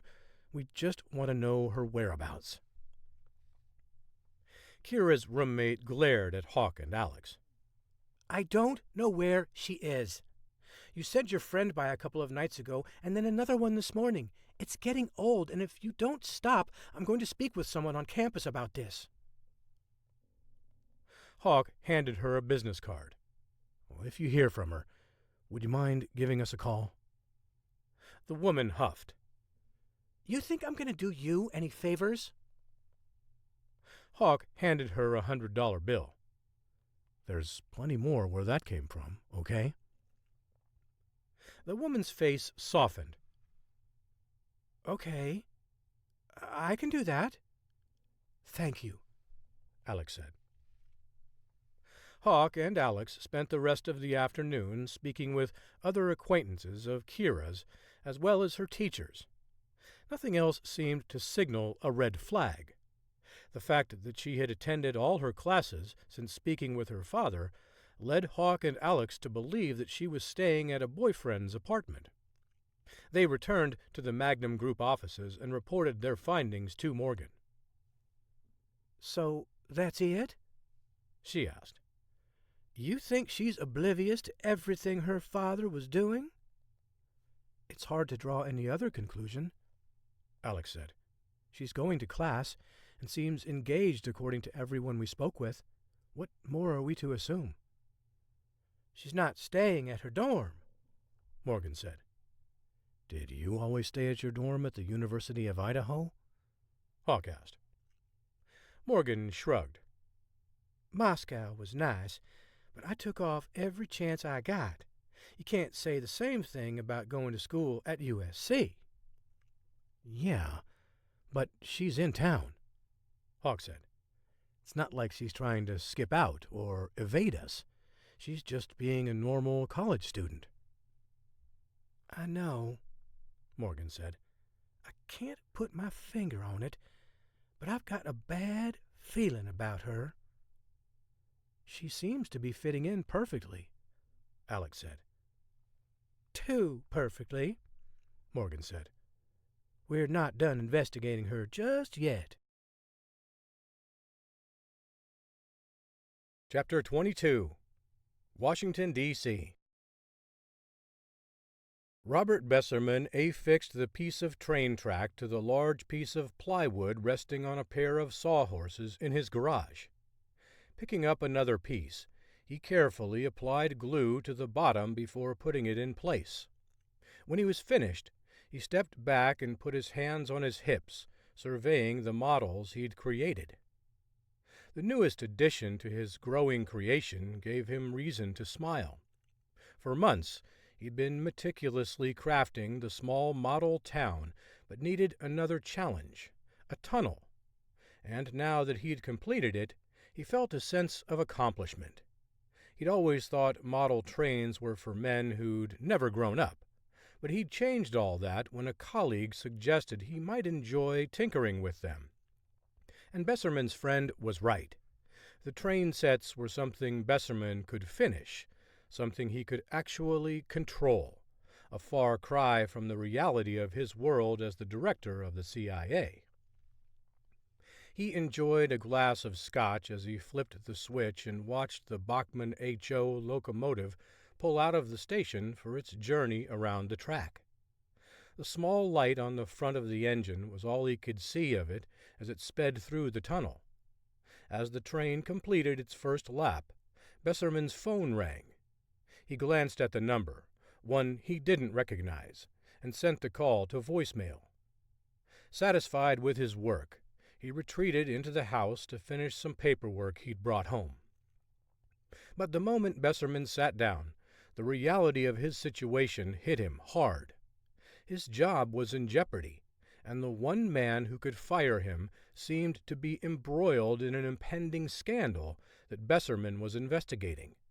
And if he didn't investigate, Besserman felt like he wouldn't be doing his job properly. Won't that be ironic? I'll be fired for doing my job. Besserman still couldn't figure out why Norris wouldn't be forthcoming with him.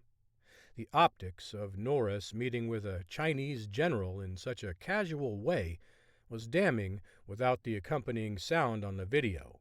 But what was actually being said? That was the question Besserman had to answer, what he needed answered, if for anything, his own sanity. If he never found out the nature of Norris's discussion with the general, Besserman would be left to draw his own conclusions, and he couldn't imagine it was benign when it came to national security matters. Had Norris's campaign been covertly bankrolled by the Chinese government? Had one of his oldest friends been an actual Manchurian candidate? Was Besserman only in the position he was in because the Chinese wanted him there? The questions plaguing Besserman and the possible explanations were enough to drive him mad. Besserman could ponder these things all night long if he wanted to, resulting in another sleepless night. But that's why he brought his work home, a welcome distraction from the part of his job that had captivated and demanded his attention. Besserman's phone rang again with the same number from a few minutes before. He wasn't sure if he wanted to answer, wondering if the robocall machine had caught up with him again to inquire if he'd like to purchase an extended warranty for his car.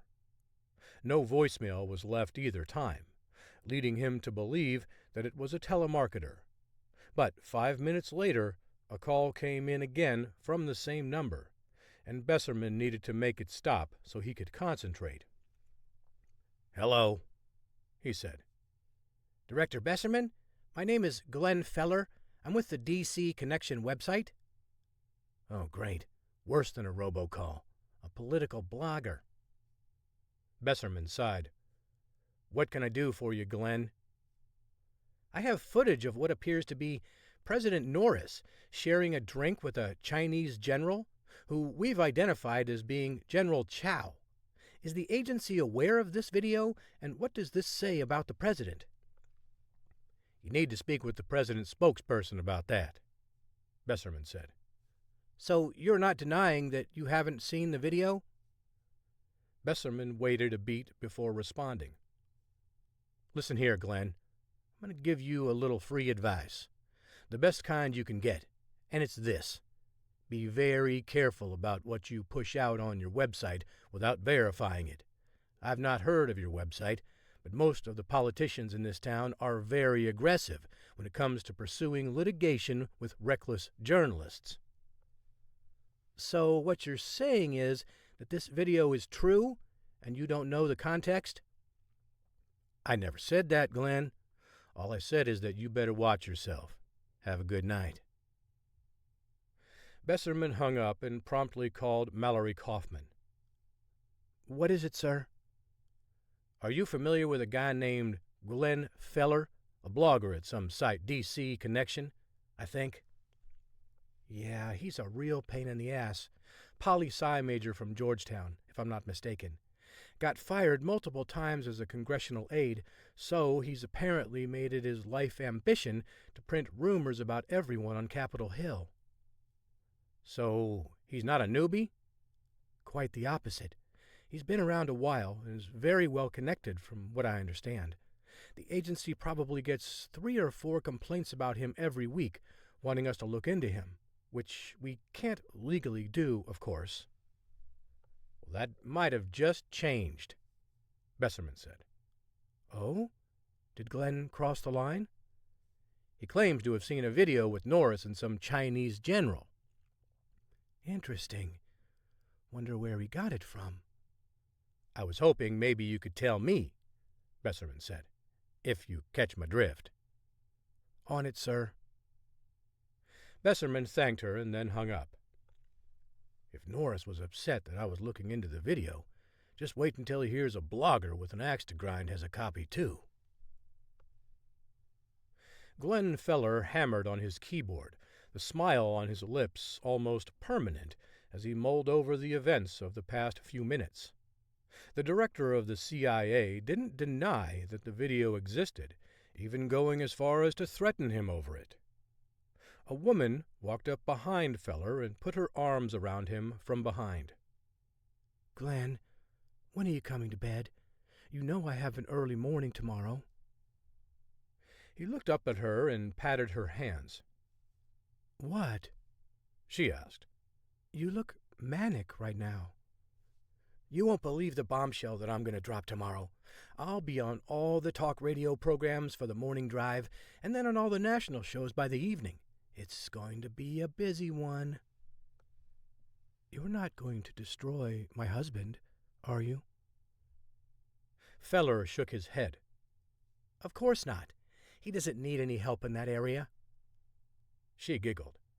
All I ask is that you give me plenty of advance notice before you throw the last shovel of dirt on his political career. I want to be ready with the divorce papers. In due time, dear, Feller said. In due time. But first things first. Tomorrow, I set the city ablaze. Chapter 23. Leavenworth, Kansas. Morgan May shook hands with Captain Hal Dellinger moments after deplaning at the Sherman Army Airfield. He removed his sunglasses, tucking them away in the breast pocket of his leather bomber jacket, much to Morgan's delight. Dellinger was 5 years her senior, but she didn't mind. Easy on the eyes and ears, Dellinger greeted her with his smooth voice. When I heard I was going to be flying a special person of interest on my flight tonight out of here, I thought about you, Dellinger said, his deep blue eyes twinkling. We were here one time, Hal. It wasn't that memorable, as I recall. We ate at Arthur Bryant's for some good barbecue, and then drove out to a cornfield and shot glass bottles off a fence post. Seems like you remember most of the pertinent details. Morgan cut him a sideways glance and smirked. That's all I remember. Don't be so coy. I know you remember what we had for dinner and where we went afterward. You remember the rest, too. She shrugged. It was a good time, but don't get any ideas about this evening. We're ships passing in the night this time. Dellinger nodded. True, but once I finish my mission, I can come back here and pick you up, take you wherever I want to go. I was going to say where my next mission is, he said with a chuckle. But it seems to me that you have quite the pull with my superiors, though from what I understand, my final destination is still in your hands. I'll make it be somewhere fun. Perhaps I can come back and you'll have a mission in Paris that you need my services for. I know a quaint little cafe on the Seine. Paris? The Seine? Morgan said, her eyes widening. There's more in your repertoire than I thought. Barbecue in cornfields in Kansas, beef bourguignon and the rivers in Paris, Dellinger said. I've learned to work with whatever I've got. Well, we'll have to talk about it later because tonight you have a prisoner to fly. Neither one of us are going to have time to do much, she said. Dellinger nodded. Well, I've got to finish all my pre-checks and see what the mechanics over here are working on. Always a pleasure, Morgan. You too, Captain. Morgan headed toward the dark SUV waiting for her on the tarmac. She took one final quick glance over her shoulder at Dellinger, who was watching her. After a quick wink, she climbed inside. Almost immediately, her phone buzzed with a call from Hawk. Did you find Kira yet? She asked. Not exactly, Hawk said. But I did want to update you on a developing situation. Go on. This happened right before you took off, so we weren't able to tell you about it beforehand. But we're in Albuquerque. Albuquerque? What on earth for? We found out this morning that Kira was using a look-alike to attend class in her place, Hawk said. She hardly ever spoke anyway, so nobody really questioned whether it was her or not. But we got a call from one of her professors who recognized that Kira was writing with her right hand instead of her left. He asked her to remove her sunglasses and hat, which she'd be wearing in class for the past few days. When she did, he didn't recognize her as Kira and called us to report what was going on. And how does that put you in Albuquerque? We got a hit on the car at a toll booth leaving California," Hawk said. "Alex stitched together possible stops along the way and found that she pulled into Albuquerque this morning. After calling the Albuquerque police and informing them about how dangerous Kira was, an officer there told us her car was identified as being suspicious and a woman had been seen sleeping inside. We asked the officers to wait for us as it was a matter of national security, and they're keeping an eye on the vehicle until we can get there." "Good work, you two," Morgan said. "Keep me posted." Upon arriving at Fort Leavenworth, Morgan stepped out of the vehicle, where she was met by a pair of guards to escort her to the temporary command center. The waning sunlight from the late afternoon dimmed, dipping beneath the trees to the west. Moments later, she walked into a conference room that had been outfitted at her request. Monitors hung on every wall, computer terminals scattered on various desks, each one manned by Army personnel. "Everyone, listen up," a barrel-chested colonel barked. "This is your new director, and you will address her as such. You will not be told her name, but I expect full cooperation and respect just the same. Is that clear?" "Yes, sir," said the Army personnel in near unison. Morgan thanked Colonel Hank Ketchum for his introduction and guided her to a specially designed workstation. "We've been testing all the tech, Director," Ketchum said.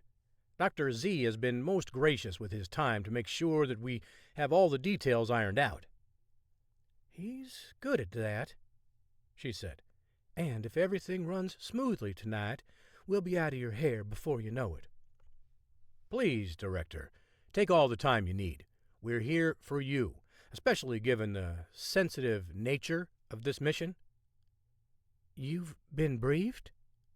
"Actually, no, I haven't. That's how I know just how secret this must be. All I was told is that I wasn't to refer to you by your name or tell anyone what your name is. I've been involved in some top-secret missions before, but not like this." "You don't recognize me then, do you?"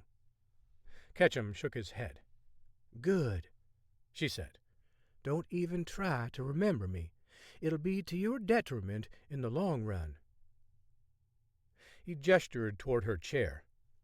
"If you need anything, please let me or one of my staff know. We're here to serve you." "Thank you, Colonel."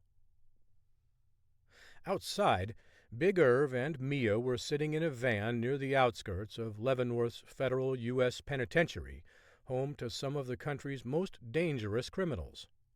Once a prisoner arrived at Leavenworth, there were very few ways to leave that included being alive. Most of the ways out were in coffins or body bags after dying of old age or at the hands of fellow hitmen.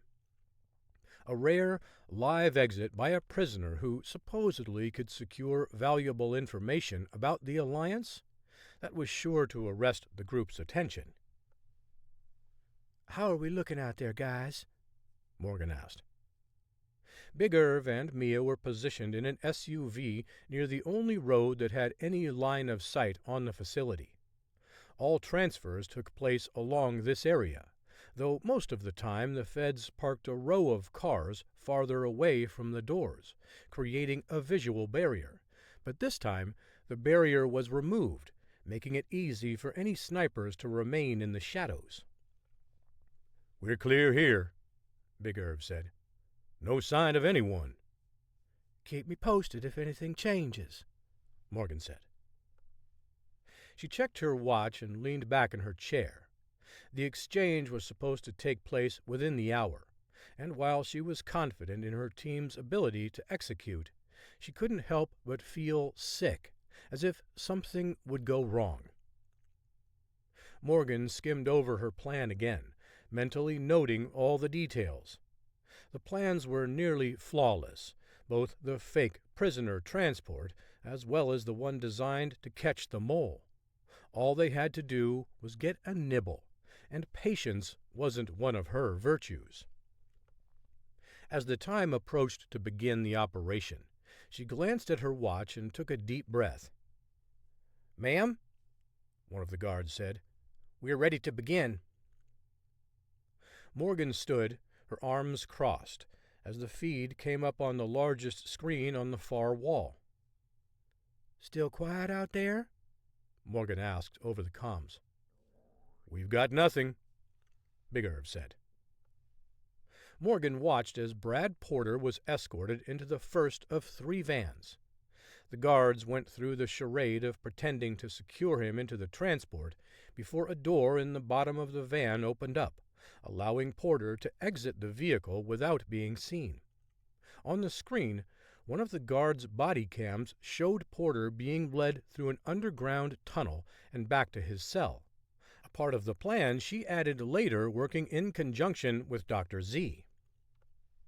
The view switched to the outside of the prison, where the 3 vans, all driven remotely, headed to the airfield. "Get ready to move," Morgan said. The idea was to entice an attack on the caravan, which would kill Porter. Whichever van from the group was targeted would help Morgan single out the mole. However, the vans rolled off the base without incident and traveled to the airfield. They retreated into the hangar out of sight to continue the ruse. "What's going on?" Morgan said. "Is the Alliance that arrogant that they think they can get away with all they've done in court?" "I don't know," Big Irv said. "But maybe they smelled a trap here."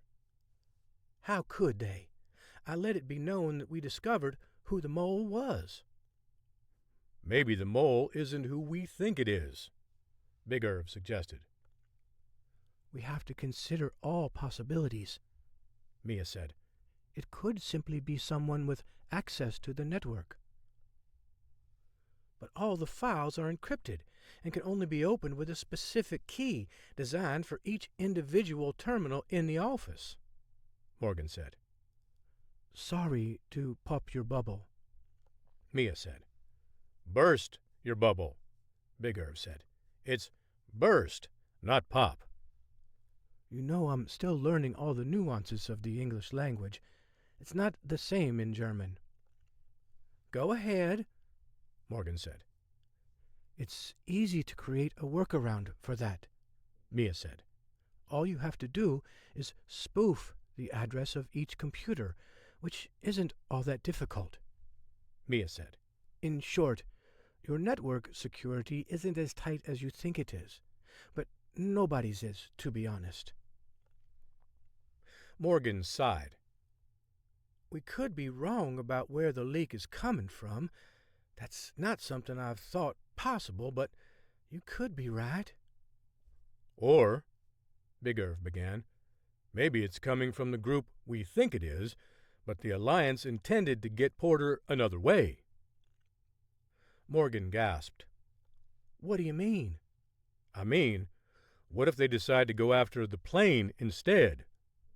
Big Irv asked. "We went over this," Morgan said. "The airfield is so guarded and insulated within the base that nobody would have technologically advanced weapons enough to shoot down the plane." "I don't know," Big Irv said. "I'm just trying to figure out why the Alliance would pass on taking out Porter. Maybe they have some technology we don't know about." Morgan asked Colonel Ketchum to patch her into Captain Dellinger's radio feed. Less than a minute later, she was connected. "Captain, I must level with you," Morgan said. "I actually thought you weren't going to fly anywhere tonight." "What do you mean?" Dellinger asked. "We anticipated an attack on the convoy that was going to the hangar. The prisoner was never even in the van when it left the base. That's why the ones there are empty." "But you're still sending me up tonight?" "Yes," she said. "Even if the group we were trying to trap didn't take the bait with the prisoner, we still need them to think this was a legitimate operation and that this prisoner may still roll on them." "I understand. So where am I headed?" "What about Edwards Air Force Base. Maybe we could meet up an hour after you land and get some drinks, because I'm going to be right behind you." "Well, it's not Paris, but it'll do," he said. Morgan laughed. "See you soon." She collected all her papers and thanked Colonel Ketchum for all his help before ordering Big Irv and Mia to stay at the airfield, where they would leave on the Magnum Group's jet. "You do know we heard all that, right?" Big Irv said. "Yes," Morgan said. "and if you tell anyone, I know how to find you." "Your secret is safe with me," Mia said. "Suck up," Big Irv said. "See you at the hangar," Morgan said. A pair of military policemen escorted Morgan to her vehicle. As they drove off the base, she buried her face in her hands and growled, frustrated over the fact that her intricate plan had failed. But the trip hadn't been a total waste, at least personally. Seeing Dellinger again was fun, and would lead to so much needed relaxation with someone that wouldn't involve much work talk. She needed a break. That much she realized. This operation had consumed her, and she was wearing thin. As her car pulled up to the Sherman Army Airfield, it stopped briefly at the gate before proceeding inside. She noticed a vehicle idling just inside the gate. "Big Irv, is that you in the Tahoe?" she asked over the comms. "Yes, that's us. Why don't you join us, and we can all drive to the hangar together?" "Sounds good," she said. Once her SUV entered the base, she gathered her things and walked over to Big Irv's vehicle. As she was loading her bag into the back, she heard a sickening noise and looked skyward. A plane, engulfed in flames, was barreling straight toward the ground. She couldn't see the aircraft when it collided with the earth, but she heard the explosion and, seconds later, the sound of emergency vehicles responding to the crash. There's no way anyone survived, and she knew it. "Dellinger." Chapter 24. Albuquerque, New Mexico. Hawk and Alex were hunkered down in a van outside a half-block away from Kira Gusev's car, which had been spotted earlier in the day. Albuquerque police hadn't moved, accepting the fact that Hawk and Alex were legitimate agents. Their credentials had a number to call, which sounded like the FBI, but routed the calls to a switchboard at the Magnum Group. The woman there confirmed that Hawk and Alex were FBI agents, and that was the extent of the verification process. "I'm surprised they don't know the FBI director on a first-name basis," Alex said, as she peered through a pair of binoculars.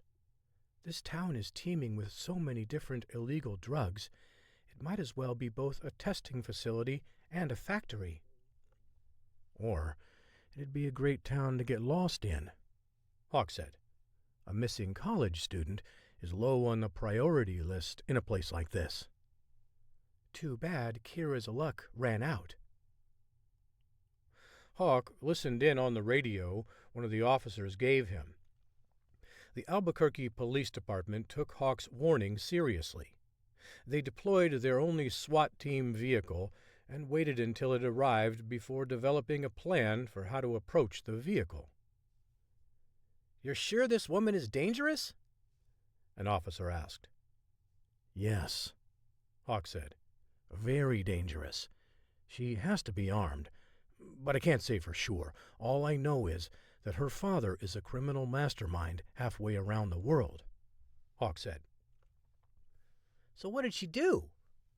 another officer asked. "Nothing yet," Hawk said. "But you need to be alert. We need to bring her in for questioning.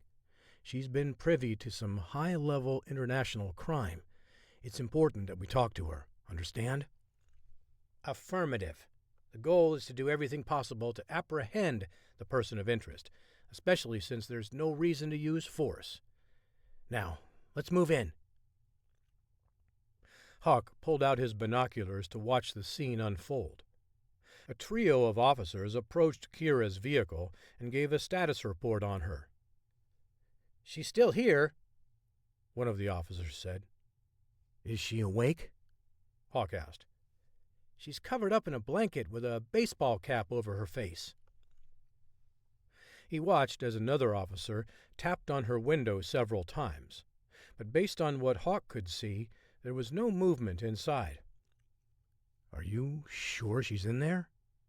Hawk asked again. "There's definitely a woman in the driver's seat," the officer said. "I'm not sure why she's not responding, but this is Albuquerque, and based on my experience, she's likely either overdosed or passed out." "But do you see her?"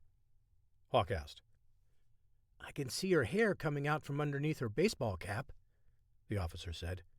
"She's turned over on her side and covered up in a blanket." "Can you see her feet?" The officer cursed. "What's wrong with you, man? There's a person in here. Would you like to come look for yourself?" No, Hawk said. "Just be careful." "I always am," the officer said, as he grabbed the door handle. "Wait!" another officer shouted. "Don't open the—" A large fireball leaped skyward, the boom from the explosion rocking Hawk and Alex's car some 50 yards away. Car alarms went off, as did police sirens. In less than a minute, a fire truck rolled on the scene from just down the street and doused the flaming vehicle. First responders rushed back and forth, tending to all 3 officers who had surrounded the car. Hawk wasn't sure any of them were going to make it, based on the amount of explosives Kira had to have used. Hawk slammed his fist on the steering wheel. "You think she was in there?" Alex asked. "Not a chance," he said. "Who knows how long she's been gone now? 5 hours, 8 hours?" "Well, it couldn't be more than 12, Alex said. "We know that much." "So we draw a radius that extends about a 10-hour drive from here and put everyone on alert? Do you know how difficult that will be?" "I'm sure we can at least figure out which direction she went in to narrow the search grid." Hawk shook his head. "But that's not even the most concerning thing to me." "What are you really worried about, then?" "Kira. She's not just some run-of-the-mill college student. To rig something like this, she has to be a trained assassin." "I think we already figured that." "But that's still not what concerns me." "Then what does?" "Gusev activated her with that one phone call somehow. She's not just part of the sleeper cell. I think she might be running the whole damn thing." Chapter 25. Washington, D.C. Robert Besserman trudged up the sidewalk leading to the White House. After his confrontation with Norris at the fundraiser, the only conversation that Besserman imagined was about to take place was his firing. While Norris had a short leash on everyone in his administration, his relationship with Besserman meant that his dismissal would at least be done in person instead of through another spokesperson. "At least he's man enough to do it himself." But Besserman couldn't conceive of a worse time to release the director of the CIA, given all the crisis happening across the country and around the world. The alliance still loomed as a threat to Norris's presidency, while the Russians had infiltrated the country with a sleeper cell. Then there was the cybersecurity issue with the White House that posed a serious threat. So serious that even the president was concerned because of what it meant to his political aspirations. Anyone who would take Besserman's place would have to get up to speed on all that and much more.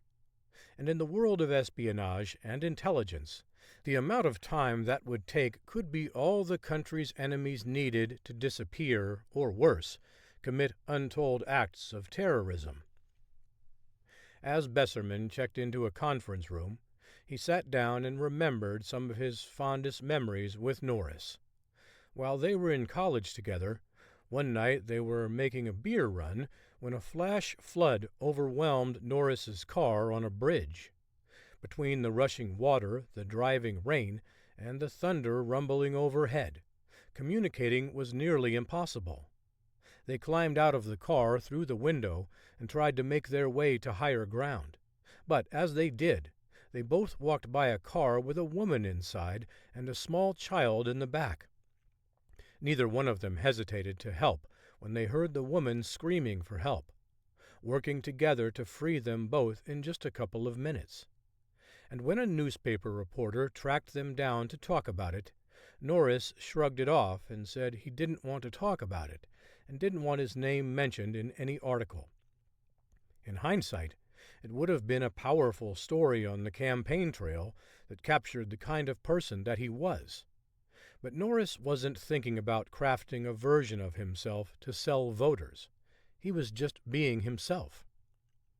That incident years ago depicted the kind of man Norris was, and the reason Besserman was so hopeful about his friend taking over the presidency. But the latest turn of events disheartened Besserman. Maybe that man was gone, and Norris had become just like every other politician in Washington, focused on aspirations of power rather than the ability to help people. Besserman wanted to find out for himself, and he considered that this might be his last chance to confront the president. After a few minutes of sitting alone with his thoughts, the door finally swung open. But instead of a Secret Service agent entering before Norris, Emma Washburn entered the room, working over a stress ball in her right hand. Seeing the president's chief of staff surprised Besserman and disappointed him. That coward won't even fire me himself. Washburn sat down across from him, still squeezing the ball. With her curly brown hair and fit figure, she was easy on the eyes. Her good looks also served as an effective way to soften up her targets before unleashing her fury on them. Her tirades had already become legendary among White House staffers, and Besserman figured he was about to be the recipient of her trademark rants.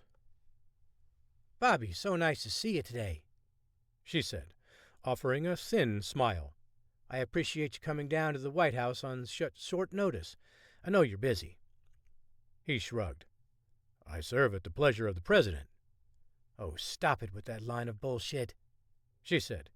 "You serve at the director of the CIA because you were college buddies with the president. It certainly wasn't on merit." Besserman narrowed his eyes. "Perhaps you've forgotten that I rose to the position of deputy director of the CIA without his help." "And that's where you would have stayed without the president. Don't you forget it." Besserman sighed and stared off into the distance. "Did you just call me down here to berate me? Because I have things to do, like keeping the country safe from enemies lying in wait, for example." "Why, because you've done such a good job with that already, allowing a Russian sleeper cell over our borders on your watch? Please."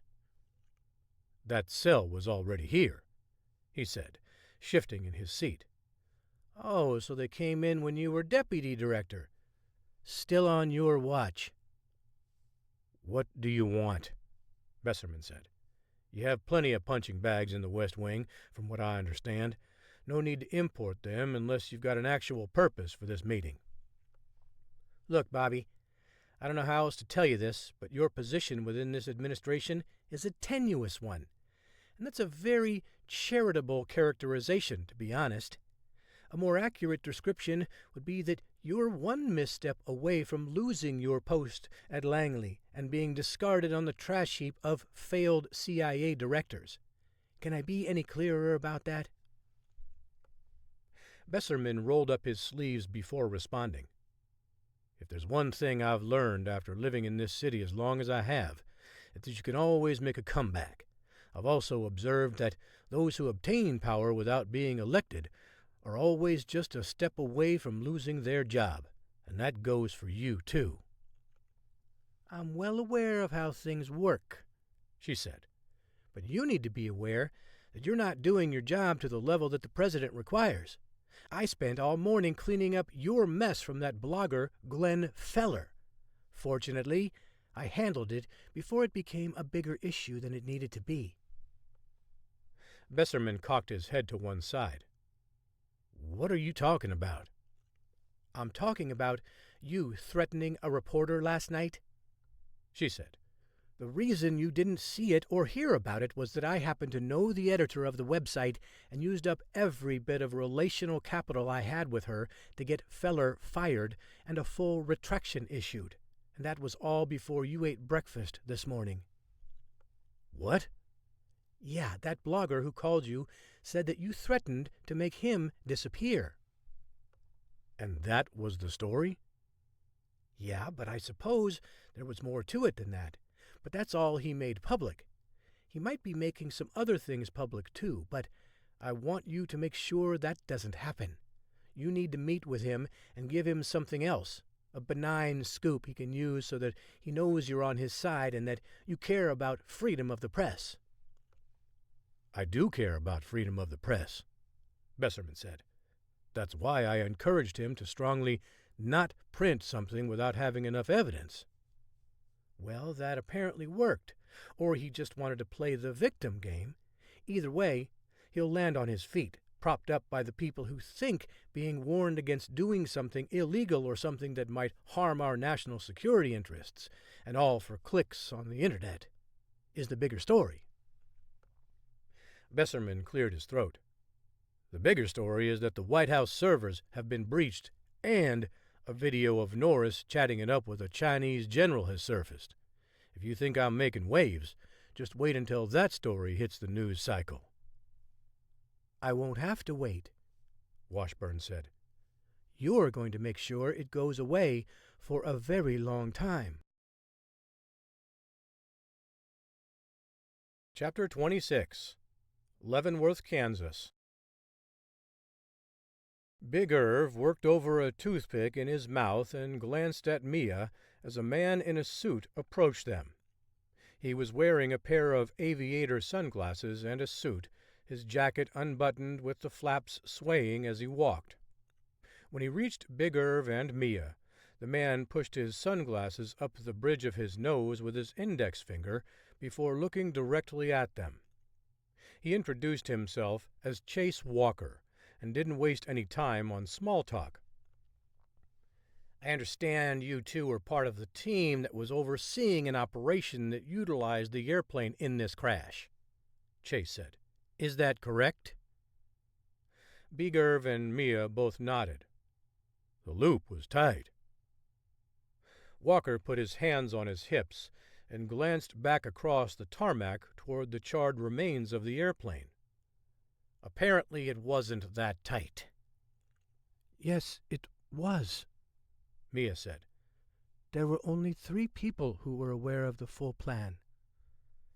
Then I guess you two are prime suspects, unless, of course, someone only needed to know part of the plan to pull this off. Big Irv removed the toothpick from his mouth and crossed his arms over his chest. We had a secure perimeter, at least secure enough that nobody could hit that plane with an RPG. It'd be next to impossible since we were so far away. Walker stroked his stubbled face. You think an RPG did this? It's the only explanation that makes sense at this point, Big Irv said. Walker sniggered at the comment. I've been doing this a long time. Long enough to know that there are 1,000 ways to take down an aircraft, some of which you probably couldn't even imagine, but the possibilities feel almost endless. So to suggest that the only explanation was someone shooting the plane out of the sky is ludicrous. Big Irv wanted to punch Walker in the face, even if he didn't deserve it, forgetting that he was probably right. Morgan's insistence that the Alliance wouldn't go after the plane because it would be too difficult wasn't necessarily wrong. She'd just severely underestimated the Alliance's ability to infiltrate any seemingly closed loop. But to have that fact pointed out by someone as slick as Walker angered Big Irv. Then how did it happen? Mia asked. Walker smiled. That's why we're here, little lady. Our job is usually to figure out where the pilot screwed up, but this time it sounds like we're going to figure out where you screwed up. Any ideas, wise guy? Big Irv asked. Or are you just here to mock our mistake? I'd hardly call this a mistake, Walker said. 2 people are dead, and we've got a bunch of journalists over there asking questions about the nature of this flight and who was on it. Despite my pretty face, I'm not real fond of cameras. Typical, Big Irv said. You're evading my question. I addressed your second one. That one was rhetorical. Do I need to explain to you what that means? All right, Walker said as he adjusted his tie. We probably got off on the wrong foot, especially since I know you're all sensitive about how your decisions cost a couple of people their lives, not to mention losing a nice aircraft like this. But I digress. We do have some working theories. However, I must emphasize that they are working theories, plausible ideas that we're looking into at the moment. And what are some of those theories? Mia asked. I'd rather not say, since they're very pliable at this juncture in the investigation. Big Irv narrowed his eyes. I'd rather not be lied to. You don't have any theories, do you? As a matter of fact, we do. Several, even. Just give us one, Big Irv said with a growl. Walker buried his head in his hands and sighed. God, you people are relentless. I'm sure a classroom full of 5-year-olds isn't this annoying. If you'd just answer the damn question without lying to us, we could all move on. After cracking his knuckles, Walker nodded subtly as he looked past Big Irv and Mia. All right, fine. You want some theories? I'll give you some theories. We're listening, Big Irv said. Well, based on what we're seeing and what's left of the fuselage, there appears to have been some sort of blast that came from the interior, Walker said. Big Irv furrowed his brow. You think someone planted a bomb in the plane? It certainly appears that way, but, like I said, it's a working theory. It could have been a secondary blast that occurred after the initial one, but at this point, that seems less likely. The area of origin seems to be from inside, not the outside. Could you tell if there was an accelerant used? Big Irv asked. Not until we get lab reports back, but that wouldn't surprise me. Big Irv squinted as he studied Walker. Why not? Well, the blast penetrated the fuselage, but whoever did this used something to speed up the fire as well as its intensity. They didn't want us figuring out that the fire was started from the inside with a blast. It's almost like they thought you'd believe it was an attack from the outside, and that we'd waste months looking for who could fire a shot like that, and how it was done. But why? Big Irv asked. Walker shrugged. My job isn't to figure out the why in this case. I'm simply here to examine the what and the how. You will have to piece the rest of this mystery together yourselves, and do whatever you can to make sure it doesn't happen again. Walker spun on his heels and marched back toward the scene of the crash. Thank you, Mia shouted after him. Walker just raised his hand without stopping or even looking back. So, now what? Mia asked. We call Morgan with the bad news, Big Irv said. She's not going to like that. Of course not, Big Irv said. If anything, it's going to highlight how dangerous her obsession is with finding the mole. There were other ways to do this, but she seems to think the mole is the only way to find out who's behind all this. And you think she's wrong? Big Irv shrugged. I don't know, to be honest. It seems like we have plenty of other concerns that supersede this one. Besides, this wasn't just a tragedy. Morgan lost a good friend, a guy I think she was rather sweet on. And unfortunately, Walker only gave us more to think about, raising more questions than answers, she said. Exactly. Such as, who's really behind this, and how connected is the alliance? In that case, I'd rather not be the one to tell her, she said. She's going to ask 100 questions, none of which I'll know the answer to. I don't want to be the messenger for this. I'll do it, Big Irv said. But you're going to owe me one, big time. Chapter 27. Colorado Springs, Colorado. Hawk showed his security badge to the guard at the gate of the Cheyenne Mountain Complex before he waved him through. They entered through the main doors and went through another checkpoint before meeting their contact, Colonel Zane Ellis, who was waiting for them just off the lobby. "Sorry I had to drag you all the way out here," Ellis said, after they introduced themselves and exchanged pleasantries. "This kind of information isn't one I want shared over the phone or over email, encrypted or otherwise." "We'll defer to your judgment," Alex said. "Your expertise on how to eradicate sleeper cells is legendary." Ellis gestured down the hall and began walking with them.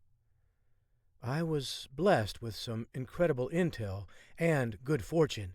This isn't something that's done in a vacuum, even if that's where you feel like you are."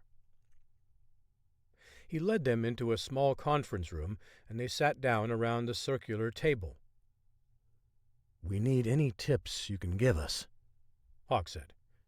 "I've been inside terrorist cells in the Middle East, but not any sleeper cells here, and we feel like we're flying blind right now, especially since we haven't been able to identify anyone in the cell yet. We're working on it, but we know time is of the essence." Ellis leaned back in his chair.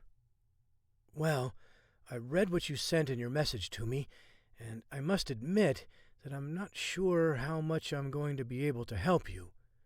Your situation is quite different than mine was, starting with the fact that I was embedded with the sleeper cell, even though I didn't realize it at the time." Alex cocked her head to one side. "You didn't realize it?" "No, not at first," Ellis said. "I was just on a mission for the agency to infiltrate a terrorist group. Once I earned the group's trust, I was told that I was needed for a secret mission in the U.S., but they didn't tell me what it was. I thought I was going to help be part of a terrorist attack, but I found out they just wanted me to attend an engineering school along with several other group members who were all in their early 20s. I seriously started to question if I was really with terrorists or just radical idealists." Hawk stroked his chin. "What changed?" "Nothing, honestly. We all went to schools in California and stayed in touch, regularly meeting up. But one day, one of the leaders passed out at my apartment after a night of drinking. I got into his phone and started reading all the messages, the latest of which detailed when everyone in the group was to be activated and trained for a special mission. I'd almost been lulled to sleep." "What did you do after that?" Alex asked. "I invited everyone to my apartment for a party the next weekend and laced all the drinks with cyanide. Once they were out, I started a fire and got everyone else out of the building. All the terrorists were reported dead, and so was I. To outsiders, it seemed like an unfortunate accident among friends partying one night. No one else was the wiser, and my role in bringing it down remains classified. But apparently someone over at your organization knew about it, or else we wouldn't be talking right now. So, what do we need to be looking for? Hawk asked. If everyone in the sleeper cell entered the country legally, I think it would be easy to investigate clusters of people who all migrated here from Russia at about the same time. But that's not the case, is it? Unfortunately, it isn't, Hawk said. We don't know who these people are or anything about them. We don't know if they're living close together or spread out across the country. But you do know Gusev's daughter is involved, right? Ellis asked.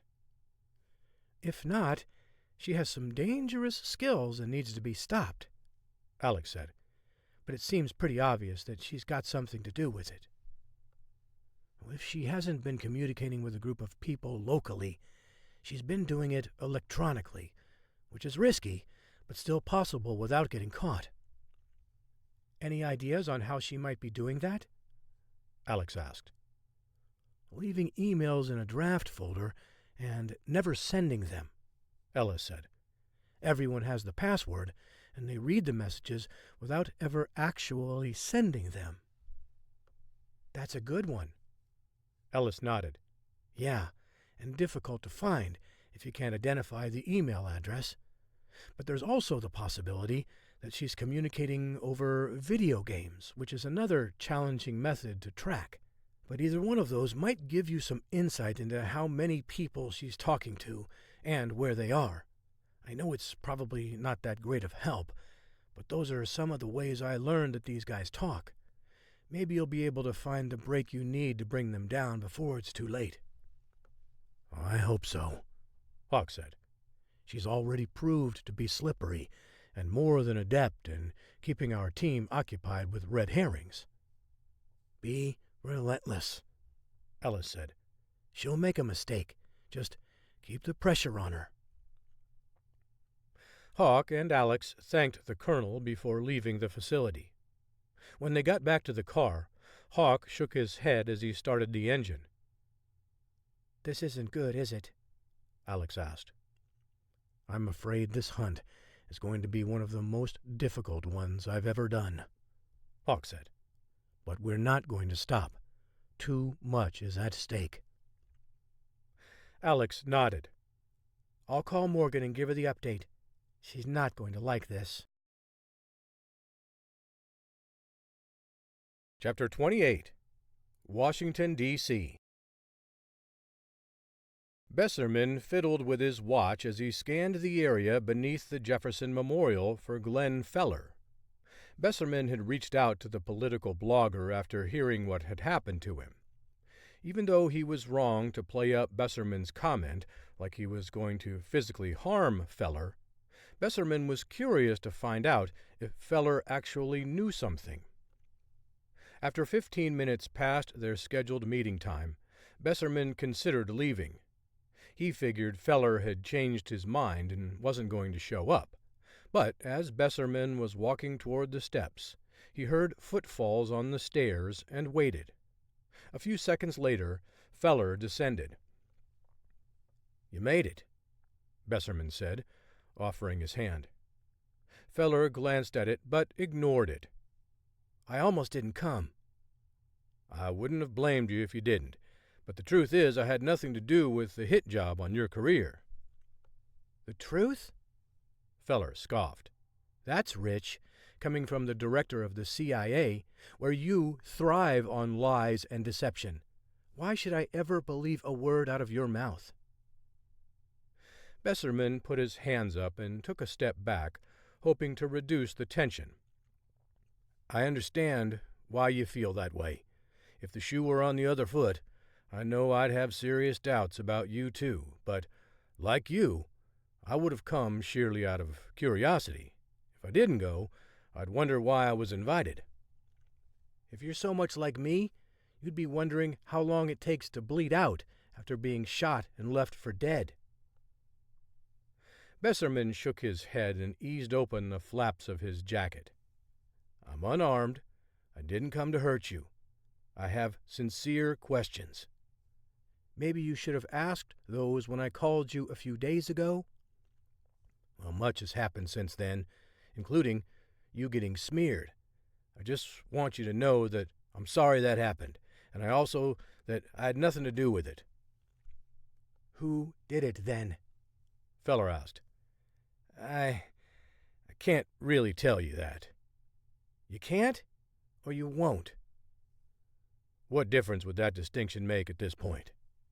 Besserman said. It'd let me know if you were being controlled or if you were trying to protect someone, though I suspect that person is yourself. It's neither one of those situations. I'm just trying to get to the bottom of this whole ordeal, just like you are. I think if we work together, we might be able to uncover what's going on. Feller bit his lip and subtly shook his head. That's what you think? That we're just going to forget the part about you destroying my credibility, the most important trait any journalist can have, and thus ruining any chances I have at a career? Thanks to you, I'm done. Besserman put his hands on his hips as he surveyed the basement area, which was littered with old displays about Jefferson and his presidency. Then he looked down and scuffed at the ground with his foot. Kind of ironic that we're here, isn't it? Besserman asked. We're in the basement of a shrine to one of the founding fathers who was most adamant about the importance of the freedom of the press. He famously once told John Jay that our liberty cannot be guarded but by the freedom of the press, nor that be limited without danger of losing it. For someone who knows a lot about the freedom of the press, you sure don't act like you care about it. Besserman shook his head. I think a free press is vital to our democracy, but an irresponsible press can also endanger it. Let me get this straight, Feller said. You think it's important for the press to have freedoms, but that it shouldn't be free to publish a video of our president chatting it up with a Chinese general at a bar in the middle of the Indian Ocean? Do I have that right? What was on that recording that you have? Besserman asked. What were they talking about? Does it really matter? Besserman shrugged. Maybe. Were they talking about who was going to win the NBA Finals, or were they discussing military secrets? Those things matter in context. Was the meeting planned, or did it happen by chance? I'm curious about these things as well, and would like some answers. Answers I'm not getting. Oh, so now you want to talk about context. After you had your lackeys fabricate stories about me to ruin my reputation. You're not getting anything from me. I already told you that you're mad at the wrong person, Besserman said. I had nothing to do with your character assassination. Honestly, I don't have time for that. I never even saw the original story you wrote. Figures, Feller said. You just shrug it off, like another drone missile fired into a compound where a half-dozen innocent children are killed. You don't care because you got what you wanted, and in this case, it's my silence. I'll never have a voice again because of what you did. I assure you that you have this all wrong. You're lying again, but this time I'm going to put you in a predicament you won't be able to get out of. What are you talking about? Feller fished his phone out of his pocket and began typing on it. What are you doing? Sending out a little message, Feller said. Please reconsider whatever it is that you think you're doing. Feller didn't look up, his thumbs flying across the screen as he tapped on it. A wry smile crept across his lips. You ruined my life. Now, I'm going to ruin yours. Glenn, I don't like the sound of this. I bet you don't, Feller said, before he snapped a picture of Besserman. What are you doing? Feller didn't respond before he quickly finished and tucked his phone away. Then he pulled a gun out of his pocket. Whoa, Glenn," Besserman said as he held his hands out. "You don't need to do this." "Oh, yes, I do." Feller jammed the gun under his chin and pulled the trigger. Chapter 29. Los Angeles. At the Magnum Group offices, Morgan May sat down at her desk and glanced at the files stacked on the corner of it. She had plenty of pressing issues to attend to, but she needed a moment to mourn. She'd always liked Hal Dellinger. That was part of the reason she requested him for the mission at Leavenworth. She wanted to see him again, not once considering that whoever was behind the attack would outwit her, foiling her plan to expose the mole by shooting down the plane. Dellinger didn't deserve that, but she dragged him into her dark world and made him an unwitting participant. It was early, but she wandered over to her wet bar and poured herself a shot. "Here's to you, Hal," she said. "I don't think I'll ever forgive myself, but I'm going to find the bastards who did this. I promise." She threw the glass back, the liquid burning her throat as it went down. Big Irv walked into her office, catching her as she set the glass down on her desk. "So sorry about Captain Dellinger. I'd met him before on another mission. He was one of the good guys." "And he's dead now, thanks to me," Morgan said, before slumping into her chair. "No, he's dead because someone fired an RPG at the plane and hit their mark. It's not your fault." "He would have never been on that plane if it weren't for me," she said. "Maybe not, but someone else would have been dead. We do what we do because there are evil people out there with no regard for innocent life. They crave power and wealth, trampling whoever's in their way to get what they want. You were trying to stop them. We all know the dangers facing us whenever we engage in our job, and I'm sure Captain Dellinger did too." "But he didn't deserve this." Big Irv shook his head. "No, he didn't, and we can't bring him back now, but we can bring the people who did this to justice. Our type of justice." "I'm right there with you," she said. "I'm just a little bit too numb at the moment to start thinking about that." Big Irv smiled and winked at her before presenting Morgan with a folder. "Well, fortunately, I'm not. I've been thinking about how we can turn an unfortunate incident into an advantage for us." Morgan sat up and opened it. "And you think we can?" "It's all in there," he said. "Just look it over before our meeting this afternoon. It's just an idea, but I think it'll work." "Okay," she said, closing the folder. "I'll check this out, and thanks again for all your support. It means a lot to me right now." "Of course, boss. You know I'm on your side come hell or high water." "I know. Thanks." Morgan watched Big Irv exit the room, leaving her alone with her thoughts. She leaned back in her chair and took a deep breath before sitting up and diving into Big Irv's proposal. After reading through it, she smiled and set it aside. "I think this just might work," she said to herself. She picked up her phone and made a call. In the afternoon meeting, she gathered the team together who'd been part of the planning process.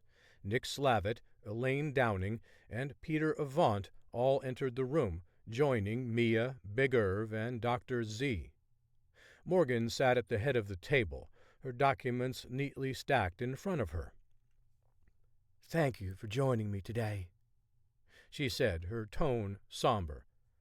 "I wish that we could all be here celebrating our victory, but that's not how it turned out. We had an unfortunate turn of events that destroyed all your hard work, as well as eliminated one of the most important witnesses we had against the Alliance. If we'd been able to keep him alive, there's no telling how many of their operatives we would have been able to track down and eliminate. But as it stands, we're now at a major disadvantage. Not only are we still groping around in the dark for connections to the organization, but we've also lost precious hours on this mission that could have been spent on tracking down members of the Alliance.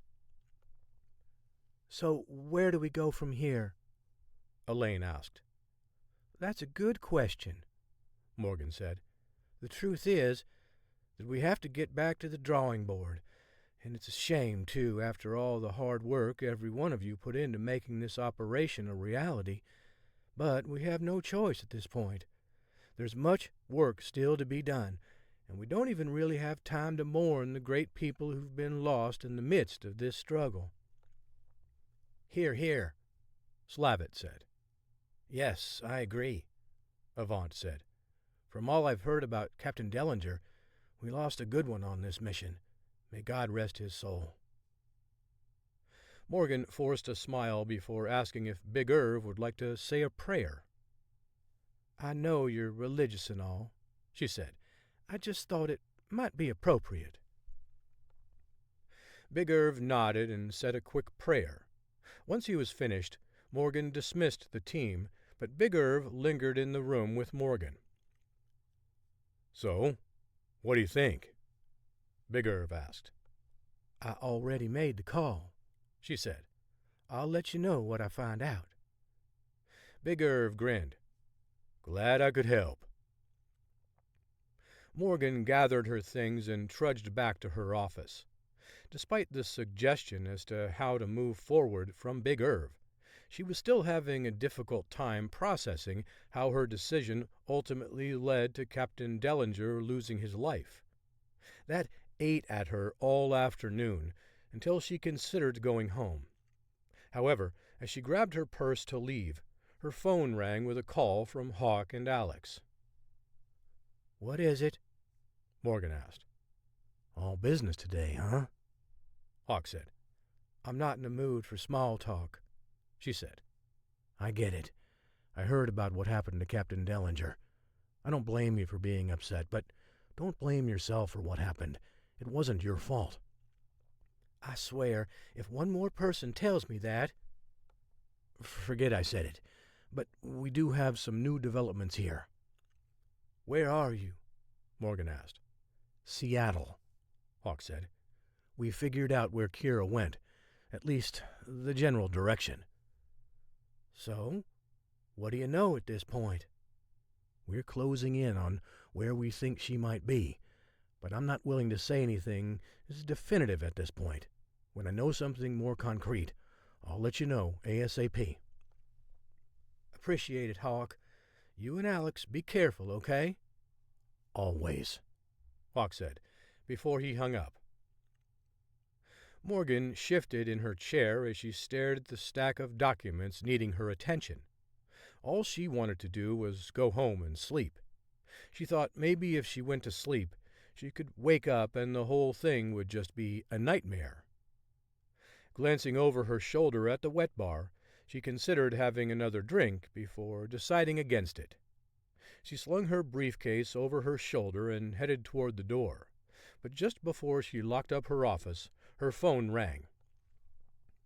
"This is Director May," she said as she answered. "Morgan, this is Grant Kingsley." "Thanks for calling me back," she said. "Did you get my message?" "Message received and implemented," he said.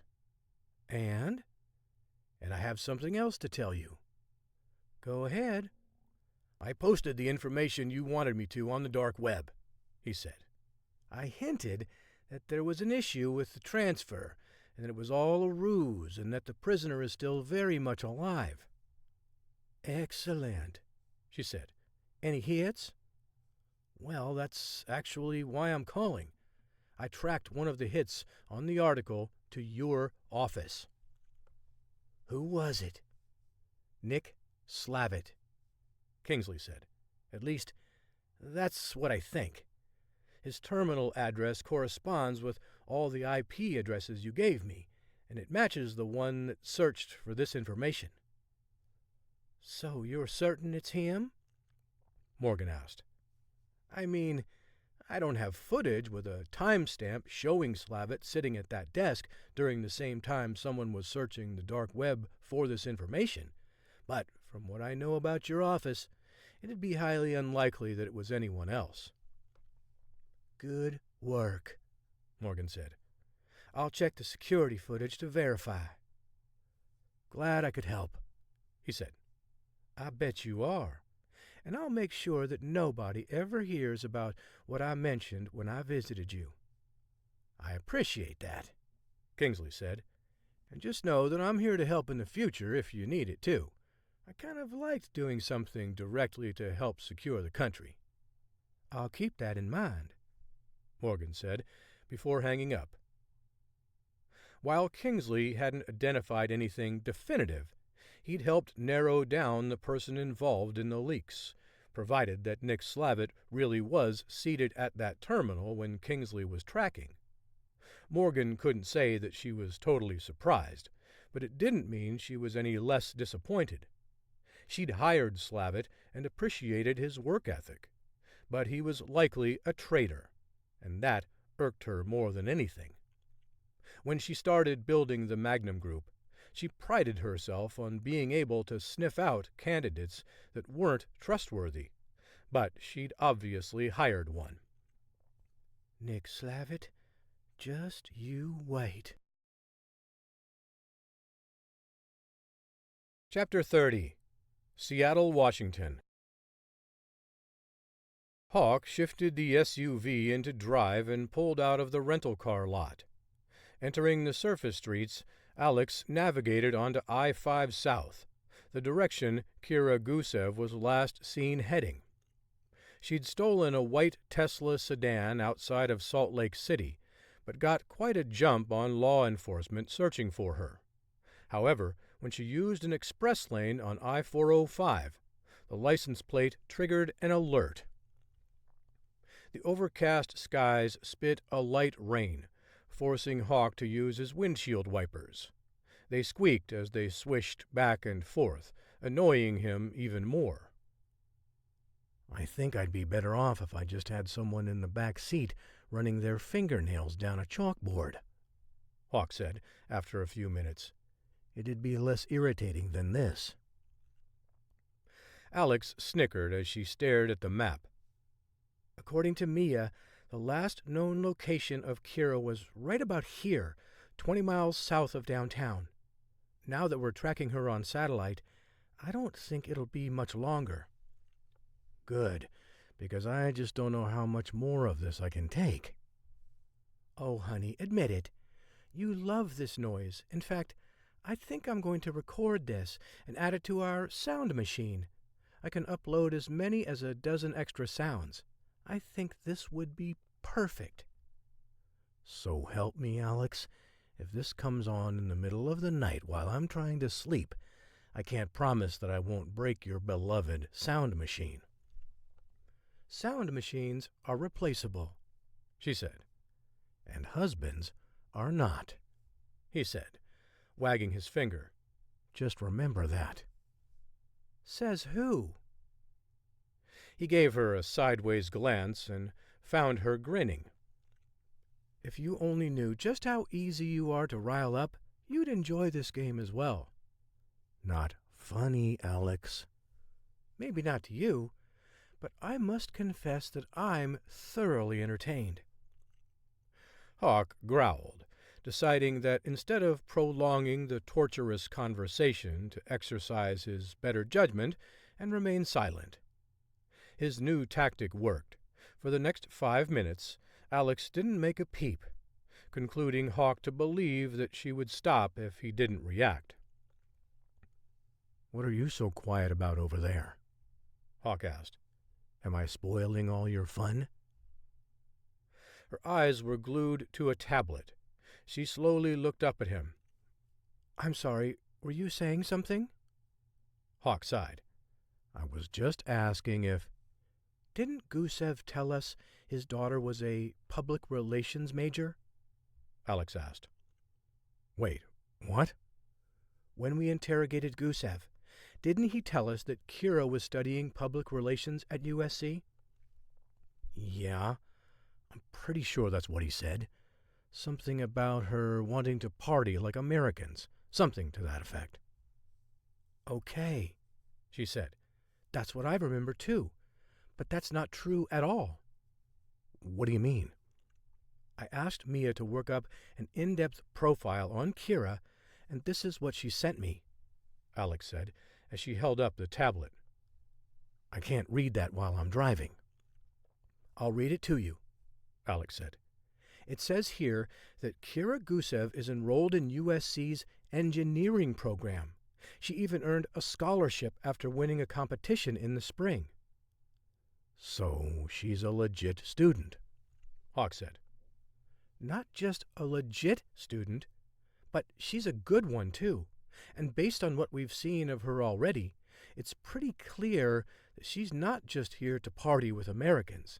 She's here to learn how to make things, intricate things, dangerous things. Hawk nodded. We shouldn't be surprised.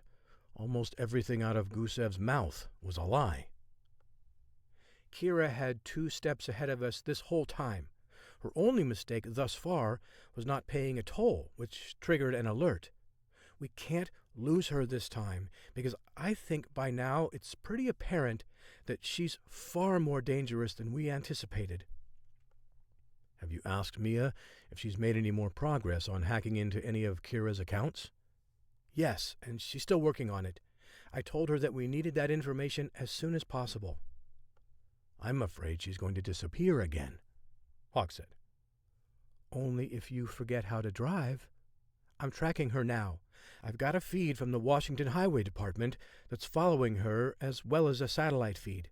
It's going to be very difficult for us to lose her now. That statement feels like a setup. She shrugged. Well, you're driving. You can take it however you like. Just don't lose her. Hawk gripped the steering wheel and shifted in his seat before pressing down the accelerator pedal a little more. He didn't want to lose Kira, and it showed by weaving in and out of traffic. A few times, people honked at him, displaying their full appreciation for his erratic driving with obscene gestures. You sure have a way with fellow motorists, Alex said with a laugh. It's a mutual understanding, he said. You get the hell out of the way so I don't run you over. So far, everyone seems to comprehend this unwritten rule. After a few minutes of edging closer to the target, Alex got a call. It's the Washington State Patrol Office, Alex said, placing her hand over the receiver on her cell phone. I'm sure they can still hear you, honey, Hawk said. Yes, we can hear you, loud and clear, squawked the voice on the other end, which Alex placed on speaker. And we wanted to let you know that the other vehicle we're tracking must know you're behind them. How can you tell that? Once you get within 3 miles, it started going progressively faster. It's maintained at least that much distance, if not more, over the past 5 minutes. It's really quite fascinating. Fascinating? I'd call that disturbing, Hawk said. How would she know how close we are? I'm not sure if I could explain it, the woman said. But I can see it happening in real time. My eyes aren't lying to me. Is there any way to slow her down? Hawk asked. The woman chuckled. It's almost 5 o'clock in the Seattle traffic. She'll be slowing down whether she wants to or not. Hawk thanked the woman for her help and then stepped on the accelerator. He jerked the steering wheel to the right, putting the car on the shoulder. What are you doing? Alex asked. I'm going to short-circuit her. Short-circuit her? She's not a computer. Yeah, but she's using one, and I'm going to try and mess with her. The car gyrated as it rolled across the rumble strips. Is there any other way to do this? Alex asked, her voice vibrating. Hawk smiled and shook his head. "You're enjoying this too much," she said.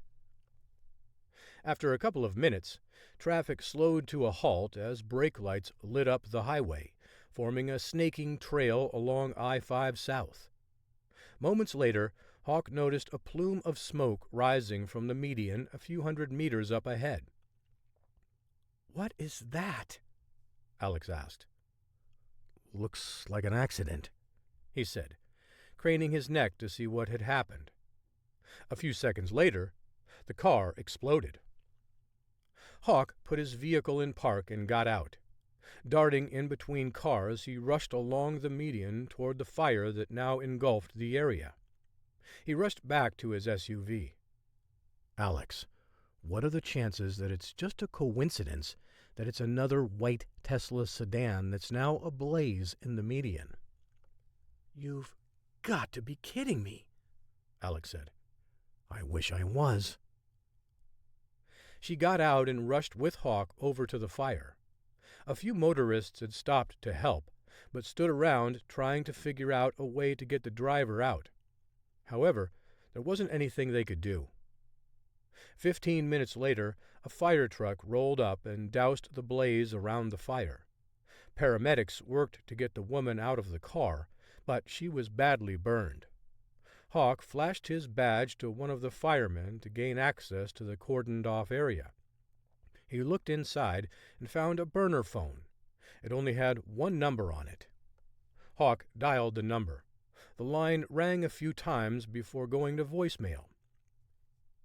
"Agent Hawk, I've been watching you. Leave a message if you want to live." Hawk shook his head and ended the call. "What is it?" An ironic voicemail from Kira, considering the fact that there's no way she survived this, Hawk said. Alex shook her head. "Let's get out of here. We've still got a sleeper cell to expose." Hawk nodded. "Let's just hope it hasn't woken up yet." Chapter 31. Washington, D.C. Besserman closed his eyes and braced for the aftermath.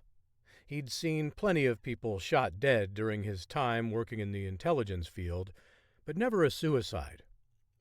Glenn Feller wasn't an angel, and he certainly didn't deserve to be blacklisted by every news outlet in the city. But he'd seemed incapable of reason and intent on taking his own life. The click was hollow. Besserman opened his eyes to see Feller standing there with a grin on his face. "Scared you, didn't I?" he asked. Besserman scowled. "Did you think this was some kind of moment to get back at me for what you think I did? Because I'm trying to tell you, but you won't listen to me. We're sort of on the same team here." "That's not what it sounds like when you threaten me like you did." "I warned you because I thought you were being reckless, both personally and professionally." "How?" Feller asked as he rolled his eyes. "By telling the truth?" A good journalist prints the truth in context. Anybody with a platform can twist facts to suit the story they want to tell, but a real journalist, the kind this country needs right now, presents as much context around what happened. Feller smiled and shook his head. "You don't know, do you?" Know what? "You don't know what Norris and that general were talking about in the video, do you?" Besserman shook his head. Even my best lip readers can't tell, especially since they weren't facing the camera the whole time. Does your version have audio? Feller shook his head. "But does that even matter? Do we really want the President of the United States getting chummy with a Chinese general? What if they made plans? What if Norris is a traitor?" I want answers to those questions just as much as you do, but I can't just assume the worst. "Why? Because Norris is a longtime friend of yours? You just don't want it to be true." This isn't about what I want or don't want, Besserman said. I took this job because I care about this country and protecting innocent civilians as well as government interests. And while they sometimes clash, I'm adamant about clinging to my moral bearings. I would never look the other way just because it was politically expedient to do so. You have to believe me. Then you should have never threatened me. Besserman sighed. I'm sorry about warning you, okay? I never threatened you. I only warned you to be careful about what you make public, as well as told you about how aggressive politicians are in this town about initiating litigation. You apparently took it in a different manner than I intended the comment to be made altogether, and I think that's what has fueled some of this misunderstanding. You're just calling this a misunderstanding? Feller scoffed. A misunderstanding? A misunderstanding is when you tell me to turn at the next traffic light and I instead wait to turn at the one after that because I thought you meant the traffic light after that. I didn't misunderstand what you said at all. If you think I was threatening you, you actually did, and instead of simply publishing what you knew, you exacerbated my comment until it sounded like I was guaranteeing you'd be pushing up daisies 6 feet underground if I dared to publish what you had learned. Clearly you misunderstood what I said. Feller shrugged. Well, what's done is done, and it'll be a refrain that will follow you the rest of your life as you wonder about what could have been of your career if you hadn't been so overbearing. I never look back, Besserman said, shaking his head. It's a terrible way to live. That's about to change. Before either of them could utter another word, Secret Service agents stormed down the steps, weapons drawn. What's this? Besserman asked, as he looked at Feller. The political blogger stared slack-jawed at the men as they approached. What do you think you're doing? The man leading the group ignored Feller's question and instead looked directly at Besserman. The president needs to see you. Feller glared at Besserman. Nice. Just bring the Secret Service along and have them listen in to try and get me to say something incriminating. You're probably wearing a wire, aren't you? Besserman shook his head. I have no idea what this is about. The Secret Service agent put his hand on Besserman's back. I already told you what this is about. The president needs to see you immediately. This is bullshit, Feller said. I'm going to make your situation worse than you ever imagined. Sir, the Secret Service agent said, ignoring Feller and eyeing Besserman. We have a car waiting for you. We need to go. Feller spun and kicked one of the agents in his knee. As he fell forward to the ground, Feller grabbed a man's gun. 2 other agents drew their weapons, but Feller didn't blink. I warned you, Director, Feller said. You're going to live the rest of your life looking back at this moment. This time, when Feller shoved the gun under his chin, the sound that followed wasn't a hollow click. He collapsed on the ground. One of the agents knelt beside Feller's body and pulled his phone out of his pocket. He swiped a few times before wiping it clean and replacing it inside his pocket. Now we've got another mess to clean up, the agent said. I'll take the director back to the White House, the lead agent said. The rest of you, take care of this. Mr. Feller just made our jobs a whole lot easier. What a shame, the other agent said as he looked at Feller. Hard to believe this guy was having an affair with Senator Randolph's wife. Besserman furrowed his brow. Wait, what? Oh, sorry, the man said. I shouldn't have said anything. Good luck with the president, sir. The lead agent nudged Besserman toward the stairs, but he took one step before stopping. I'm sorry, but what is this all about? You'll find out soon enough, sir, but the president doesn't like to be kept waiting, so we need to go. Besserman sighed as he glanced back one final time at Feller's body. We could have worked together. Chapter 32. Los Angeles. Morgan May stared at her bookshelf in the corner of her office, reading the titles off the spine.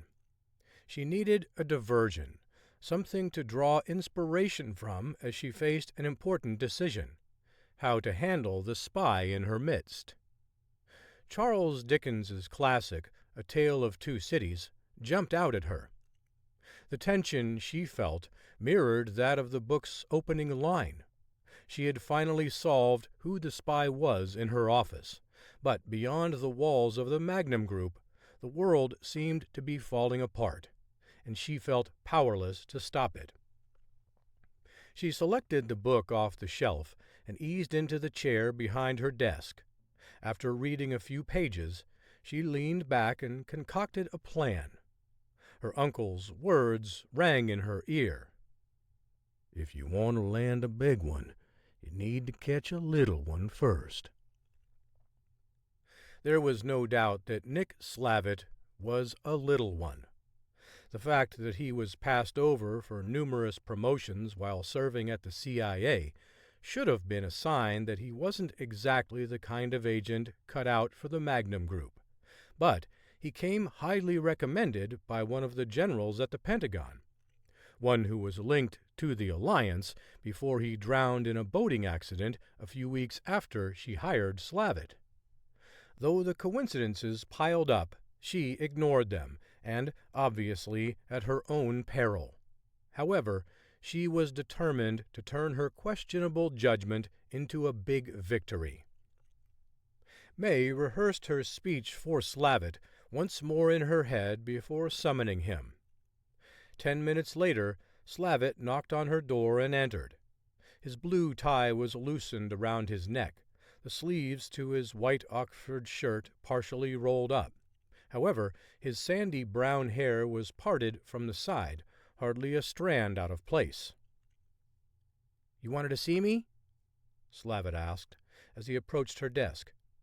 She nodded and gestured to the chair across from him. "Please, have a seat." After he sat down, he crossed his legs and clicked his pen repeatedly. "What do you need me to do?" "Nick, it's not always about doing something," Morgan said. "Sometimes we just need to talk and make sure we're on the same page." Morgan studied him closely, almost certain that she noted sweat beading on his forehead. Of course, I don't know," he stammered.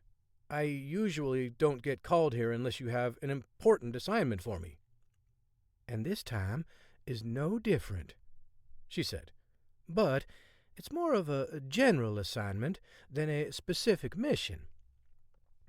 Slavitt leaned forward. "Oh?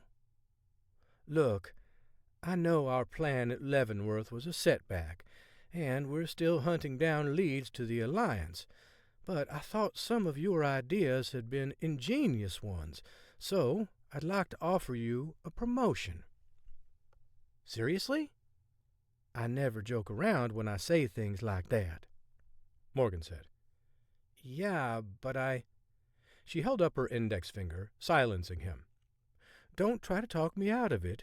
I contemplated this for a while now and recognize that we need someone to head up a task force dedicated to pursuing the Alliance.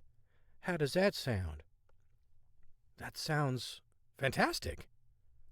"Good. I was hoping you'd say that. And on that note, I want you to start assembling a team of analysts to dig deeper into everyone with suspected ties to the organization. Then I'd like for you to produce a dossier detailing who might be the next logical targets for us to pursue. Can you handle that for me?" "Absolutely," Slavitt said, sitting upright in his chair as he uncrossed his legs. "When do you need it by?" "Have it on my desk in a week." She put her head down and began perusing several documents stacked in the corner of her desk. But Slavitt hadn't moved. Morgan glanced up at him over the top of her glasses. Are we waiting for something else? No, I think that's it. She waved dismissively at him with the back of her hand. Then run along. You have plenty of work ahead of you. Thank you, Director May, he said. I appreciate the opportunity. Morgan offered a thin smile. Don't disappoint me. Slavitt stood before walking swiftly toward the door. Morgan watched him pump his fist outside the glass walls to her office, almost skipping back toward his cubicle. Don't get too comfortable, she said. You're just a little bait. Nick Slavitt went to his office briefly before grabbing his cell phone and wandering out one of the ground-floor exits. He meandered through Paramount Studios, the quasi-theme park above the home of the Magnum Group facility. While many of the agents at the company complained about the fact that there was a massive movie set above them, he rather enjoyed it. The unique setting gave him the opportunity to walk around and get fresh air without anyone giving him a second glance. A spy in plain sight was the best kind of spy, even if he never actually had an assignment within the park. He reached into his pocket and activated a device that scrambled his conversation to any prying ears, friendly or otherwise. Then he entered a number into his phone. I told you never to call me from this number while you're still on the premises. The man on the other end of the line scolded. It's not safe. Sorry, but I couldn't wait to tell you this, Slavitt said. It better be pretty damn important. It is, he said. I just got promoted to heading up the task force to investigate the Alliance. That's not good. What do you mean? Slavitt asked. It's incredible. I'll be able to protect you from anything now and run interference that will keep the feds and everyone here guessing for months, if not years. The man said nothing. Well, aren't you going to congratulate me? Slavitt asked, after the long period of silence. Congratulate you for what? Being an idiot? I'll pass. What are you talking about? Slavitt asked. Didn't you just hear me? They're playing you like a fiddle, Nick. The next thing you know, they're going to ask you to produce some names. Well, you can help me with that, planting evidence and everything. Then we can get rid of some people we don't trust and deal with the remaining predictable few. The man growled. You're walking into a trap. If it's still not too late, I'd march right back into her office and decline the offer. But if I do that, she might see that as a sign of weakness and fire me altogether. True, but that's a small risk to take. She might see you as assertive if you turn it down, and then, if she offers it to you again, drive a hard bargain with what you'll need to be successful. However, I don't think you're in her long-term plans. What's that supposed to mean? Sleep on it, the man said. We'll be in touch. Slavitt loosened his tie some more and looked skyward. There wasn't a cloud in the sky for as far as he could see in any direction. Just moments ago, that's how he felt. But after his brief conversation with one of the higher-ups with the Alliance, Slavitt realized dark clouds were brewing in the distance. He hoped his gut feeling was wrong. It made him sick to think that it wasn't. Chapter 33. Seattle, Washington. Hawk and Alex didn't have the benefit of the Magnum Group jet and were forced to head back to the airport to catch a commercial flight back to Los Angeles. With Kira Gusev out of the picture, Hawk considered the possibility that they'd been wrong about her.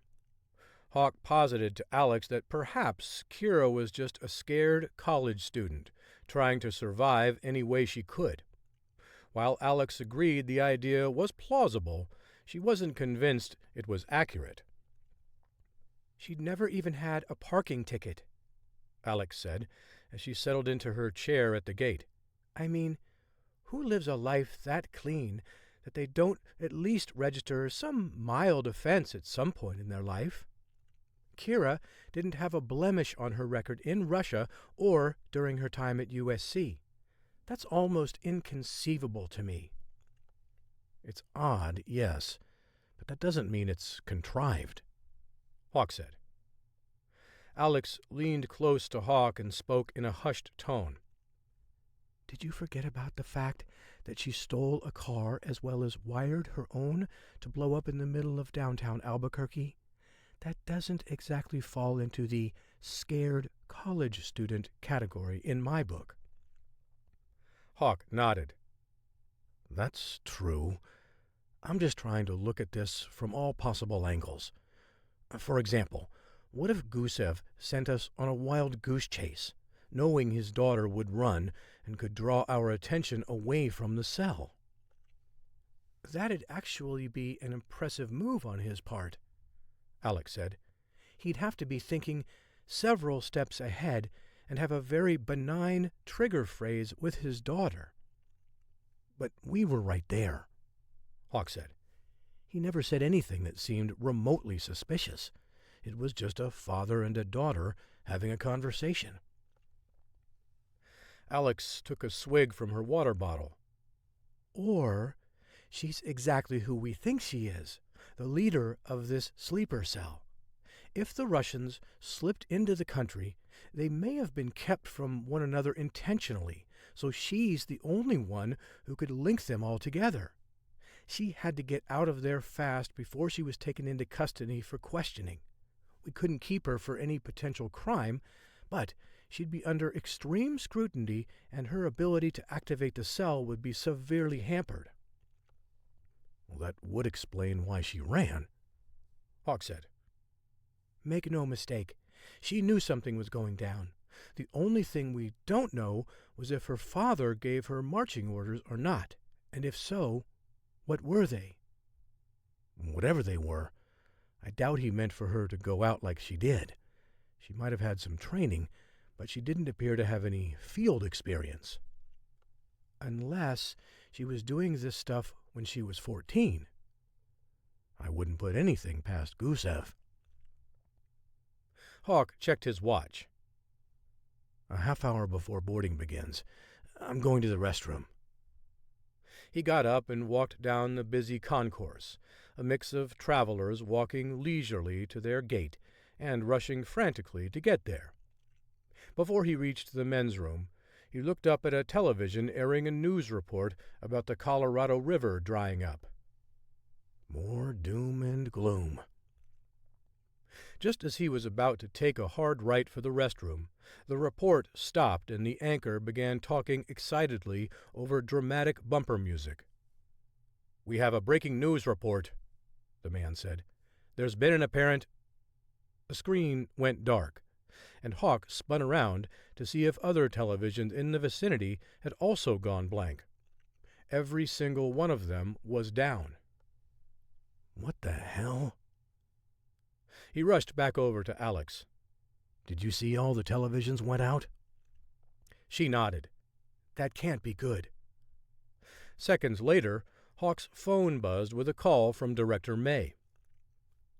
What's going on? Hawk said as he answered. What makes you think something's happening? She asked. I'm in the Seattle airport, and every TV screen just went blank. Hawk said. I know there's generally only one reason that happens. 2, actually, Morgan said. An airplane crash or a terrorist attack. Please, tell me it's the first one. We all wish that was the case, but I'm afraid not. Hawk cursed under his breath. In the last half hour, 6 Greyhound buses have exploded, killing nearly everyone on board. Morgan continued. So far, there have been at least 250 confirmed casualties. Were the bombers on board?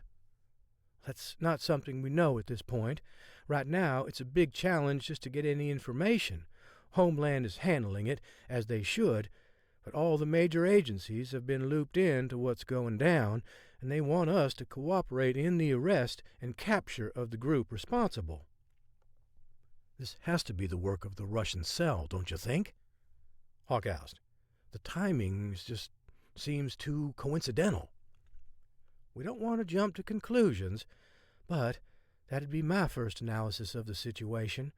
Usually, before an attempted attack, we hear some chatter from agents embedded within the organization or over the different communication platforms. But this just came out of nowhere, and that's almost exactly how sleeper cells operate. Given that this was the only one we knew about, and we are actively hunting them, I don't think it's a stretch to think that this cell was activated ahead of schedule to ensure that it caused sufficient destruction and chaos." "Do you want us back in L.A.?" Hawk asked. "Well, here's where things get really interesting," Morgan said. "I got a call 5 minutes ago from the Washington Highway Patrol officer working the scene of the accident. I had alerted the Seattle Patrol Post that the woman involved in the accident was likely a fugitive, and we wanted confirmation of death or life." "Well, there's no way she could have survived that crash," Hawk said. "The woman in the driver's seat didn't," Morgan said. "Apparently, she was already dead before the crash." Hawk knit his brow. "Wait. She was already dead? Do you mean she had a heart attack or something?" "No, I mean she was shot in the head." "Well, then—" Hawk stopped, trying to compute the information.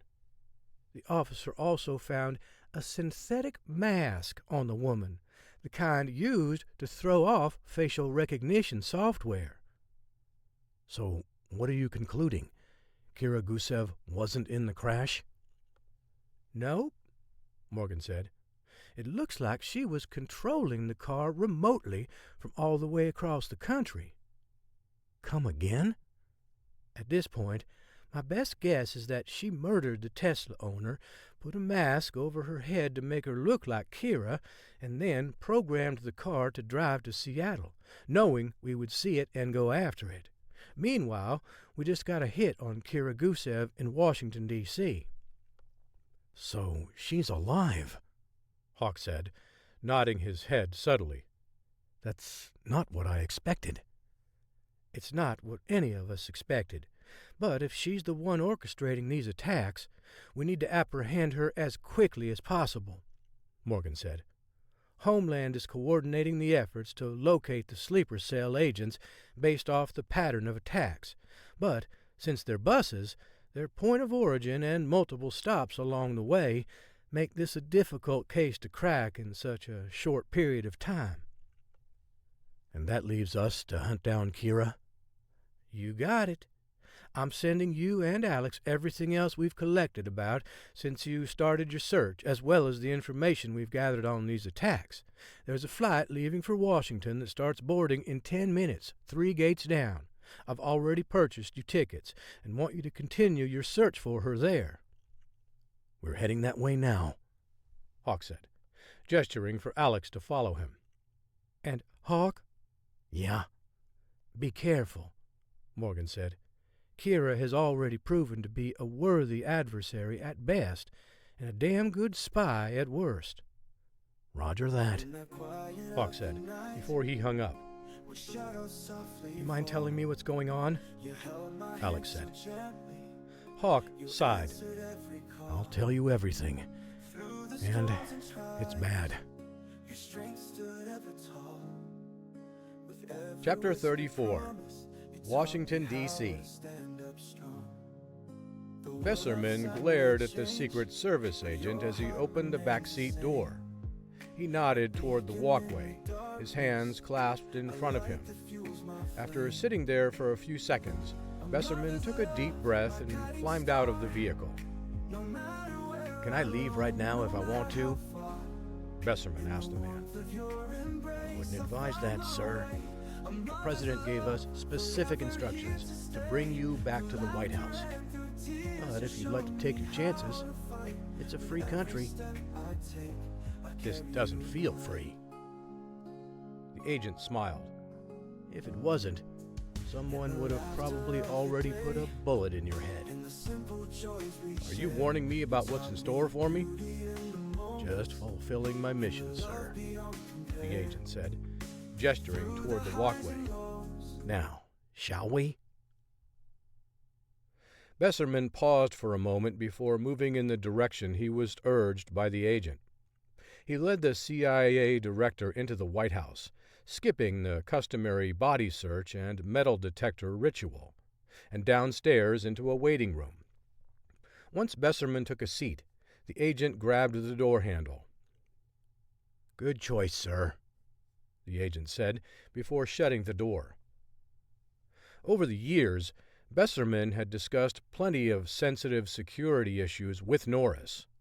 They figured out how to navigate tricky political quagmires and avoid global conflicts. They'd even talked about their families and their futures. But Besserman knew the imminent conversation wasn't going to be anything like that.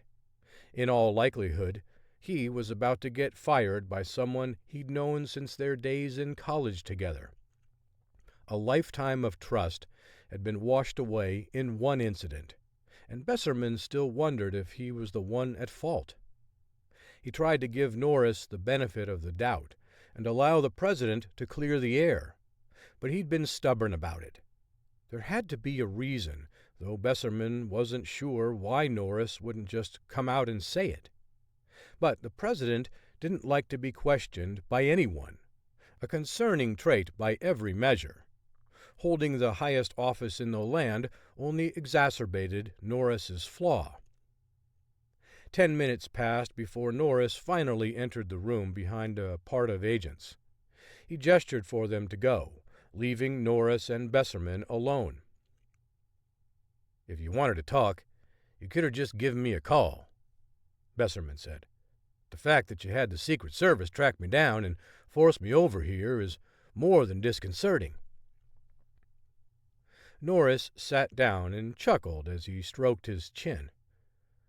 "You want to talk about disconcerting, do you? How about one of my most trusted confidants turning on me?" Besserman stared blankly at the president.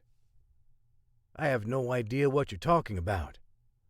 "Oh, you don't?" "Not a clue. I've been nothing but loyal to you, though my loyalty to this country trumps our friendship." "Well, so secretly meeting with a journalist to discuss the contents of stolen footage after flying to Maldives to learn what you could doesn't constitute betrayal to you?" Besserman shrugged. "Take it however you want, Frank. The fact of the matter is, you wouldn't tell me what I was getting myself into, and I can't very well do my job, one in which keeping secrets is a vital skill, unless you tell me what's going on. We're allies, not enemies, remember?" Norris leaned forward and set his jaw. "You went behind my back." "Maybe I wouldn't have had to do that if you would have told me to my face what was on those videos stolen off your hard drive. You're the one who put me in this position. If you want to continue to hide the fact that you've had secret rendezvous with foreign enemy generals, you probably should get someone else for the job." "Well, those videos could ruin me politically." "Then perhaps they should," Besserman said. "The way you want me to protect them leads me to believe that you were doing some shady dealing with the Chinese. A secret here, a prototype there. Maybe you didn't think it was much at the time, but now it makes you look like a traitor, and you should be very concerned what the American people think about that." Norris sighed. "You've got it all wrong, Bobby. Your conjecture is so far off base. I'm almost gutted that you think I'm capable of that." "What am I supposed to think when you act like you have?"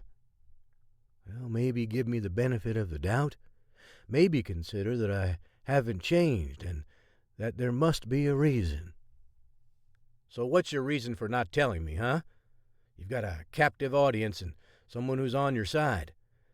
Now is as good a time as any to tell me why you did what you did, as well as the truth about your meeting with that Chinese general."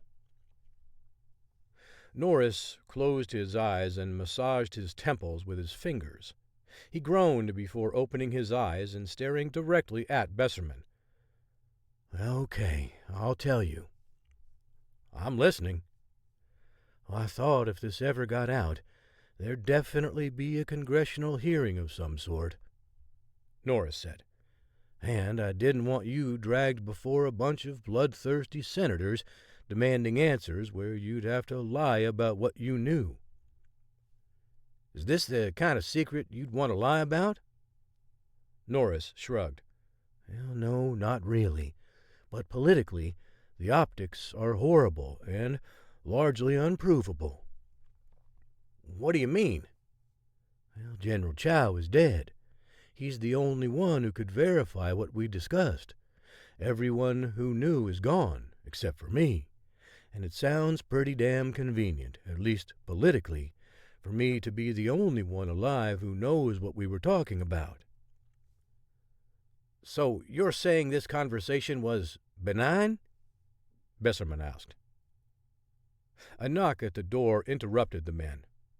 "Hold that thought," Norris said. "Come in." A Secret Service agent poked his head inside the room. "Sir, I'm sorry to interrupt you, but there's been a development." Norris scowled. "A development?" "Yes," the agent said, before glancing at Besserman. "And I think you'll be needed as well, sir." "What's going on?" Norris asked. "There's been an attack, sir. You need to move."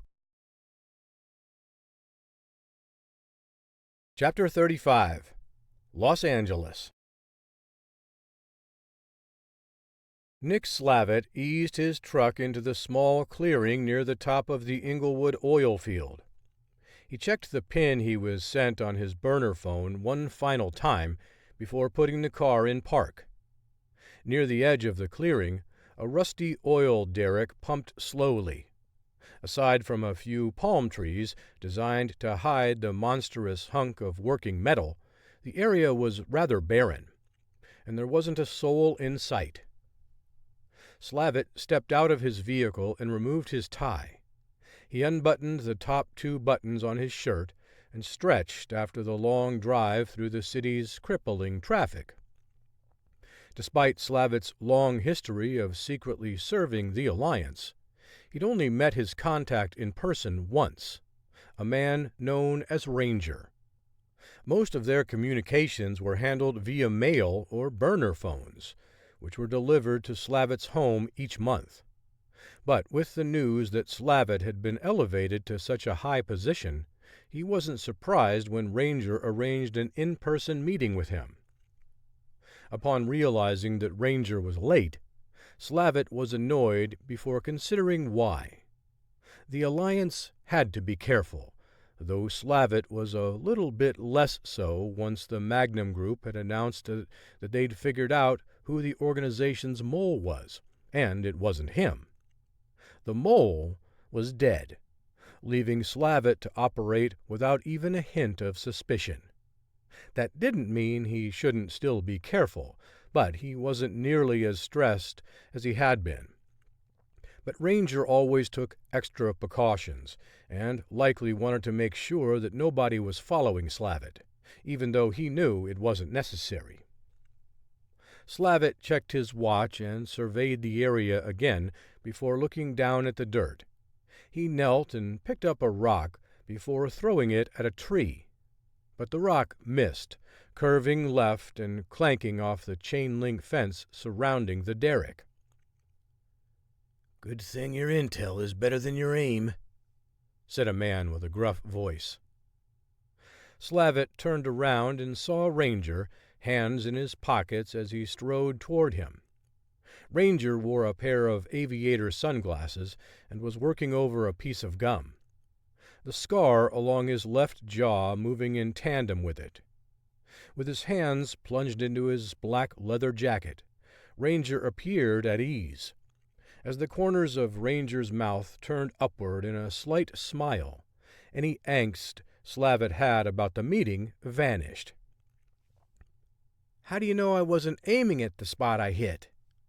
Slavitt asked. "You're assuming I missed my mark." Ranger arched his eyebrows. "I have a gift, and it allows me to know what people are doing, even if they don't. And I happen to know you were aiming at that tree." Slavitt sighed and raised his hands. "Okay, busted. You got me." Ranger knelt and selected a rock. He held it open in his hand, showing it to Slavitt. "Think you can do better?" Slavitt asked.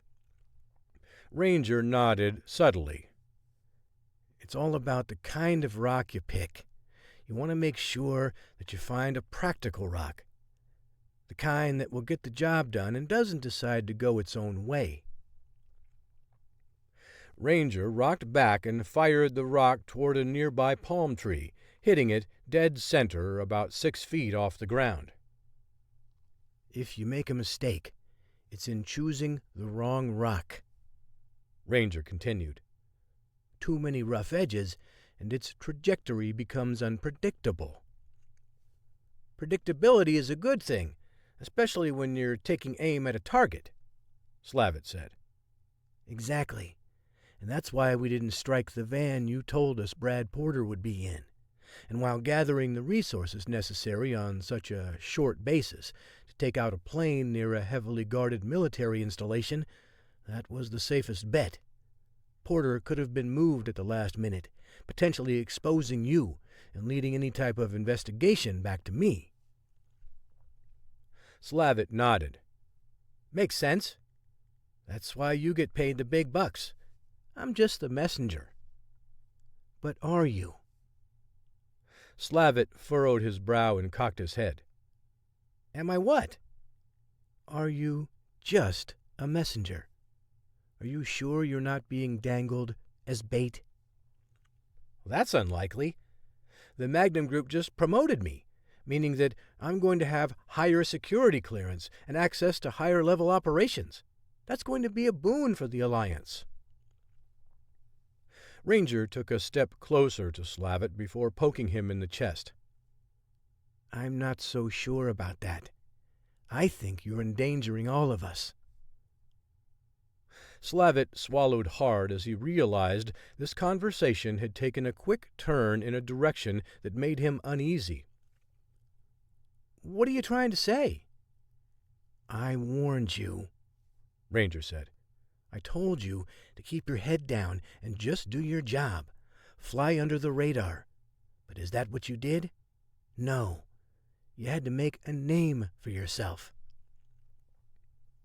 Slavitt took a step back.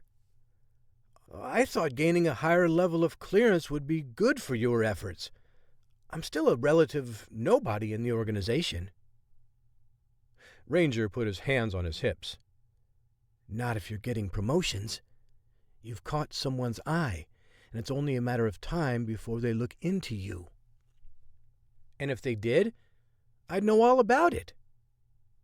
"They probably already are," Ranger said. "Any organization that's serious would have a dedicated operative surveying the rest of the team. The only way you'd be safe in that scenario was if you were the one who was in charge of sniffing out moles. And I know for a fact that you aren't, or else you would have told me about it already." "I think you're being overly suspicious," Slavitt said. "If they really didn't trust me, they wouldn't have used my plan on the latest prisoner transfer with Porter. There's no way they would have risked losing an asset." "You're a fool," Ranger said. "Porter is still alive." "He survived a plane crash?" "He was never on the plane," Ranger said as he shook his head and took another step toward Slavitt.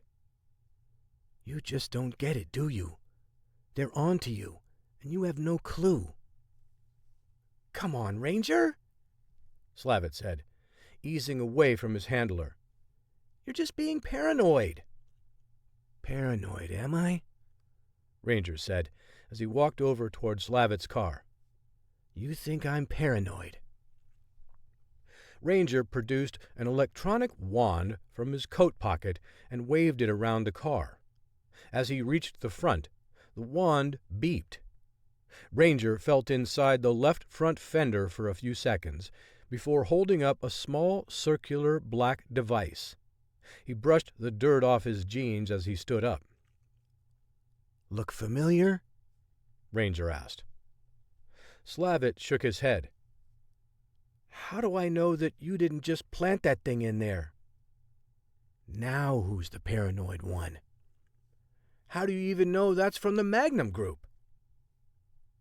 Ranger looked over the top of his sunglasses at Slavitt. I hate to break it to you, but I think you know what kind of rock you are, and you aren't predictable enough for us. So you're just going to cut me loose like that? Slavitt asked. Ranger shrugged. More or less. I think you're going to regret this, Slavitt said. Ranger turned and walked away. Doubt it. Slavitt stared in disbelief at Ranger walking away. You know, if it was Magnum that put that tracking device there, they'll know I found it if you don't put it back. I doubt they'll care anymore after today. Slavitt spun on his heels and started walking toward his car. A bullet hit him in the back of the head, and he fell face first into the dirt. Ranger turned around and gave a thumbs up to the sniper sitting on a nearby hill. He hustled down to join Ranger before the two men went to work. They loaded Slavitt into his car and set it on fire before rolling it down into a ravine. That'll send them a message, Ranger said as he watched the flames engulf Slavitt's car. Besides, we have other ways of getting to the people at Magnum. Good work, the assassin said. Boss will be pleased. He better. And thanks for the tracking device. The assassin smiled. He bought it? Who knows, Ranger said. But it doesn't matter now. He's not our problem, and they won't be able to connect him to us either. Chapter 36. Washington, D.C. Barbara Wheeler cleared her desk and wiped it clean with her hand, sweeping a few stray giblets of paper onto the floor. Aside from her nameplate signifying her position as the U.S. Secretary of State, the surface was clean. It was a psychological trick she'd learned from her former boss about what a desk that's completely cleared off conveys to all visitors. Nothing to hide and ultra-commanding. She wanted anyone who sat across from her to understand that she was calling the shots and that other people were doing the grunt work of reading documents and analyzing them, even if that couldn't be further from the truth. But in the game of diplomacy, perceptions were a powerful asset. Had Wheeler not been so fond of J.D. Blunt, she probably would have never taken on a plucky intern while serving as a U.S. Senator from Florida. But Blunt had a charming way about him, and convinced her to hire his niece, Morgan May. From the moment Morgan joined Wheeler's staff, the two clashed. Wheeler was idealistic. May was aggressive. If she'd told Morgan once, she told her 1,000 times. Morgan, real power in diplomacy isn't leveraging everything you have to get your way. Sometimes it's what you don't leverage that enables you to ultimately achieve all your objectives and then some. If you aren't patient, you will lose the long game, and there's no shortcut to maintaining peace. Morgan grew to appreciate her boss, eventually developing an affinity for her, even if they still held fast to their methods for achieving the same goals. However, Wheeler wasn't shocked that Morgan chose a different career path. But Wheeler was shocked to receive a call from her former intern requesting assistance in an urgent matter. You still need good diplomacy, Wheeler had told Morgan before readily agreeing to help. As the U.S. Secretary looked over her desk, she dialed her assistant's number and asked her to send in Ilya Fedotov, the Russian ambassador to the U.S. She remained sitting upright behind her desk, fingers templed. He offered a weak smile as he approached her. Madam Secretary, he said, before sitting in one of the chairs across from her. Ambassador Fedotov, Wheeler said with a forced smile. Thank you for meeting me on such short notice. Your message sounded urgent, so how could I refuse? Wheeler didn't budge from her position. I'm sure you've seen the news by now. Are you referring to all the exploding buses? She nodded.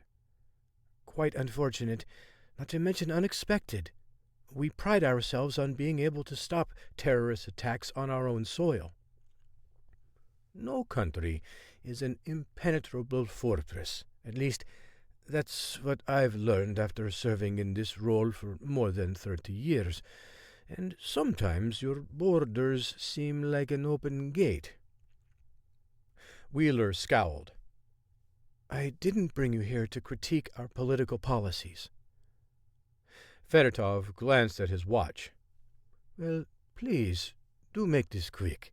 I have a meeting with the ambassador of Turkey in a half hour. Of course, Wheeler said. I'll get to the point. I wouldn't want to inconvenience you.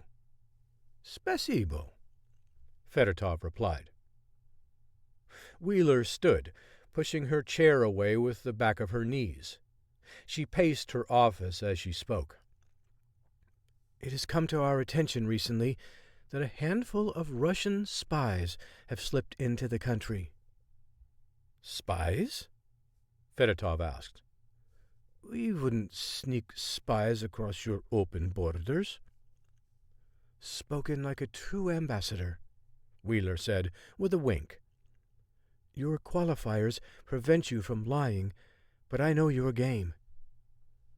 I don't believe this is a game, Fedotov said. I'm simply responding to your accusation. It was a statement of fact. And I suppose you think I can do something about it? It would be in Russia's best interest if they handled this, especially since we have linked a few of your country's spies to the attacks. Fedotov shook his head. That wasn't us.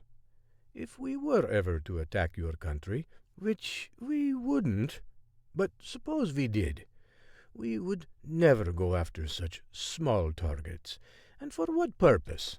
Just to kill a few random civilians to prove you can do it? That's not how we operate. Then how do you operate? Fedotov wagged his index finger at Wheeler. Oh, Madam Secretary, you are a sly one. But I won't fall for your mind games. The Russian government has nothing to hide, especially since we didn't do anything related to that attack. How can you be sure? Like you said, I heard it on the news. Knew I was getting called over to the U.S. State Department to discuss this very issue with you, and called my supervisors. It's not surprising to me that you asked this exact question, which is why I posed it to him. And what did he say? He laughed. Wheeler squinted. That's it? He laughed. He used a few choice words before launching into a rant about how American democracy will be the demise of the world. You know, things that would make a diplomatic conversation go sideways. Wheeler eyed the Russian closely. I'm all too familiar with people who are incapable of constraining their lips, much less their thoughts. Thank you, Fedotov said. Someone who understands me. Wheeler stopped in front of Fedotov and leaned back against her desk. What I don't understand is why you are lying to me. Fedotov clucked his tongue. Now, Madam Secretary, I would never lie to you. As a diplomat, I'm sure you're aware that our credibility is our most important asset. Then I need your help finding out who's behind these attacks, she said. You think I know? It's why you're here, Ilya. I didn't invite you to my office to discuss your feelings on the latest episode of Law and Order. Guilty, Fedotov said with a grin.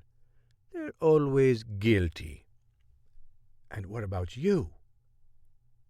Fedotov held his hands up in the air. We didn't do a thing. This is the work of a rogue organization, obviously. But feel free to look into it for yourselves. Oh, we already have, Wheeler said. We were searching for some new answers and thought you might be able to help give them to us. What do you want to know? I'll tell you what I can if you promise to get me out of here for my meeting with the Turkish ambassador. Deal, Wheeler said. Now, let's start with this. Who is General Dmitry Gusev? Fedotov sighed.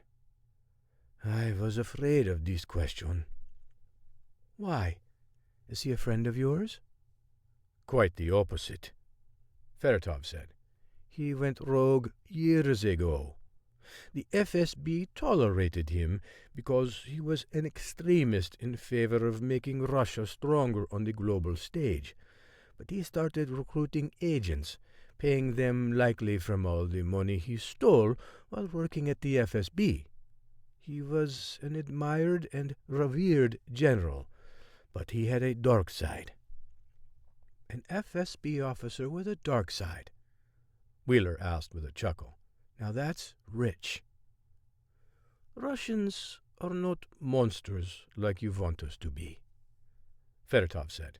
It's easier for you to hate us if we aren't real, but I can assure you that we're very real and have good reason for doing what we do. However, just like in your government, there are always those who take things too far. And in your estimation, General Gusev is one of those people? Fedotov nodded. Without a doubt. You realize he's dead, correct? Nothing gets by us, but that is why I expected this call. Gusev was too smart to let you beat him. He was always going to find a way to strike back from the grave. Wheeler took a deep breath and exhaled slowly as she settled back into her chair behind her desk. Anything else we should know about Gusev and his sleeper cell? I can't confirm that Gusev was operating a sleeper cell, but I can tell you that the reason he was so dark was thanks to an American military commander, one General Peter Purcell, who years ago murdered Gusev's nephew. Murdered him? How come I've never heard of this? Wheeler asked. I even helped vet him for his position as the Director of Homeland Security. Then you didn't do your job properly. What else do you know? I'm sorry, Madam Secretary, but I'm running late for my meeting. But I can assure you that any of the attacks that have occurred today have nothing to do with the Russian government in either an official or unofficial capacity. I'm sure one of your intelligence agencies can get you up to speed. Thank you, Ambassador. I appreciate your candor. Fedotov smiled before he turned and exited the room. Wheeler turned and stared out the window, seething at the news she'd just learned. If even Ambassador Fedotov was familiar with the events of the murder of Gusev's nephew, she couldn't conceive that a report detailing General Purcell's actions couldn't have at least been recorded second-hand at some point. Someone has to be covering for Purcell. Wheeler picked up her phone and dialed Morgan May's number. I found out some information for you that you're going to want to sit down for, Wheeler said. She proceeded to relay the limited details she'd learned from Fedotov. That's troubling, Morgan said. But it's gotten worse since you've been talking with the Russian ambassador. What do you mean? More attacks? Yeah, 3 of them, this time on trains during the rush hour commute leaving Washington, New York, and Philadelphia. Wheeler sighed. Looks like diplomacy won't be the answer this time. Without you, we wouldn't know how to proceed, that is, as long as Fedotov was telling you the truth. He was, Wheeler said. I have no doubt that he was. Then we've got one hell of a problem on our hands.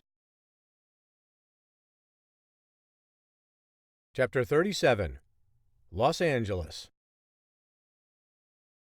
Morgan May ordered a triple-shot latte from the coffee shop around the corner from her condo before heading into the Magnum Group office. She'd hardly slept a wink, and thought 5:30 a.m. was just as good of a time as any to get her day started. The East Coast had been awake for several hours, and the hunt for the mass transit bombers, the media's moniker for the group, was underway. Morgan's phone buzzed with a text message, the third one she'd received since she'd picked up her coffee. She was so early that the Paramount guard was still rubbing his eyes and yawning when she pulled up to the gate. "Morning, Miss May," he said. "I would say you're here bright and early, but you beat the sun up. Big day today?" She smiled. "Bigger day than most. Well, good luck to you," he said, before activating the arm that allowed her to enter. After returning a friendly wave, she headed straight to the parking deck where she slid into her reserved spot. She hustled down the stairs, refusing to wait for the elevator. When she walked into the office, she found a bleary-eyed Mia Bauman, the hacker extraordinaire who was now plying her trade for the Magnum Group rather than nefarious people contacting her over the dark web. Mia brushed stray brown tendrils from her eyes and let out a long breath. "Been here long?" Morgan asked. "Never went home," Mia said, offering a thin smile. "I knew I wouldn't be able to sleep until we nailed these bastards." "You find something?" Mia nodded. Hacking into Kira's email account was far more challenging than I thought it would be. I figured she wouldn't use her school email account to run the cell, but she might have used it as a backup for any kind of other email account that she had. And it was easy enough to hack the USC school server and get Kira's password. From there, I got into her account and dug through the emails in her trash. I found one for a Gmail account serving as the backup in case she forgot her password. I tried to log into the Gmail account and clicked on the option for password recovery. Seconds later, I had a way to reset her email account password and create a new login. That's when I hit the mother lode. "You have the identities of the entire cell?" Mia handed Morgan a sheet of paper with the name and contact info for each one. "I even have their burner cells, so we can track them that way." "Excellent work," Morgan said. "I'm going to pass this information along to the appropriate agencies, and we'll see what happens." "Glad I could help," Mia said. "Go get some sleep." "Not now," Mia said as she walked away. "There's still the pesky Kira Gusev. who needs to be caught. We need to know what she's planning, if anything other than a disappearing act." According to the document Mia had produced, there were a total of 12 agents in the sleeper cell, which was scattered all across the country. The majority of them were concentrated in the East Coast, but there were 2 in California and 1 in Oregon. The one in Houston, Miami, and Columbus had yet to strike, creating an urgency to round them up before it was too late. After Morgan sent the intel to the FBI and Homeland Security, she leaned back in her chair and wondered how long it would take before arrests started to be made. The response she received from the FBI was that all arrests would be kept secret until every member of the cell had been apprehended. That approach made sense, as it would keep other members from knowing that a nationwide sting was in process. The more the terrorists thought life was normal, the less likely they would be to change their routines. Morgan sat in her office and watched the text messages roll across her phone with good report after good report. One by one, each member of the Russian sleeper cell was apprehended, and by 5 o'clock on the East Coast, they were all in custody. Big Irv walked into Morgan's office as a cable news anchor on the TV against the far wall shared the story that the 12th and final terrorists had been arrested. "Good work, Director," Big Irv said. "I think you deserve a raise." "A leader is only as good as her team," Morgan said with a wink.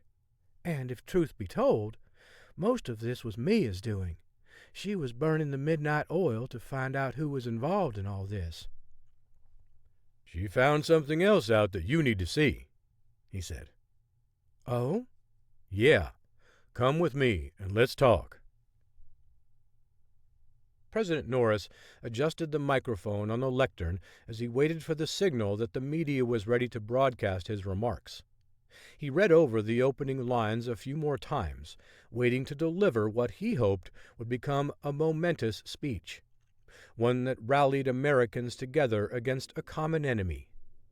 It had been a long time since Americans had felt truly united, no matter how much he insisted they were under him as he campaigned. The country had been divided for a long time, but for the first time in a long time, the enemy wasn't their neighbor. Norris's phone buzzed with a text message. He almost didn't check it, but flipped it over to read it. "Don't do this. It's too soon, and there's a chance that there are still more out there." Norris swiped the text aside, ignoring the warning from the director of the CIA. It was their job to be cautious, but it was the job of the president to be bold and reassuring. And Americans needed a calming assurance after the past 36 hours, as images from bombed-out buses and overturned trains had dominated the country's viewing screens.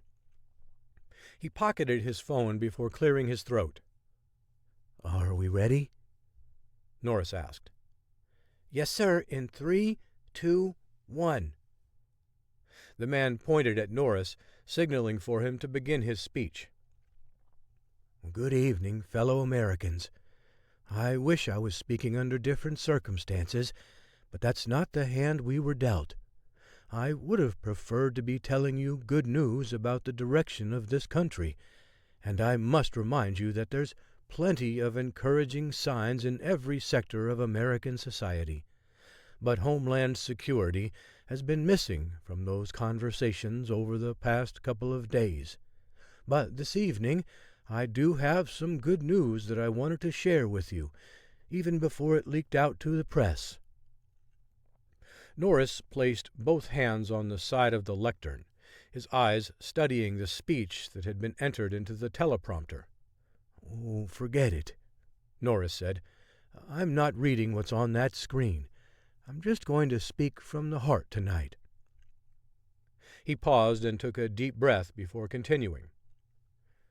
12 violent extremists accused of disrupting our buses and railways including 3 who had yet to initiate their attacks, have all been apprehended, and I can promise the families of all the victims out there and the American people that justice will be served. While some of the most talented agents and detectives in the world are out there putting the pieces together as we speak, we do know that all 12 who were actively involved in a sleeper cell embedded in this country have been captured. The elevated threat level has been lowered, and we will be getting back to normal today. Although I know for some of you there will never be a returning back to the way it was. There were husbands, wives, sisters, brothers, mothers, daughters, fathers, sons, cousins, neighbors, and friends. They were all lost in those heinous attacks, and people like them were also lost today. We can't allow this to happen again, which is why I'm reinstating a previously shuttered Division of Homeland Security. We're going to make sure that all Americans are free to roam the streets of this great country of ours without fear that a bomb might explode on another train or bus. Norris's phone buzzed again, alerting him to the arrival of another text message. It was Besserman again. "I told you not to say that. Gusev's daughter is still out there, and I think she's more dangerous than we give her credit for. You're going to regret this moment." Norris wouldn't read that note until he finished, but it didn't matter. He'd already assured the American people that everything would be okay. But deep down, he had an uneasy feeling, and there wasn't anything he could do about it now. Morgan looked up from her report to find Mia, wide-eyed and frozen, standing in Morgan's office doorway. "What is it, Mia? You look like you've seen a ghost." "We might be seeing plenty of ghosts very soon if Kira Gusev isn't stopped," Mia said. Morgan motioned for Mia to hand over the stack of papers in her hand. "What do you have there?" "I finally hacked into Kira's computer." Morgan eyed Mia closely. "And?" "I found a set of blueprints that Kira was trying to hide. They're of the Pentagon." "She's going to blow up the Pentagon?" Morgan slammed her cup onto her desk and then stood. She had to let the proper people know so they could give the order to evacuate the building, or else they could have a bigger disaster on their hands. And given all that had happened in recent days, the last thing Morgan wanted was another crisis. "Grab your laptop and anything else you might need," Morgan said. "We're all going to Washington." Chapter 38. Washington, D.C.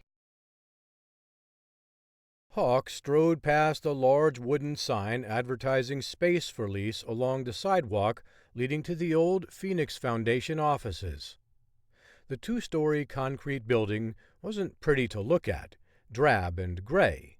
It wasn't in the heart of the city either, making it certain to be a casualty in an era of bigger and better and closer. But Hawk wasn't complaining at the moment. They needed a place to base their operations, and one that needed to be separate from any other government intelligence agencies. Morgan told Hawk that she wanted to remain in the shadows as much as possible, even if Robert Besserman was intent on utilizing the Magnum Group. And while the FBI and Homeland Security had taken the lead on the hunt for the Russian sleeper cell and Kira Gusev, the CIA remained very much involved as the 2 agencies shared intel. Besserman had been given a small leadership role since the CIA had a better grasp on how Russian-trained agents behaved in the field. It wasn't much, but it gave him an opportunity to influence the hunt for Kira, and that meant he could loop the Magnum Group in. Hawk keyed in the code on the security panel before the door clicked, allowing him to enter the building. He used a rock to prop open the door. "Find me a good workstation," Alex said. "You probably know which one I prefer." Once inside, Hawk found most of the desks just where he remembered them being, only covered with large white sheets. He grabbed the corners of one and yanked hard. Dust swirled in the air as the office furniture was exposed. He then went upstairs and settled on J.D. Blunt's old office for Alex. After exposing all the furniture, he wadded up the sheets and tossed them into a closet. Then he hustled back downstairs to help Alex with her gear. "This is like old times," Alex said. Hawk scanned the area before slinging Alex's laptop bag over his shoulder. "Except no Blunt. He's what I associate with this place the most. It certainly won't feel the same to me." "You were hardly ever here anyway," she said. "But I agree. Blunt was what made this organization what it was, what it eventually became, and is now today." "Don't get too sentimental," said a woman behind them. Hawk spun to see Morgan May lugging a box loaded with laptops and other computer accessories. "You two ready to get to work?" Morgan asked. Alex nodded as she put down her box on the desk. "But not here," Morgan said. "This is my office now. As I recall, your office was a couple of doors down the hall on the right." "This was my big chance," Alex said as she snapped her fingers. Morgan winked. "Not today." Hawk helped Alex with her things back to her old office before answering calls for help from Big Irv, Mia, and Dr. Z. Mia was struggling to keep from dropping a carton, which had several books stacked on top. He grabbed a few things to steady her balance before turning his attention to Dr. Z, who was pulling a small wagon behind him. "Dr. Z, there is a small lab here," Hawk said as he gave him a hand.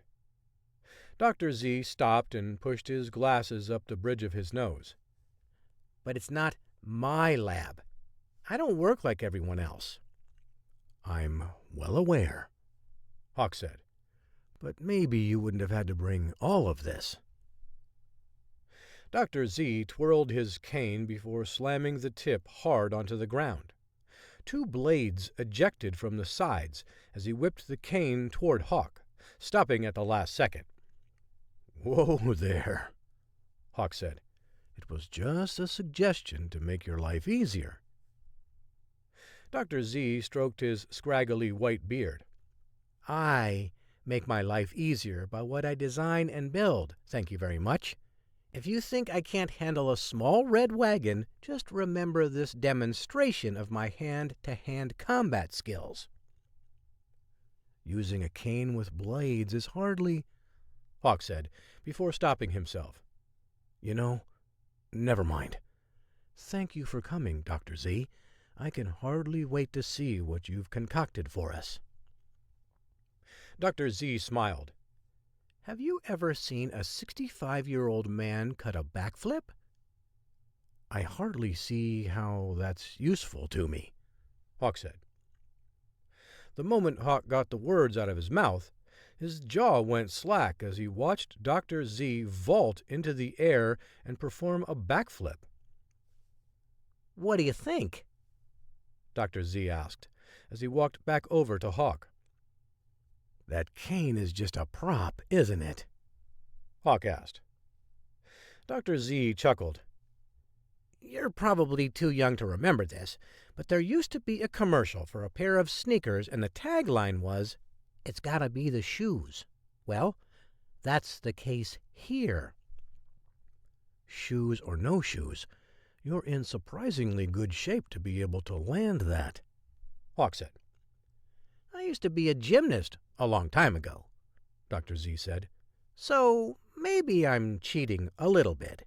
But back in the day, 5'4" was still too short to play football, and I hated baseball.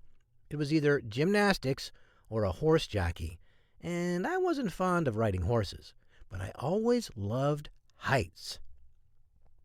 "Feeling like you were missing out being so close to the ground?" Hawk asked, before whispering, "Spoiler alert. It's not that much different up here." Dr. Z laughed. Perhaps I did feel that way. I certainly compensated in other ways and explored things I probably never would have otherwise. Such as? I flew powered hang gliders for a while. Hands down the best way to see the world. Hawk nodded. You're like an onion, Dr. Z. So many layers to you. But for what it's worth, I'm still impressed that you landed that flip, aided by modern technology or not. Now, there's only one question. When do I get a pair of those shoes? Dr. Z shook his head. Still a lot of kinks to work out between now and then, but I might have something else for you in my wagon here once we figure out what your mission is. I look forward to seeing it, Hawk said. Dr. Z stroked his beard. In due time. Over the next half hour, the Magnum team worked diligently to get their system online and connected to the vast resources of the FBI and CIA. Homeland Security had been dispatched to secure the Pentagon, yet found no signs of any explosives planted around or under the building. The empty search drew sharp criticism of Besserman from other intelligence officials, but he refused to relent to the pressure to say where he got his tips, insulating the Magnum Group and keeping their participation in the effort a secret. Morgan entered Alex's office, exasperation evident on her face. Anything new yet? Hawk shook his head. Alex found a few hits on her on various CCTV feeds, but they're so old that it's not really giving us much. If I had to bet, she's probably going around the city and appearing in different spots just to frustrate us. But if it's not clear to you and everyone else by now, we're not exactly dealing with a novice. There's little doubt in my mind that Kira is a trained pro and more than a viable threat. Yes, Morgan said, and one we can't talk about now either, thanks to President Norris telling the world that we captured every cell member. For the sake of potentially thousands of innocent people, let's prove Norris right. And how exactly are we going to do that? Morgan said, because I'm totally open to suggestions right now. I've got a suggestion, Alex said. We just got a hit a few seconds ago near the National Mall. Kira? Alex nodded. But that's not all. There's also a report of a dirigible drifting over the Potomac. A dirigible? Morgan asked. Let's just shoot it down. I would advise against that, Hawk said. Morgan squinted as she peered over Alex's computer at the computer screen. How come? Hawk sighed. You have no idea what's inside of it, and we won't be able to without sending a drone up next to it. According to this interagency bulletin I just received, the FBI is already scrambling one up to peek inside, Alex said. Look. She pointed at the screen where a small drone zipped toward the dirigible, which was unmanned and a tenth of the size of most hot air balloons. Once the drone moved closer, the dirigible emitted a smoke, preventing the drone from getting an image of what was inside the bucket. We could just shoot it down and let it fall into the Potomac River, Morgan said. Stop suggesting that, Hawk said. It's too dangerous, and you know it. There could be a dirty bomb in there, and the last thing we want is for it to detonate over a city. That would be catastrophic. I know we're all acting like we have no clue where this thing is headed, but I think we all know it's going straight to the Pentagon, Morgan said. And if we don't do something quick, it could destroy our central command, making us very susceptible to a foreign attack. I'm not sure a foreign attack is the end game here, based on what we know, Hawk said.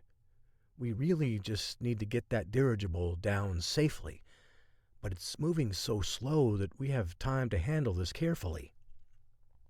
"I understand that, but you're not giving me any viable options here," Morgan said, her voice tinged with a growl. Dr. Z tapped his cane on the door to Alex's office as he entered. "Did I hear you talking about needing an idea to see what's inside that dirigible floating over the city?" Hawk eyed Dr. Z closely. "You got a pair of shoes that will make me fly?" "Hardly, Agent Hawk. This is the real world, and I still have to work within the confines of physics and the law of gravity. No, I have something more traditional in the way of flight." "A rocket booster?" Hawk asked, his eyes wild with excitement. "Traditional. A powered hang glider," Dr. Z said. "And I know just the place to get one." "Wait a minute," Hawk said. "How exactly am I supposed to stop that thing from a hang glider?" "Don't worry," Dr. Z said. "I've got the device to do just that. It's not as flashy as my bouncy shoes, but it will get the job done." "Will we have time to do this?" Morgan asked. "That dirigible is moving very slow," Alex said. "Depending on how fast Hawk can get off the ground." "I'll make sure it happens lickety-split," Dr. Z said. "But we need to hurry." Morgan, who'd already been on the phone informing Besserman what they planned to do, held up her hand. "Wait a minute." "We don't have time to wait," Dr. Z said. Morgan scowled, her hand still in the air. The rest of the team stood and stared at her for a moment, wondering what was happening. "I understand," she said. "Tell him I think that's a big mistake." She hung up and looked at Dr. Z. "The hang glider is out," she said. "The president doesn't want this thing getting any more attention right now." Alex's mouth fell slack-jawed. "Any more attention? How much attention does he think a bomb exploding over the Pentagon is going to get? It'll be nonstop for months, if not years." Morgan shrugged. "Don't shoot the messenger. I lodged my complaint." "Innocent people are going to die," Alex said. "I know," Morgan said, "but my hands are tied, especially since the airspace over Washington is controlled by the federal government. If you go up there, you'll likely get shot down without authorization." Hawk grabbed his jacket and put on his sunglasses. He looked at Alex, who gave him a knowing nod. "We can convince him it was the right thing to do after the fact. In the meantime, it's time to ride." Chapter 39. Bailey's Crossroads, Virginia. Gunner Maxwell stopped his inspection of the canvas on one of his hang gliders and looked up as he heard the roar of car engines growing closer. He spotted an SUV speeding toward his hangar. Curious about the vehicle's obvious urgency, he walked toward the opening and didn't flinch as the SUV skidded to a stop a few feet away. An older man climbed out of the driver's side and didn't waste any time with introductions. "Gunner Maxwell?" the man asked. Maxwell smiled. "In the flesh, and Dr. Zachary Levinson, and we are in dire need of your powered hang glider services," Dr. Z said. "Dire need? Well, just slow down a minute, partner. We don't operate like a McDonald's out here. We have mountains of paperwork to fill out."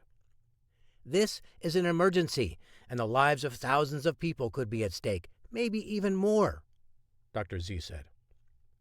"Sounds serious," Maxwell said. "You mind telling me a little bit more about this emergency, since I haven't heard about anything like this on the news?" "You won't hear anything like this on the news," said another man who got out of the passenger side. He was sporting a pair of sunglasses and chewing a piece of gum as he sized up Maxwell. "That makes me even more suspicious," Maxwell said. J.D. more or less told me you'd say that, the younger man said. J.D.? As in J.D. Blunt? He nodded. The man, the myth, the legend. "And the shyster," Maxwell said. "He stiffed me for $500 the last time he came out to visit me." "Can we overlook that offense?" the doctor said. "We're willing to pay 10 times your regular rate if you can get us in the air ASAP." Maxwell scowled. "You guys look like feds, and if you were that good of friends with J.D., he would have warned you that I was a hard sell." Who's to say he didn't? the younger man asked. J.D. never backed down from a challenge. Maxwell chuckled. "I miss that old bastard. And my $500. But I'm closing up shop for the day. Come back in the morning and—" Hawk offered his hand. Brady Hawk, and this is Dr. Levinson, and it's a pleasure to meet you, and while it's entirely possible that you misunderstood just how quickly we need to get up in the air, I'm going to put it this way. If we aren't up in the air within 10 minutes, thousands of innocent people could die." Maxwell grunted. "Innocent people. Nobody's really innocent." Can we debate your philosophical positions some other time? Hawk asked. I really don't want anyone needlessly to die today because they were in the wrong place at the wrong time. "Fine," Maxwell said as he wiped the grease off his fingers with a rag. "What do you need?" "We need a powered hang glider," the doctor said. "And where are you planning on going with it?" "Why does that matter?" Levinson asked. "Well, for starters, I need to know how much fuel to put in the gas tank. Otherwise, Mother Nature will be powering you all the way to the ground on a very short flight, and I don't want to have to retrieve you from somewhere else. We're flying over Washington," Hawk said. "No can do," Maxwell said. "That's federal airspace, and some fighter jet will put you down faster than you can say, 'No new taxes.'" "We'll buy you a fleet of new ones if we lose this one," Hawk said. "Besides, I doubt we're going to have any trouble given the objective of my mission." Maxwell nodded. "Are you guys spooks?" "Something like that," Hawk said. "Look, I'm willing to take the risk, and there's no risk for you. And on top of that, you'll be helping thousands of innocent people survive an unwarranted attack." Maxwell rubbed his chin and thought for a moment. J.D. did speak very highly of one of his favorite young agents, though you don't look so young. "I was probably the last time you saw him," Hawk said. Okay, I'll help you," Maxwell said. "Just give me a second, and I'll get you going." 10 minutes later, Hawk was preparing to take off as the engine sputtered to life. Dr. Z handed him a small gray device about the size of a ring box. "Get close to the dirigible and drop this in the basket. This will prohibit any radio transmission between someone on the ground and the balloon. You've only got one shot, so don't miss." Hawk saluted Dr. Z before waiting until he backed away beyond the wingspan of the hang glider. Then Hawk eased onto the accelerator, and the aircraft started to rumble across the airfield. When he got airborne, he banked hard to the right and headed straight for Washington. "How am I looking, Alex?" he asked over the comms. "You'd be looking much better if you weren't hovering that high off the ground," she said. "I'll be down soon enough, but I need you to help me get to my target." "Roger that," she said. I'm tracking the location of the dirigible via GPS, so I just sent an app to your phone that will help you see the target's real-time location." "Got it," Hawk said. "Thanks." "Good luck, honey." Hawk checked the coordinates and set a course for the dirigible. He hummed along for a few minutes until he crossed the Potomac River and entered the airspace above Washington, D.C. Pulling out his binoculars, he scanned the skyline for the target. A few long seconds passed before he finally identified it. "I've got the target in sight," Hawk said over the comms. "That's not all you've got in sight," Alex said. "What do you mean?" he asked, as he looked out both sides of the glider and then checked his 6. "Marine helicopters are heading straight towards you." "What the? Just come on. This is ridiculous." "Agreed," she said. "But you knew this was a very real possibility." Hawk cursed as he figured that the helicopters would easily reach him before the dirigible, realizing he may not even get a chance to disable the dirigible. "Alex, think you can help me out?" Hawk asked. "Maybe get me a direct line to the special agent in charge of this operation, or a military commander who can get those birds turned in another direction before they make a horrible mistake." "I'm on it," she said. Morgan May fielded a call from a number she was all too familiar with. "Please hold for the President of the United States," a woman said. Morgan drummed her fingers on her desk, ready to absorb the tongue-lashing from Norris. It was something her uncle had prepared her for if she was so intent on taking Hawk back. "He has that effect on people in power," Blunt had warned her at the time, and now she was getting to deal with the fallout for the first time. "Morgan, I thought my office was clear about how we were going to handle the threat," Norris said. "Yes, very clear, Mr. President." "Well, then why am I hearing reports about someone in a hang glider heading on a collision course with the dirigible?" "Because it's Brady Hawk, sir, and I authorized him to do so." "Damn it, Morgan. I'm the President of the United States. You don't pull this shit with me." "With all due respect, sir, your team didn't have a plan. If you don't consider a wait-and-see approach a plan. If so, it's one that could have disastrous consequences." "We're going to shoot him down," Norris said. "That's not a good idea, sir. If we don't get that bomb on the ground and in the hands of someone who knows how to disarm it, that bomb might still detonate." "Well, right now, the dirigible is flying relatively unnoticed over the city, but if some nut in a hang glider gets near it, then who knows what kind of questions it will unleash." "Stop worrying about your precious re-election and do the right thing in this situation," Morgan said. "Well, I am," Norris said. "I have my reasons for why I'm doing what I'm doing. Now, I'm not going to ask you again. Order Agent Hawk back to wherever the hell he took off from before he gets shot out of the sky." "Shooting a lost hang glider out of the sky is definitely going to get you a lot of questions, maybe even some of the kind you don't like to be asked," Morgan said. "He's got 1 minute to turn around, or else we will engage," Norris said before he hung up. Morgan sucked in a long breath through her teeth.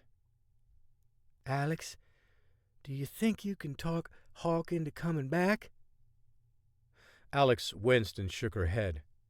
"No. Why?" Morgan sighed. "If he doesn't return to the airfield immediately, Norris is going to have him shot down." Chapter 40. Hawk steadied the glider as he closed in on the dirigible. He glanced at the ground around 1,000 feet below. Before he took off, Maxwell had warned him not to go much higher than that, but the target was just above him at a height of about 1,200 feet. Hawk determined to remain at Maxwell's maximum recommended height until he moved within 100 feet of the dirigible. By his calculations, that was about 2 minutes away, and the Marine helicopters were certain to reach him before then. "Alex," Hawk said, shouting on the comms, "you made any progress yet on getting those choppers off my tail?" "Still working on it," she said. "I've got a parachute and can abandon this thing if they fire." "It would be wise to be ready to jump out ASAP. If we can't get the White House to see things our way, you won't have any other options." Hawk unbuckled his lap belt as he continued to check his six. Then he glanced over the edge. The dirigible's trajectory placed it directly over the Potomac River, but it had straightened out and was heading directly toward the Pentagon, located along the west bank.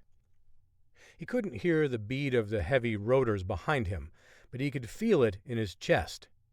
The helicopters were getting closer, and he was running out of time. "Alex, any news?" he asked. "Still talking with the White House, but no indication yet of which way they're going to go." Hawk placed his hand on the throttle and tried to push it farther forward, but it was already opened up all the way. "Come on, girl," Hawk said aloud as he patted the control bar. "Give me a little extra right now." But Hawk felt a strong gust, making the aircraft dip about 50 feet as it slowed down. "Come on, Alex. I need to know something." Morgan May screamed at Norris's chief of staff, Emma Washburn, as she fielded the call intended for the president. "There's no time for your bureaucratic bullshit, Emma," Morgan said. "I need to speak to the president right now." "He's in a meeting right now with several of his security advisors," Emma said. "I can have him call you right back when he's done." "I don't care if he's meeting with the Pope right now. You drag him into the hallway and hand him the damn phone."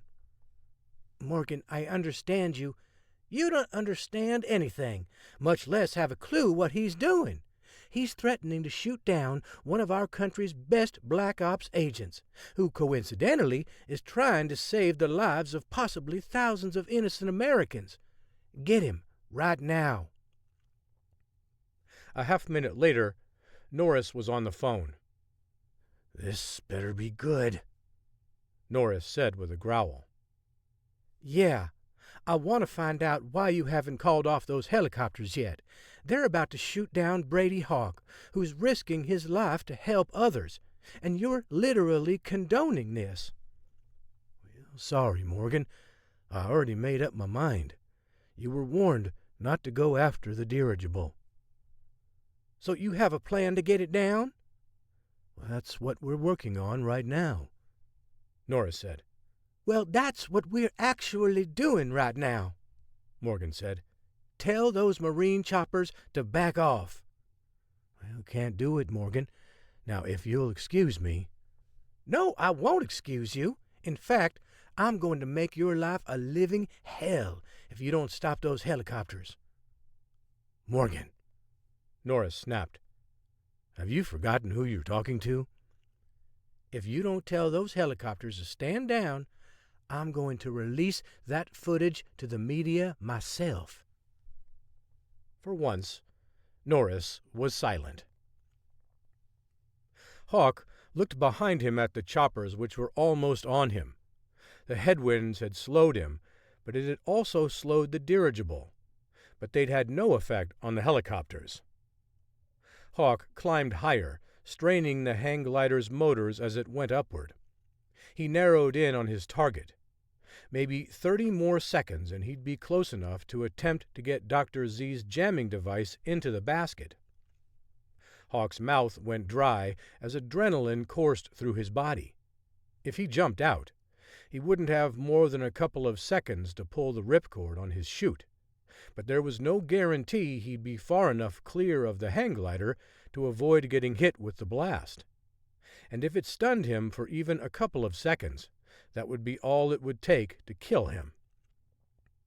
He thought about John Daniel and Alex. He knew she'd be okay, but John Daniel needed him. For a moment, he pondered abandoning the mission, but then he thought about all the other dads on the ground who might die from a blast contained in the dirigible as well. That was potentially hundreds of little John Daniels who'd grow up without fathers. Hawk set his jaw and stared at the target. Despite the struggle, he'd managed to get the glider at the same elevation as the dirigible and was closing in. Meanwhile, the choppers just sat behind him, almost as if they were waiting for something. Then it dawned on Hawk. They were waiting for the orders to fire. "Alex," Hawk said, "please, tell me these choppers haven't fired on me yet because you've helped Norris come to his senses." There was a long pause. "Alex." "Yeah, I'm here," she said. "Norris isn't backing down." Hawk glanced over his shoulder again at the two helicopters. They were both preparing to fire. Chapter 41. Kira Gusev peered skyward from the back seat of a white SUV at the dirigible floating overhead. She controlled it with the device in her hand, guiding it closer and closer to its final destination. Within the next 5 minutes, she'd drop a payload on the Pentagon and make her father proud. But she'd also be proud, too. "This is for you, Andrei." Her cousin Andrei had been a soldier under Gusev in the Russian army, seeing action in Kosovo during the Kosovo War. One night, he was part of an offensive that was ambushed by the U.S. and other NATO peacekeeping forces. Gusev and several of his troops were captured. According to her father, each prisoner was interrogated briefly. She remembered him telling her that the interrogations were weak and obviously didn't result in any actionable intelligence. However, General Purcell grew increasingly agitated by all the Russians' rehearsed answers. That's when he turned in front of all the men and shot Andrei in the head. The way her father retold the events of that night, General Purcell didn't seem bothered by what he'd done, though he'd witnessed firsthand how war had ravaged so many good men and spoke solemnly about it often. "War will make you do things you wish you'd never done," he repeatedly told her, though his epiphany was never applied to enemy forces. The things the enemy did were always evil, and retribution was justifiable in every situation. Kira understood how intellectually dishonest her father's thinking was, but she agreed with his guiding principle. Someone needed to pay the price for Andrei's murder. And exposing General Purcell as a killer when he'd reached the pinnacle of his career seemed to satisfy Kira and her father's thirst for vengeance. As Kira maneuvered the dirigible with the massive explosive device inside closer to the final target, she wondered if her father was aware of what she was doing. The phone call he'd made signaled that it was time to initiate the plan. She'd trained for the past 10 years for this moment, rehearsing everything over and over in her mind, from how to evade capture from law enforcement by misdirecting them, to how to quickly find the supplies necessary to build a bomb. But this dirigible she was controlling wasn't something she had cobbled together on the fly. It had been sitting in a Washington storage unit for the past 5 years, waiting to be employed. Kira had been amazed at how smoothly the process had gone. "Papa was right about everything." Her confidence grew with each passing moment. She continued to guide the dirigible toward the Pentagon unabated. "Just a few more minutes, Nikolai." The driver nodded.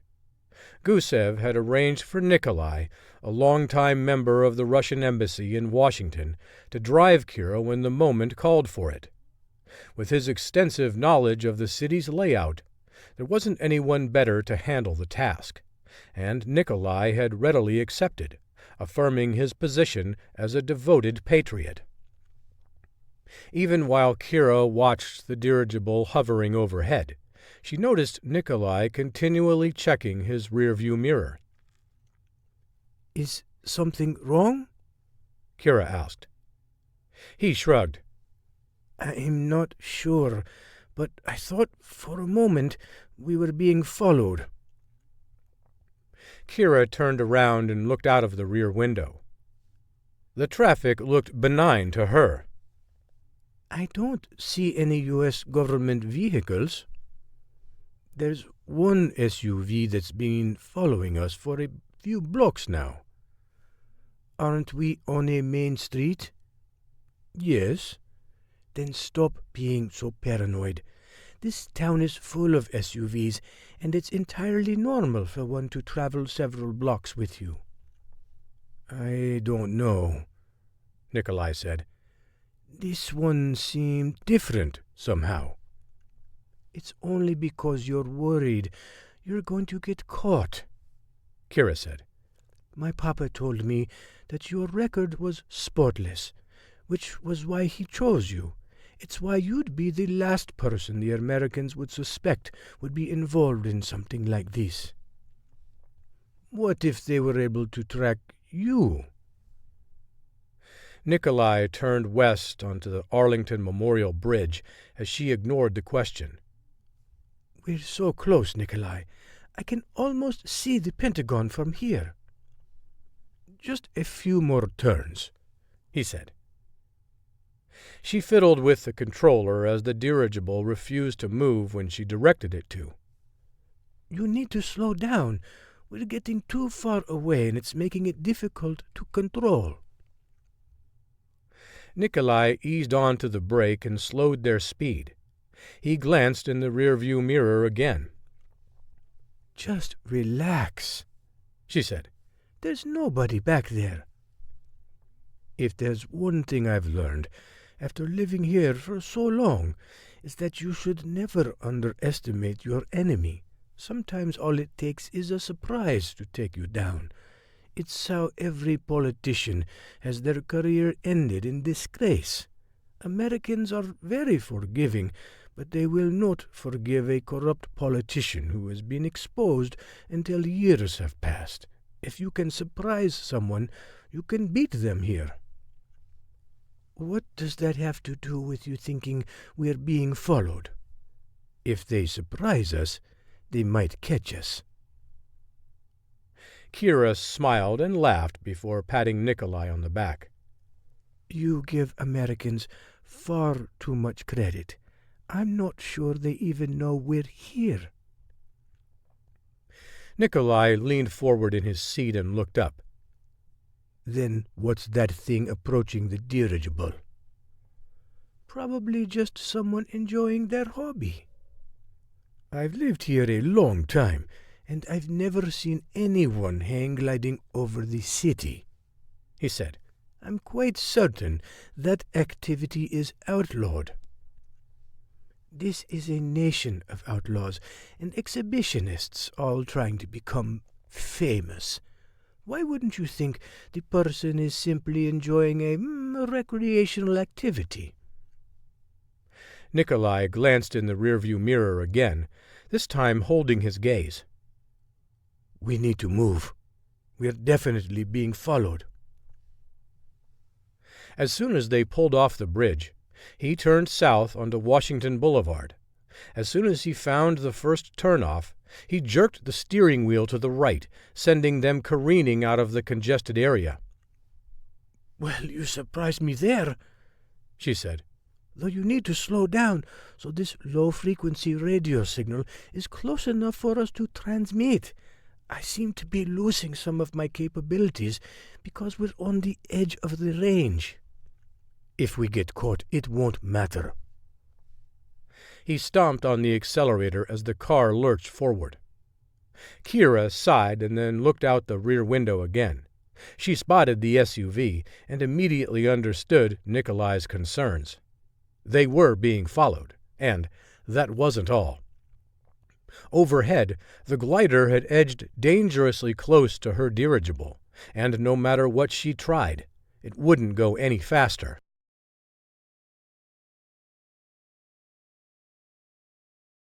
Chapter 42. Hawk swallowed hard as he looked back at the helicopters on his tail. The glider's engine whined as it struggled to stay at the higher altitude. With each passing second, he wondered if he had time to do what he needed to do. To better assess the threat, he wanted to get a look inside the dirigible's basket and see exactly what kind of explosives were contained in it. But there wasn't time for that. He decided to ask if anyone on the team had made any headway with Norris in calling off the attack choppers. "Alex, I'm out of time," he said. "Any indication they're going to back off?" "Not from what I understand," Alex said. "Norris is being stubborn." "Roger that," Hawk said. He looked back at the helicopters one more time and made eye contact with one of the pilots, who gestured for him to take his glider down. Hawk situated himself so he was sitting sideways and had his right arm on the control bar, freeing up his left hand.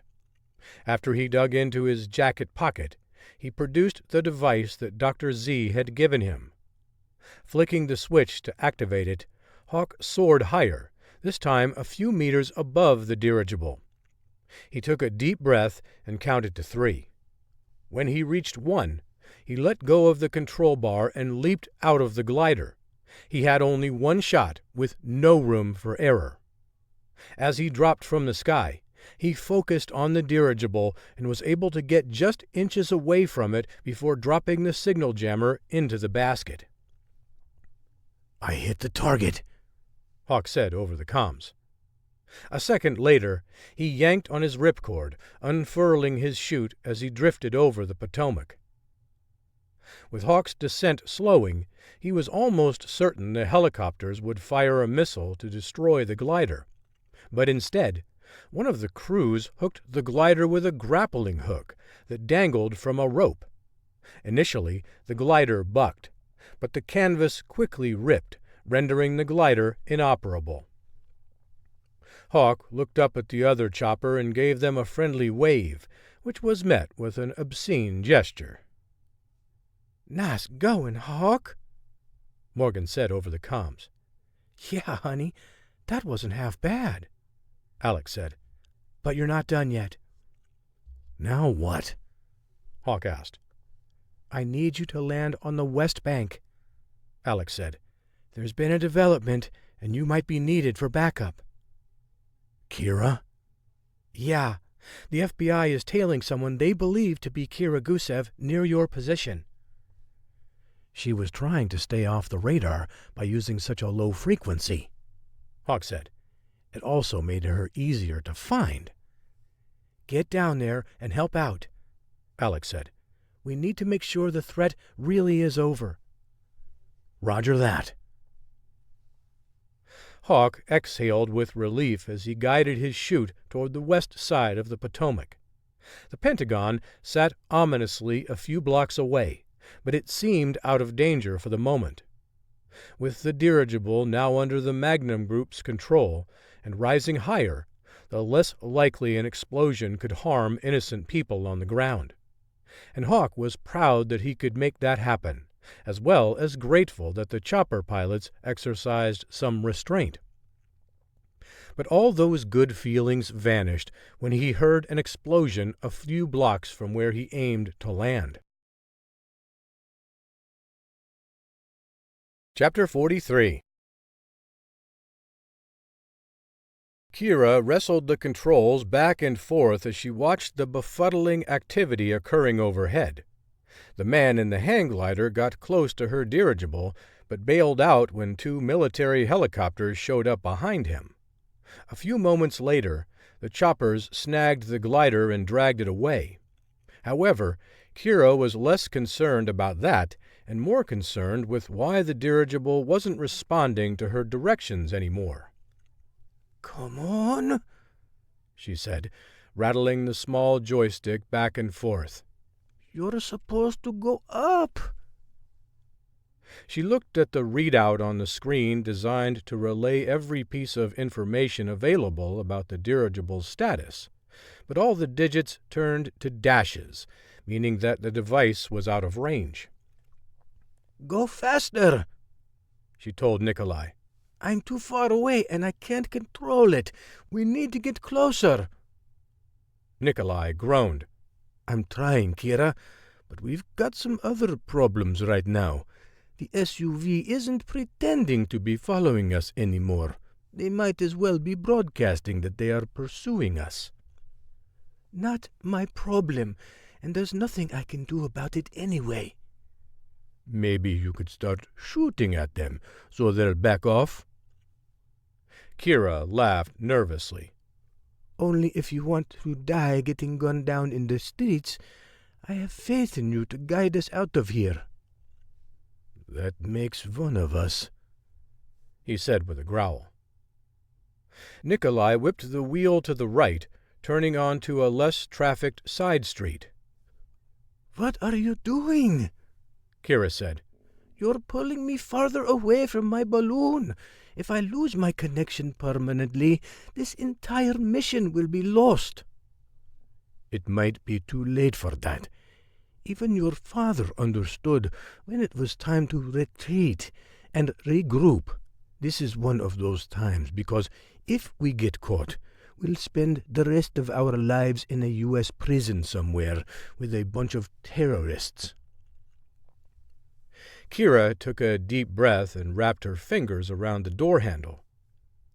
"Then I'll unburden you." As Nikolai made a wide turn at the next corner, she slung the door open and tucked herself into a fetal position. Then she rolled out and onto the street, coming to a hard stop as she slammed against the side of a Toyota Camry parked against the sidewalk. While she wanted to lay there and complain about how hard that stunt hurt, she had the wherewithal to scramble to her feet and take cover. Seconds later, a black SUV rolled around the corner, lights on the dashboard flickering. "Good luck, Nikolai," she said under her breath. She looked up and tried to establish a connection with her dirigible, but it wasn't happening fast enough for her. Then she glanced down the street in time to see a grenade flying through the air from Nikolai's car toward the FBI agent's vehicle. A boom shortly followed that echoed off the surrounding buildings and reverberated through her chest. The FBI vehicle caught fire before swerving off the road and careening into a long line of parallel parked cars before tipping onto its side. "Nice work." The Russian diplomat sped off, leaving behind the fallout of his slick maneuver. Curious onlookers emerged from the nearby buildings and crowded around the vehicle. A few people tried to help, but the car caught ablaze again, forcing them farther back to avoid another potential explosion.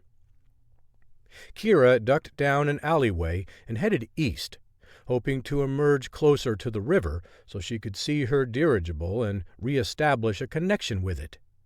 After determining she was safe to run, she hustled closer to the river's edge and then ran alongside it.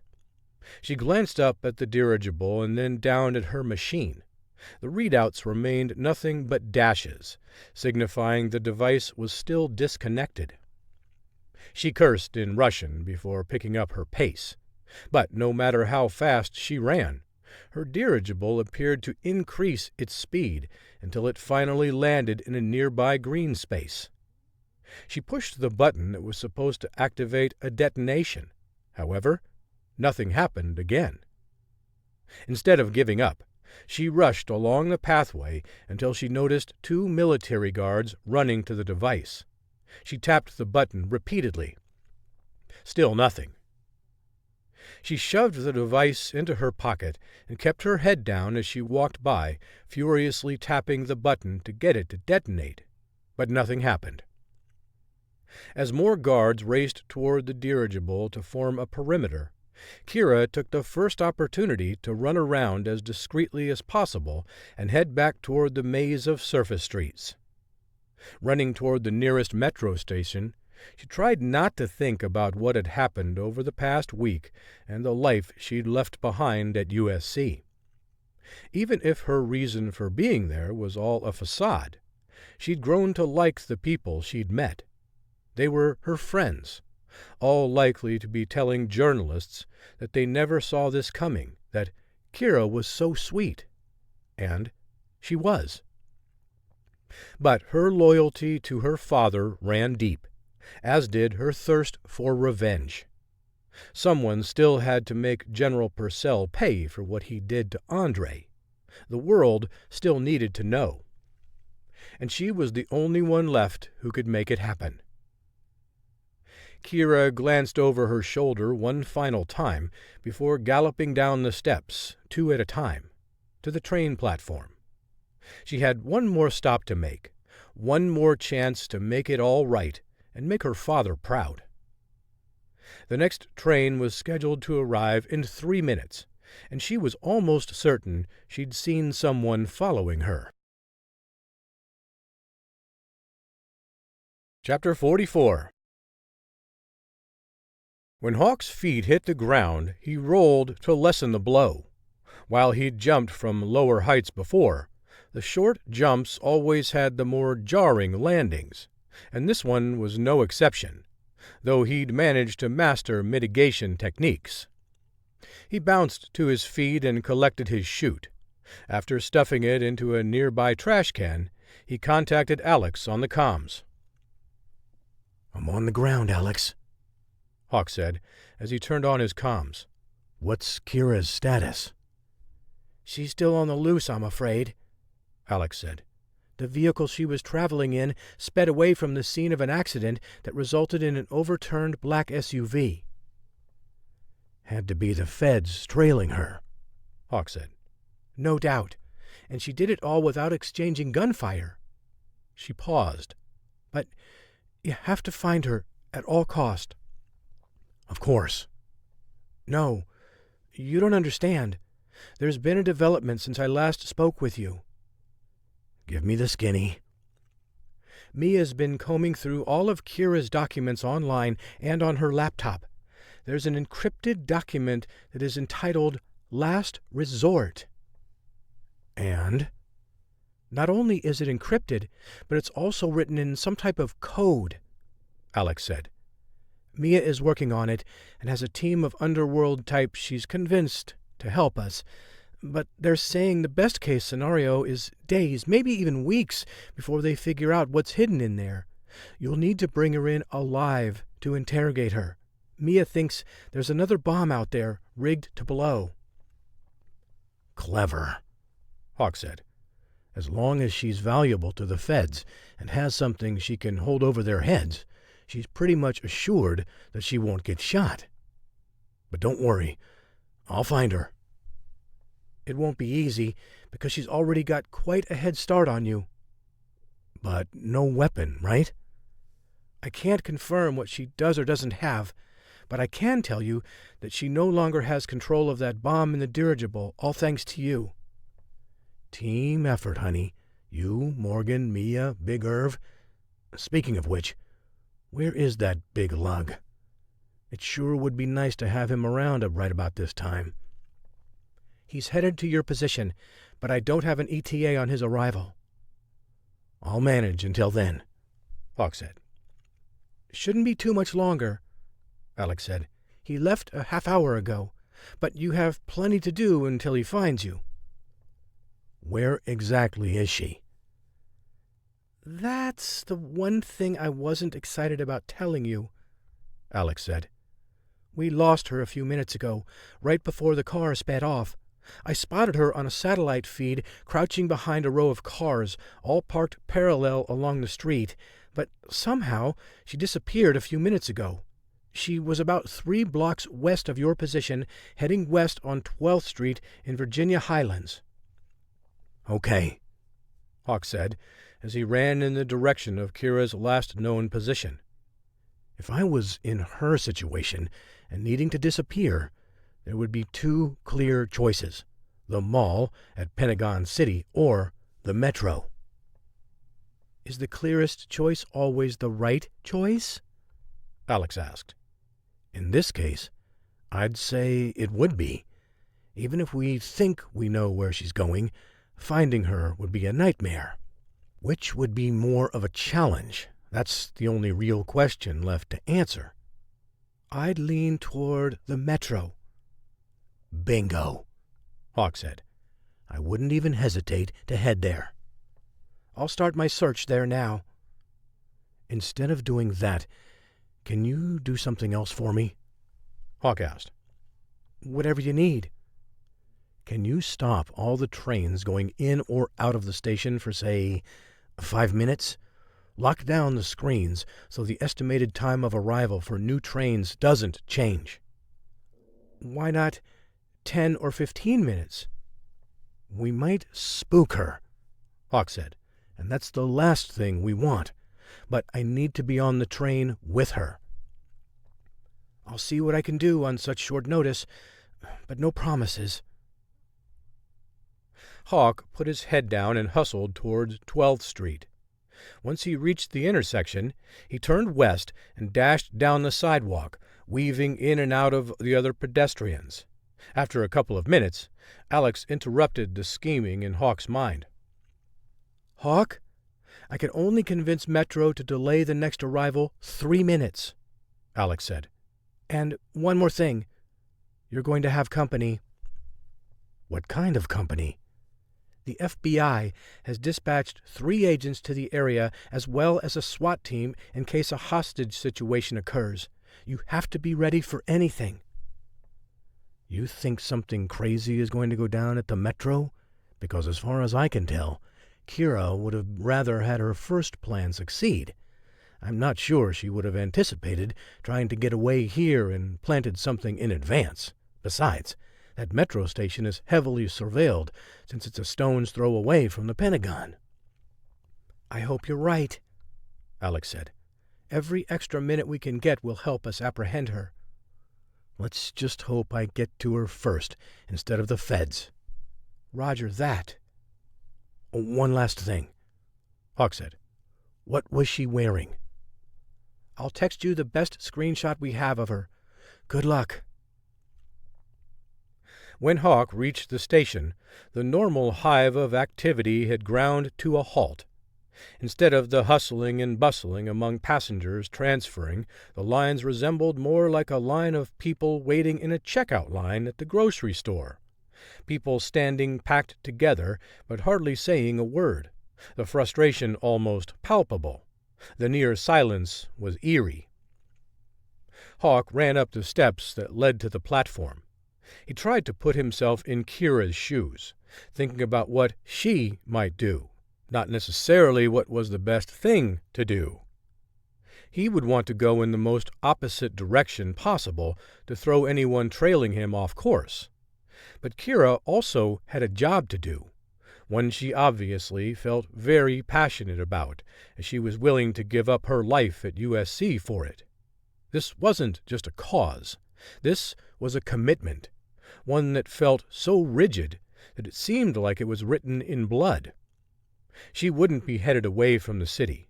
No, she'd be going back to it to finish whatever it was she came here to do. Hawk found an empty spot on a bench and stepped up onto it so he could survey the crowd better. He searched for the red baseball cap she'd been wearing. In some places, it would have made her stand out, but not in Washington. She'd obviously done her homework and was well aware of the popularity of the city's baseball team. The Nationals were still playing in October, entrenched in a playoff run, and caps with the team's colors were everywhere. In the picture Alex had texted Hawk, Kira was wearing a dark coat, something else that didn't help distinguish her in the crowd. But Hawk had a clothing combination to work with. While scanning the crowd, he hoped she wouldn't be near the front of the platform. As each few seconds passed, he felt a growing sense of angst.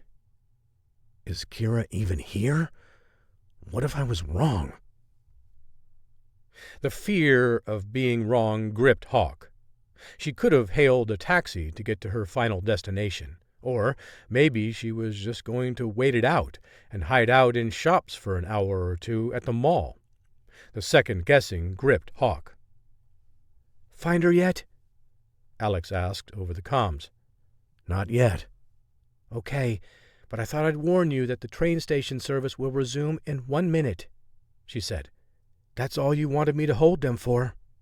I know. Thank you." Hawk maintained his focus, going through each cloistered group of people and searching for the red hat, dark coat combination. He found a handful, most of them men. The one woman he spied with that same attire was rather portly. He'd almost searched the entire crowd and seen nothing of the sort. Then Hawk considered one more thought. What if she ditched her hat? He looked for a blonde with a dark coat, but with the same result. Nothing. The train hissed, its brakes echoing as it chugged into the station. An audible sigh went up from the crowd as people anticipated the doors to open.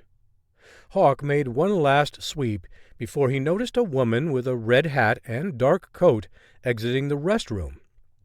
She fought her way through the throngs of people before Hawk watched her take a quick glance around. It was Kira.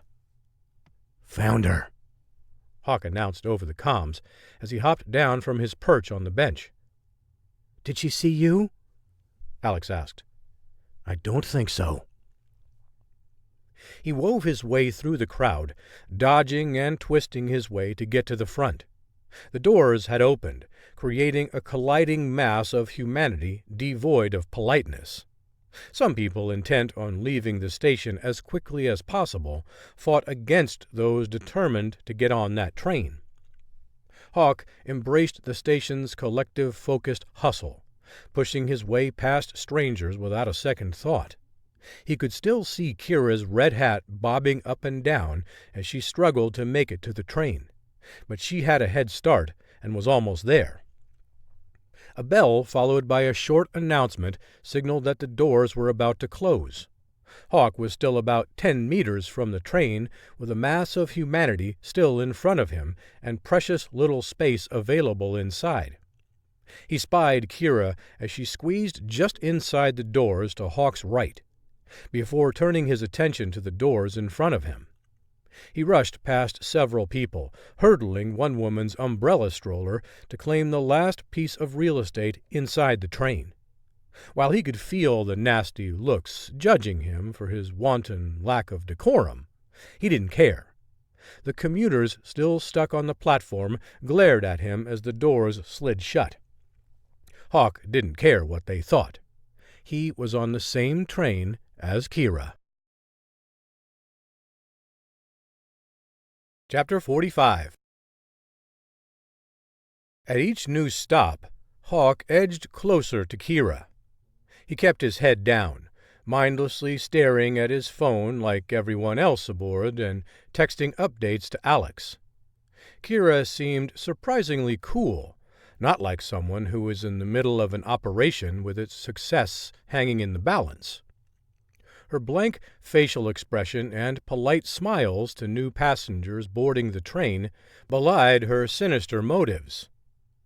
At McPherson Square, she stepped off briefly.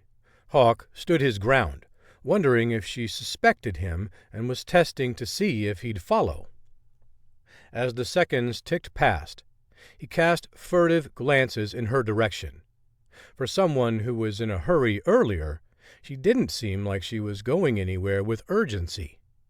She took a couple of steps toward the stairs before darting back aboard, squeezing inside as the doors were closing. Hawk's eyes met hers, and he gave her a friendly smile. Gotta be careful with those things. They'll try to bite you. Kira nodded as she offered a thin smile, but remained quiet.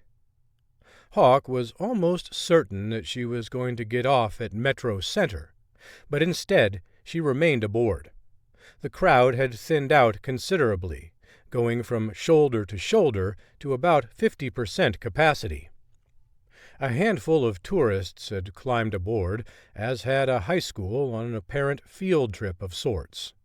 Several teachers acted as chaperones, tried to herd the students. The girls clad in white blouses and plaid print skirts, while the boys sported dark slacks and white Oxford shirts with ties. They joked and laughed with each other as some of the class filled in the empty space between Hawk and Kira. 2 stops later, the train came to a halt in the Smithsonian station, prompting a mass exodus. Hawk gestured for the students to go first, all while checking on Kira out of the corner of his eye to see what she was going to do. Before they finished exiting, she wedged her way into the group and left with them. Hawk remained calm as he watched the class empty out of the train. Then he followed them, scanning the area for Kira. She remained with them as she kept her head down. After a few seconds, she glanced back over her shoulder at Hawk, and the two made eye contact. In that moment, she didn't hesitate and started sprinting through the class. Some of the kids shouted in response to the rude treatment, and one girl was knocked to the ground. Hawk couldn't afford to wait, breaking into a full sprint to try and catch her. The encounter had created quite a scene, with people moving out of the way and staring in awe. "Please help me!" Kira cried. "That man assaulted me! Please help!" A couple of men scowled as they heard the news before deciding to intervene on her behalf. One gentleman with a goatee and a skin-tight workout shirt stepped in front of Hawk. "Please, sir," Hawk said. "I'm not going to let you hurt that woman," he said with a growl. "You'll have to go through me first." Hawk shrugged. "If that's how you want it." He kicked the man in the knee, sending him clutching for it. As he did, Hawk delivered an uppercut to the man's head, knocking him out. The crowd that had formed groaned as they watched the would-be hero tumble unconscious to the concrete floor. Hawk looked up and noticed Kira hadn't stopped, but she hadn't gotten very far. He resumed his pursuit, closing in on her rapidly. However, as she reached the stairs to exit to the street level, she doubled back with an incoming group of foreign tourists. They formed another barrier between her and Hawk, slowing him down and allowing her another chance to escape. Undaunted by the move, Hawk darted through the group. As the people noticed how fast he was moving, they parted to make room for him. "Help! Help!" Kira shouted. Another man tried to be a hero, who was far less formidable than Hawk's last opponent. Hawk hit the man with a forearm while in full stride, knocking him to the ground. The move barely cost Hawk a step. He drew his weapon as he ran, leading to screams from commuters exiting the station. Kira rushed back into the group of field trip students before using her arm to hook one of the girls around the neck and drag her against the wall. By the time Hawk was close enough to carry on a conversation with Kira, she already had her gun out and had it jammed into the girl's head. "Come any closer, and I will kill her," Kira said. "and it'll be your fault." Hawk lowered his weapon and held his free hand out in a calming gesture. "You don't need to do this, Kira. Please, let the girl go." Kira set her jaw, her lips quivering as she considered how to respond. "No, I won't do it. You just leave me alone, okay?" "We need to talk, just you and me. Let that girl go. She didn't do anything to you." "She's the only reason I'm still alive right now," Kira hissed. Hawk shook his head. That's not true, Kira. I need to have a conversation with you. I don't want to hurt you. I know how this ends, Kira said. You're going to murder me, just like you did my father, just like you murdered my cousin. Hawk squinted as he looked at the Russian woman, struggling to know what to do in the moment.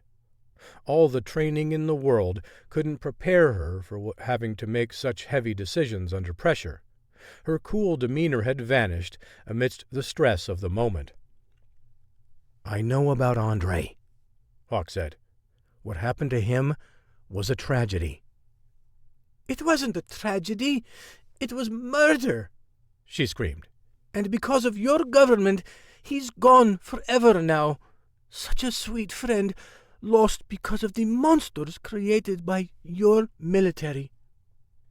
We could discuss the psychological effects of war some other time, and how we get justice for your cousin, Hawk said. But right now, there are more pressing issues here, aren't there? Like, first of all, how to get that girl to safety, and then how to make sure thousands more innocent people don't die. Kira tightened her grip around the girl's neck as tears streamed down her face. She mouthed something to her friends. Unsure of what she'd communicated, Hawk glanced at them and shook his head.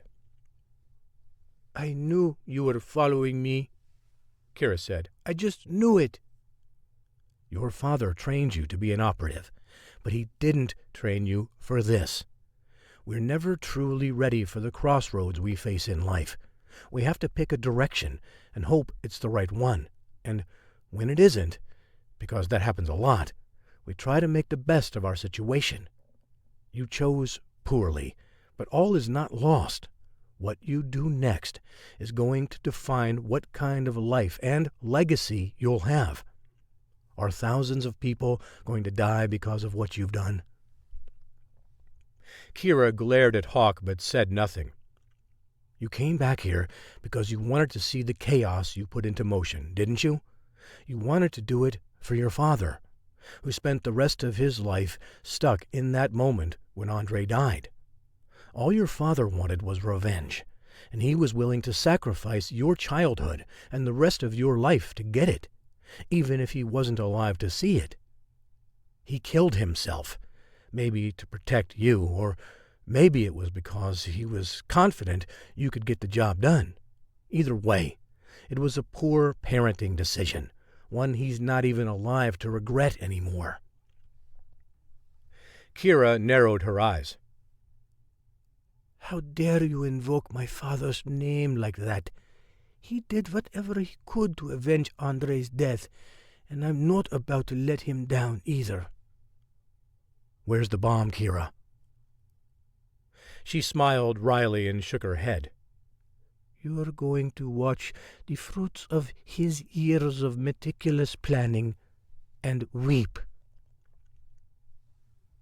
After pushing the girl aside, Kira started to draw the gun up to her head. But Hawk recognized what was happening and reacted quickly. He took aim at her hands and fired. The bullet ripped through her hands, forcing her to drop her gun. But the bullet deflected to her right, avoiding hitting her in the center mass. She stared at her chest, her mouth agape. There was no other wound to be found. As she studied her hands, a pair of gunshots rang through the metro station. This time, when Kira looked down, she found 2 spots of blood pooling around where a bullet had ripped through her jacket. Hawk looked over his shoulder and glared at the FBI agent, reporting that he'd taken the suspect down. Without a second to waste, Hawk rushed over to Kira and knelt beside her. It wasn't supposed to happen like this, he said. What is this? She asked. Someone else shot you, Hawk said. And I'll deal with them later. Then Hawk spoke into his comms. Alex, can you get paramedics to the metro station at the Smithsonian stop? We have a suspect down who needs immediate medical attention. The students in the area screamed at the scene that had unfolded as chaperones worked to usher them to safety. The FBI agent who'd fired the shot holstered his weapon as he strode toward Hawk. "Back away," Hawk said. "I'll deal with you in a minute." Then he turned back toward the Russian woman lying on the ground, trying to apply pressure to the wound. "Kira, I will get justice for Andre, I promise. And I'll get justice for you, too. But I need to know where the bomb is." She sneered at him. "Why should I help you?" "Your whole life has been about getting justice, and none of it will happen if you kill thousands of innocent people today. We know there's another bomb, but you need to tell me where it is." "I'm going to die," she said. "What difference does it make anyway?" "You're still writing the story of your life," Hawk said. "Wouldn't you rather it end in redemption than tragedy?" Kira didn't say a word before she started to convulse with tears. "I never wanted to do this, but he made me." "The general?" She nodded. "I just wanted to be normal. I wanted to be a kid, and look where it's gotten me." "The paramedics are on their way, Kira. Hang in there. You're going to make it, and we're going to change your story. But I know that bomb is close to going off, isn't it?" Kira nodded between sobs. "Please, tell me where it is." Kira started coughing, spitting up blood. She tried to say something, but he couldn't make out what she said. "What was that?" he said, before putting his ear right next to her mouth. She whispered something, which this time Hawk heard. He squeezed her hand. "Someone will be here shortly. Please, hang in there." Then Hawk jumped to his feet and started sprinting toward the exit. "I know where the bomb is," Hawk said over the comms. "Where is it?" "Have a bomb squad meet me at the Lincoln Memorial and get someone to clear the area." "That's not going to be easy," she said. "The military is holding an event there right now, and guess who's speaking? General Purcell."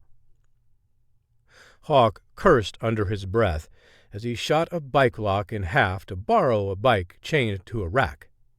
"Just get them out of there, and hurry." Chapter 46. When Hawk arrived at the Lincoln Memorial, a large crowd dispersed, completely devoid of any order. Men and women in their service dress uniforms sprinted away in every direction from the cluster of seats. Several golf carts driven by MPs wheeled away the top military brass. The rest of the crowd was yelling and screaming, holding hands with friends and loved ones as they darted down the sides of the reflection pool. Hawk raced headlong into the crowd, juking his way past the onslaught of terrified attendees. "What exactly did you tell these people?" Hawk asked over the comms.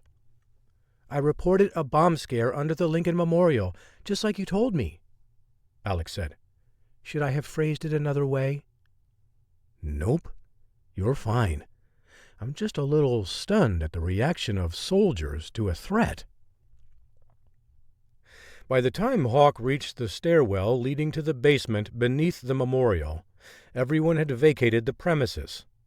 He scanned the area, searching for any explosive devices. After a few seconds, he concluded that there weren't any in plain sight. "How long was that shindig supposed to go on?" Hawk asked. "It had just started, but according to the itinerary I found, it was supposed to go at least an hour and a half," Alex said. "They were honoring General Purcell for his years of service as part of a ceremony introducing a new military initiative to help stop child slavery in impoverished countries." "And Kira knew all about it, apparently," Hawk said. What time was he supposed to speak? According to this schedule, General Purcell was supposed to speak in about 15 minutes. Was that itinerary public? Mm-hmm, Alex said. Found it with a simple search on the internet. It's been in the works for months now. Then I suspect we have about 15 minutes to find that bomb. There's an FBI bomb squad on the way, she said, but I don't know if they'll be able to get there. Well, first we have to find the bomb.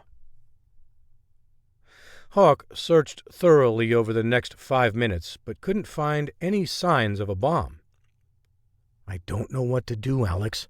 I've looked everywhere, and there isn't a thing here.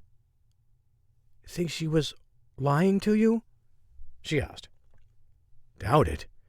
General Purcell was here, remember? That's who most of her ire was directed toward. But what if that was a smokescreen?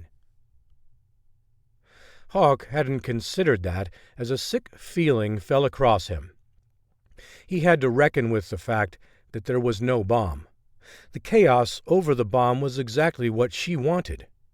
Kira never intended to kill all those people. Her hatred was directed at one person.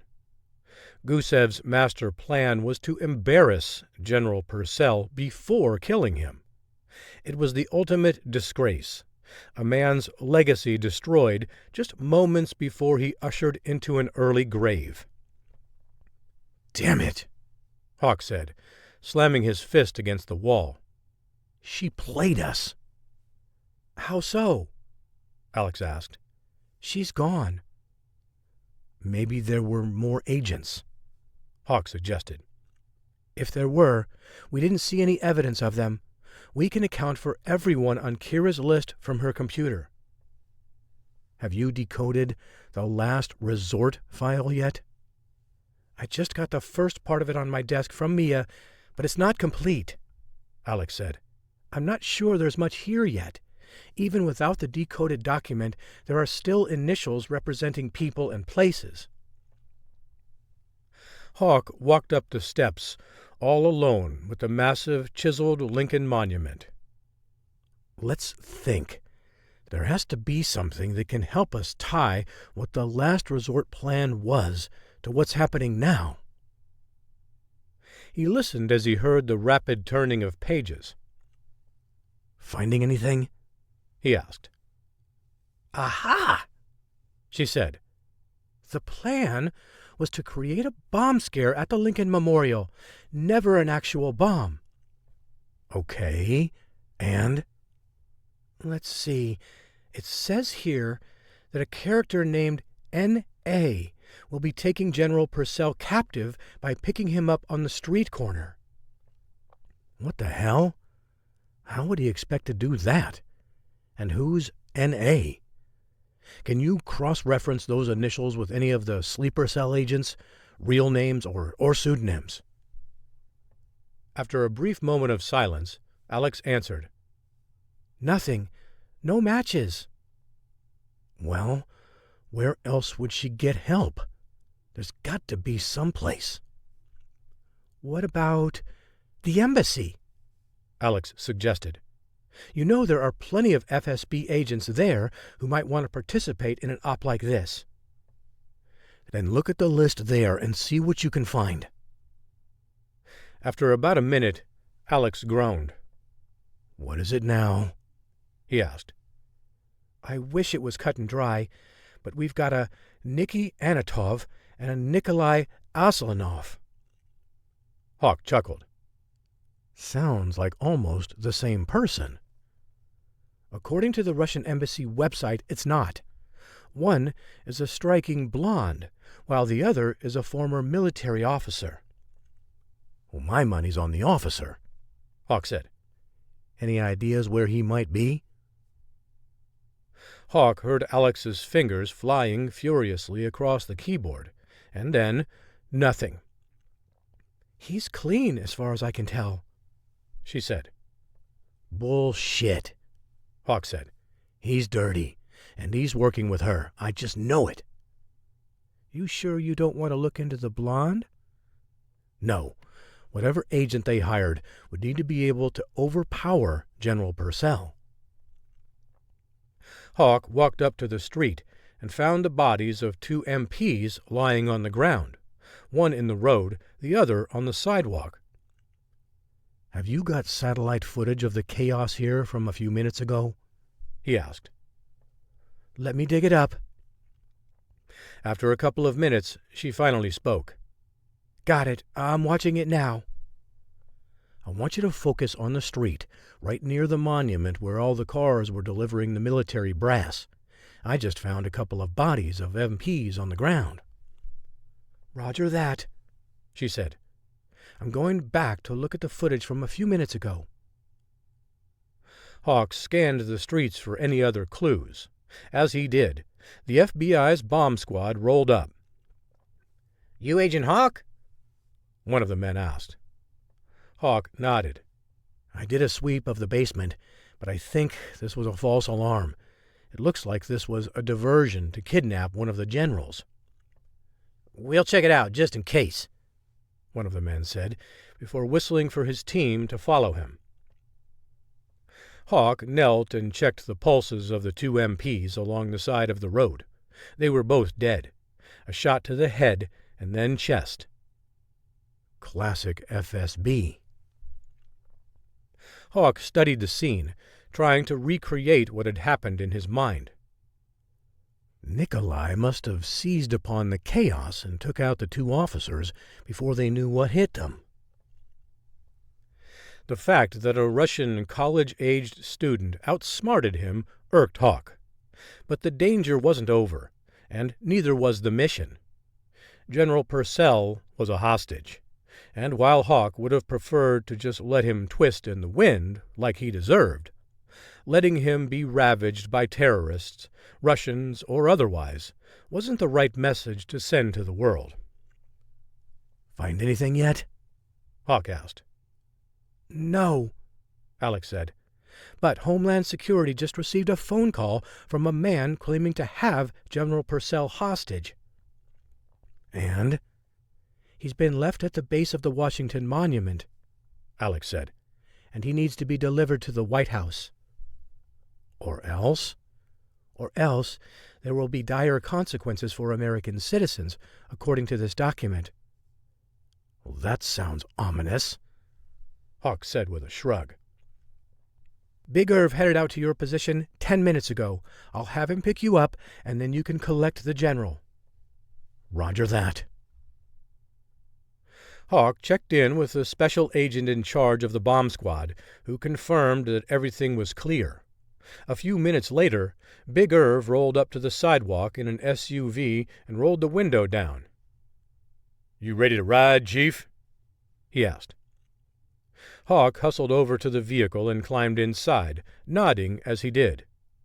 "Never a dull moment." Big Irv flipped a small black device about the size of a ring box to Hawk. "Dr. Z said you'd know what to do with that." Hawk smiled and pocketed the item. "Let's ride." Chapter 47. 10 minutes later, Hawk and Big Irv parked along the road running right by the Washington Monument. The towering obelisk cast a long shadow across the grounds on the autumn afternoon. General Purcell leaned against the base of the monument, ignoring the visitors who waited patiently to ride to the top and get an epic view of the city. As Hawk approached General Purcell, he gave a friendly nod to them. "You looking for me?" Purcell asked. Hawk offered a polite smile. "It would seem so, General. I hear we need to deliver you to the White House." "That's the plan," Purcell said, as he rose to his feet. No one spoke until they returned to the vehicle and were all safely inside. Hawk turned around and studied Purcell. "What's really going on here?" Hawk asked. "What's it look like?" Purcell asked. "I need a ride to the White House." Big Irv reached down and pulled Purcell to his feet. "He couldn't be bothered to give you a ride all the way there? Seems rude." "You don't know the half of it," Purcell said. Hawk untied Purcell and escorted him to their van. They drove to the White House in silence. Hawk wasn't sure if that was due to all the trauma Purcell had just experienced, or if he wasn't a talkative person. It was Hawk's first encounter with the man, and nothing was overly impressive about him. When they reached the gates to the White House, Big Irv flashed his credentials. The guard said. "Let me see that again." Big Irv forked over his clearance card. "I was under the impression that you knew I was coming." "Not exactly," the man said. "The lines of communication move slowly around here." The guardhouse phone rang, and the man picked it up and had a brief conversation before hanging up. "So apparently that was the phone call I should have received a few minutes ago. You're clear to enter."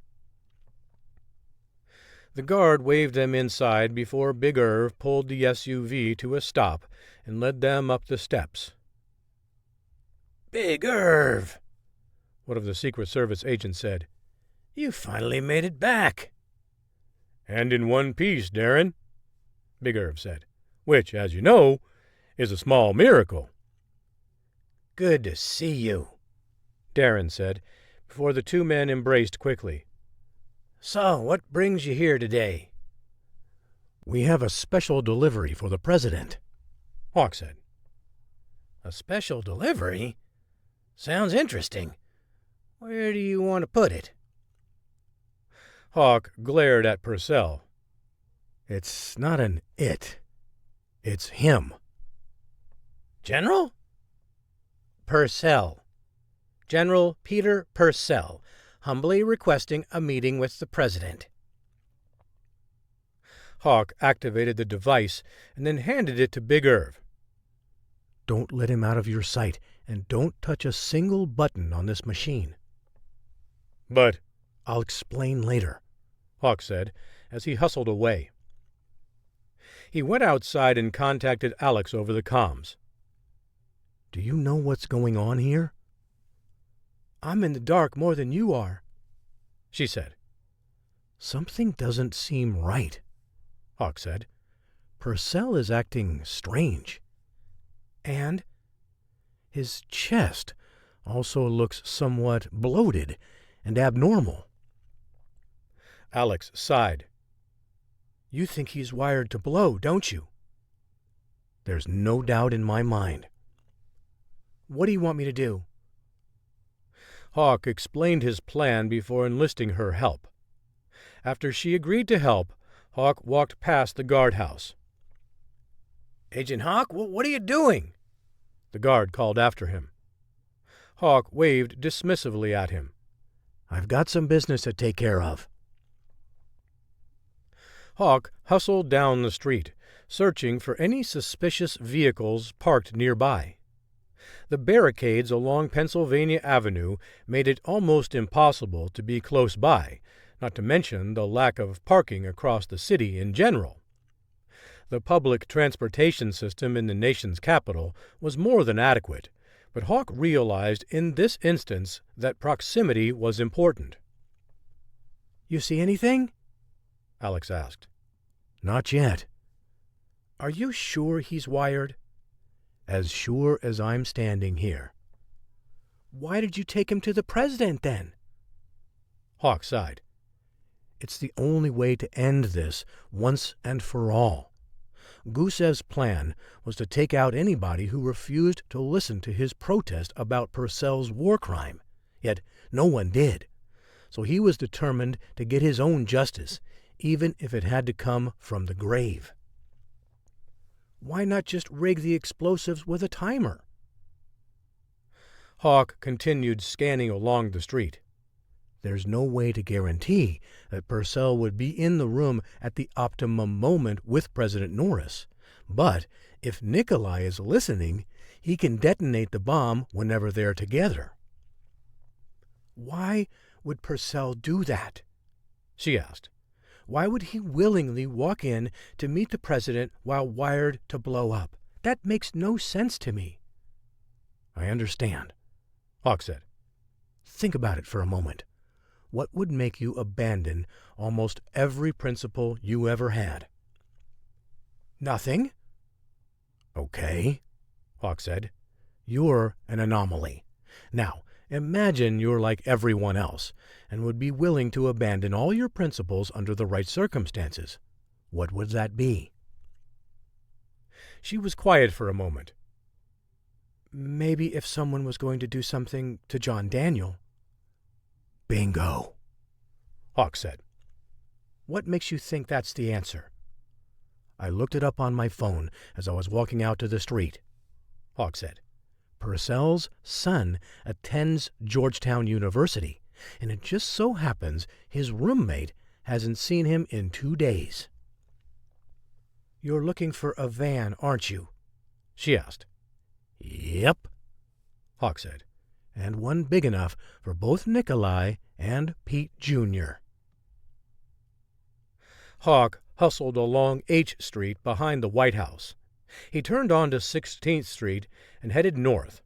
And just outside St. John's Episcopal Church, along the street, he spotted 5 white vans all lined up. Each one had different business names on the side, all sounding legitimate. And all of them had the proper license plates, based in Virginia and Washington. Hawk hustled across the street and searched for each one on the Internet. The first 2 checked out, but Pete's plumbing failed to register anything. He did a quick search on the Virginia Secretary of State business page to confirm that the business wasn't real.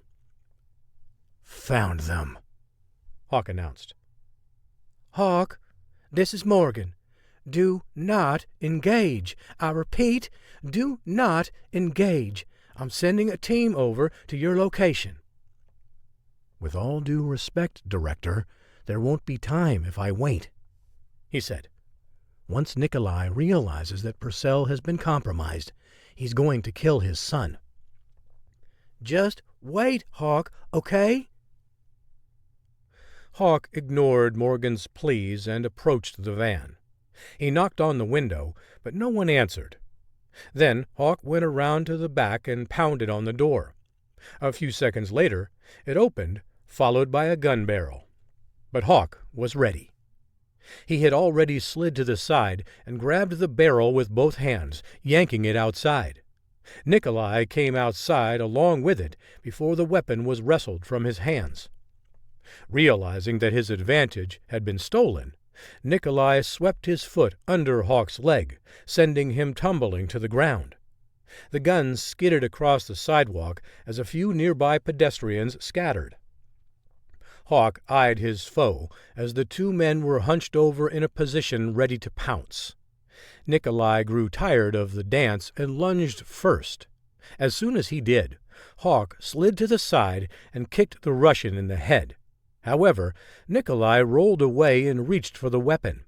Then Hawk dove for it, pushing it out of Nikolai's reach along the sidewalk. The 2 men engaged in hand-to-hand combat, delivering blow after blow. After a couple of minutes, Nikolai managed to pin Hawk down on the ground before Nikolai whipped a knife out of a sheath wrapped around his lower right leg. Hawk stared up at the blade, hovering over him in Nikolai's hands. As the 2 men continued their struggle, Hawk used his hands to hold up Nikolai's, preventing a fatal strike. But Hawk weakened as Nikolai held the stronger position, edging the tip of the knife closer and closer to Hawk's throat. Desperate to turn the tables on Nikolai, Hawk reached for his breast pocket and fished out the pen that Dr. Z had given him. It was designed to capture audio and video footage, but Hawk needed it for something else.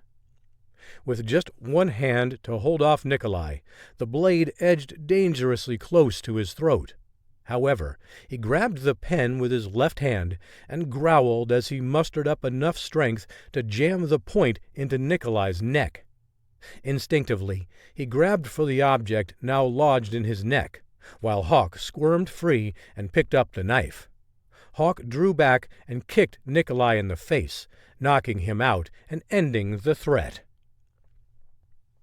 Hawk hustled over to the van and found a young man who looked about 20 years old, bound and gagged, lying on the floorboard in the back. After Hawk untied him, the young man introduced himself as Pete Purcell, Jr. "Please tell my father to stop," Peter said. "He doesn't have to do whatever they're trying to make him do." Hawk notified Alex over the comms. "The target is down, and Purcell's son is secure. Let Big Irv know so they can get out of there." "Roger that." Hawk sighed as he looked down at the Russian bleeding out on the ground. His natural reaction was to help him, but Hawk was tired, and he didn't see any redemption possible by saving the spy. Nikolai had tried to murder the president. Hawk shrugged and figured the Russian got what he deserved, and it'd save Norris a big diplomatic headache. "You all right?" Alex asked after a few minutes. Hawk exhaled as he sat down on the curb. "I just want to hug John Daniel's neck and read him a bedtime story." "Which one?" she asked. "The one about that stupid teddy bear who gets lost in the department store." She chuckled. "Me too." Chapter 48. 3 days later, Besserman hosted the Magnum Group team for celebratory drinks. They sat on his deck, enjoying the view of the Potomac River and the foliage of the trees lining the banks. He lifted up the lid to his grill as the aroma of his center-cut steaks wafted into the air. "You'll never taste a juicier piece of meat," Besserman bragged, while clutching a pair of tongs. "That much I can guarantee." Hawk swirled the scotch around the glass in his hand. "Can you guarantee what's going to happen to General Purcell?"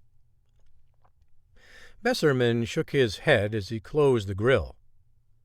"Unfortunately, not without being able to order the court-martial panel how to rule, but I do think he's likely to receive a dishonorable discharge for what he did, even if he's not sentenced to prison." "And his pension?" Alex asked. "Gone.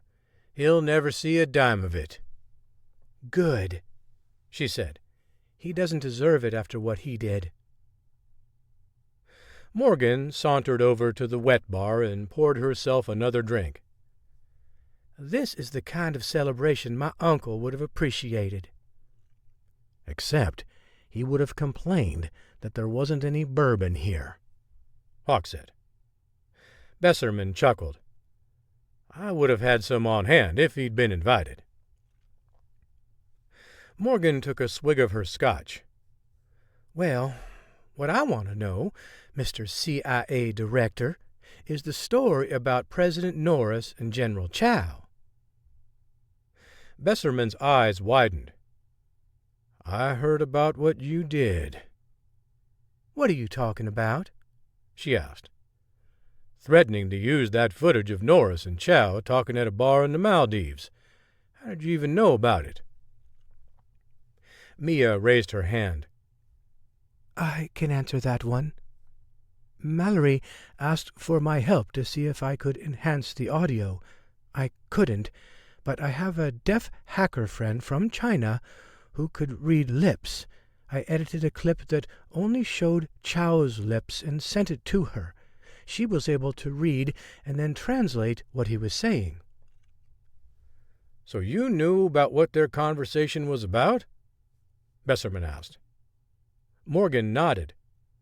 "We only found out hours before Kira's attack on the Pentagon, which made it curious to me as to why he wouldn't want that story out there." Besserman sighed as he stared at the bottom of his empty tumbler. He wanted to control the narrative about his meeting with Chow, and was afraid if the story got out there without him explaining the context first, no one would believe him, He later told me that he needed to gather all the proof before he released the footage. I started to wonder if there really was something he was trying to hide because of the way he backed off when I mentioned releasing it, Morgan said. Well, as it turns out, that footage just endeared him to the nation, Besserman said. General Chow's mother needed a rare surgery that no surgeon in China had ever performed, and Norris agreed to help her get the care she needed with a top U.S. surgeon. Then the president invested millions of dollars into a Chinese investment firm that was funding cancer research there, another detail that could be easily twisted. You have to admit that without that audio, the whole meeting seemed sketchy, Morgan said. Nothing good happens in Maldives. It's just like the last outlaw refuge in the world. Fortunately, the doctor who performed the surgery on Chow's mom still had copies of her medical records to verify Norris's story, Besserman said. Hard to blame the president for thinking that story might get him in a bunch of hot water with the way the media could turn that into a fiasco for him, Alex said. The way they operate today, they'd fill in the blanks themselves and create their own story. Besserman got up and grabbed a beer from the cooler. There was one brave journalist who tried to do things the right way named Glenn Feller, God rest his soul. I heard about him, Hawk said. He was that political blogger who committed suicide, right? Yeah, Besserman said. And I was there, too. He was trying to get me to tell him more about the story by threatening to release it all. Then the Secret Service showed up to escort me to the White House, and Feller was already paranoid, but that sent him over the edge. It was sad because I wanted to help him, just not in the exact way he wanted at that moment. Besserman checked on his steaks before flipping them. Hawk drew in a deep breath, inhaling the smell of the sizzling meat. I'm famished, and sitting out here isn't doing me any favors. Soon enough, Besserman said with a wink. Morgan stood and faced the group while leaning against the deck's railing. There's one more piece of business we need to discuss. The team turned their attention to Morgan as she took a long pull on her glass. We're listening, Big Irv said. Morgan nodded subtly. We've had a lot of good news today, but there's something that happened in the midst of all this that I wasn't ready for. As you all know, I was close with Captain Hal Dellinger, the pilot who was killed at Leavenworth in our sting to out the mole in our midst. And while we were able to figure out who the mole was, our plans to use him to learn more about who's running the Alliance are useless now. Useless? Alex asked. How? Nick Slavitt is dead, she said. LAPD found his car at the bottom of a ravine at the Inglewood oil fields. The car had been set on fire, but he was shot in the head first, which the coroner said was the cause of death. So where does that leave us with the Alliance? Hawk asked. Still not sure, Morgan said. But they obviously knew that we knew about him, no matter how discreet we were. Maybe I shouldn't have promoted him, I don't know. Either way, it's back to the drawing board to figure out what's going on. I'm sure you'll figure it out soon enough, Besserman said. But in the meantime, I promise a toast to my favorite Black Ops team. You saved the president's life, and the lives of hundreds, maybe even thousands more. Hear, hear. The team raised their glasses to the toast. Besserman smiled. J.D. would be proud of all of you. Maybe, Morgan said, but he hated loose threads, and the Alliance is one that's still dangling, and I feel the same way as he did. So, what are you going to do about it? Besserman asked. Morgan grinned wryly. We're going to find them and snuff them out. This has been Covert Invasion, The Phoenix Chronicles, Book 3, written by R.J. Patterson, narrated by Dwight Kuhlman. Copyright 2021 by R.J. Patterson.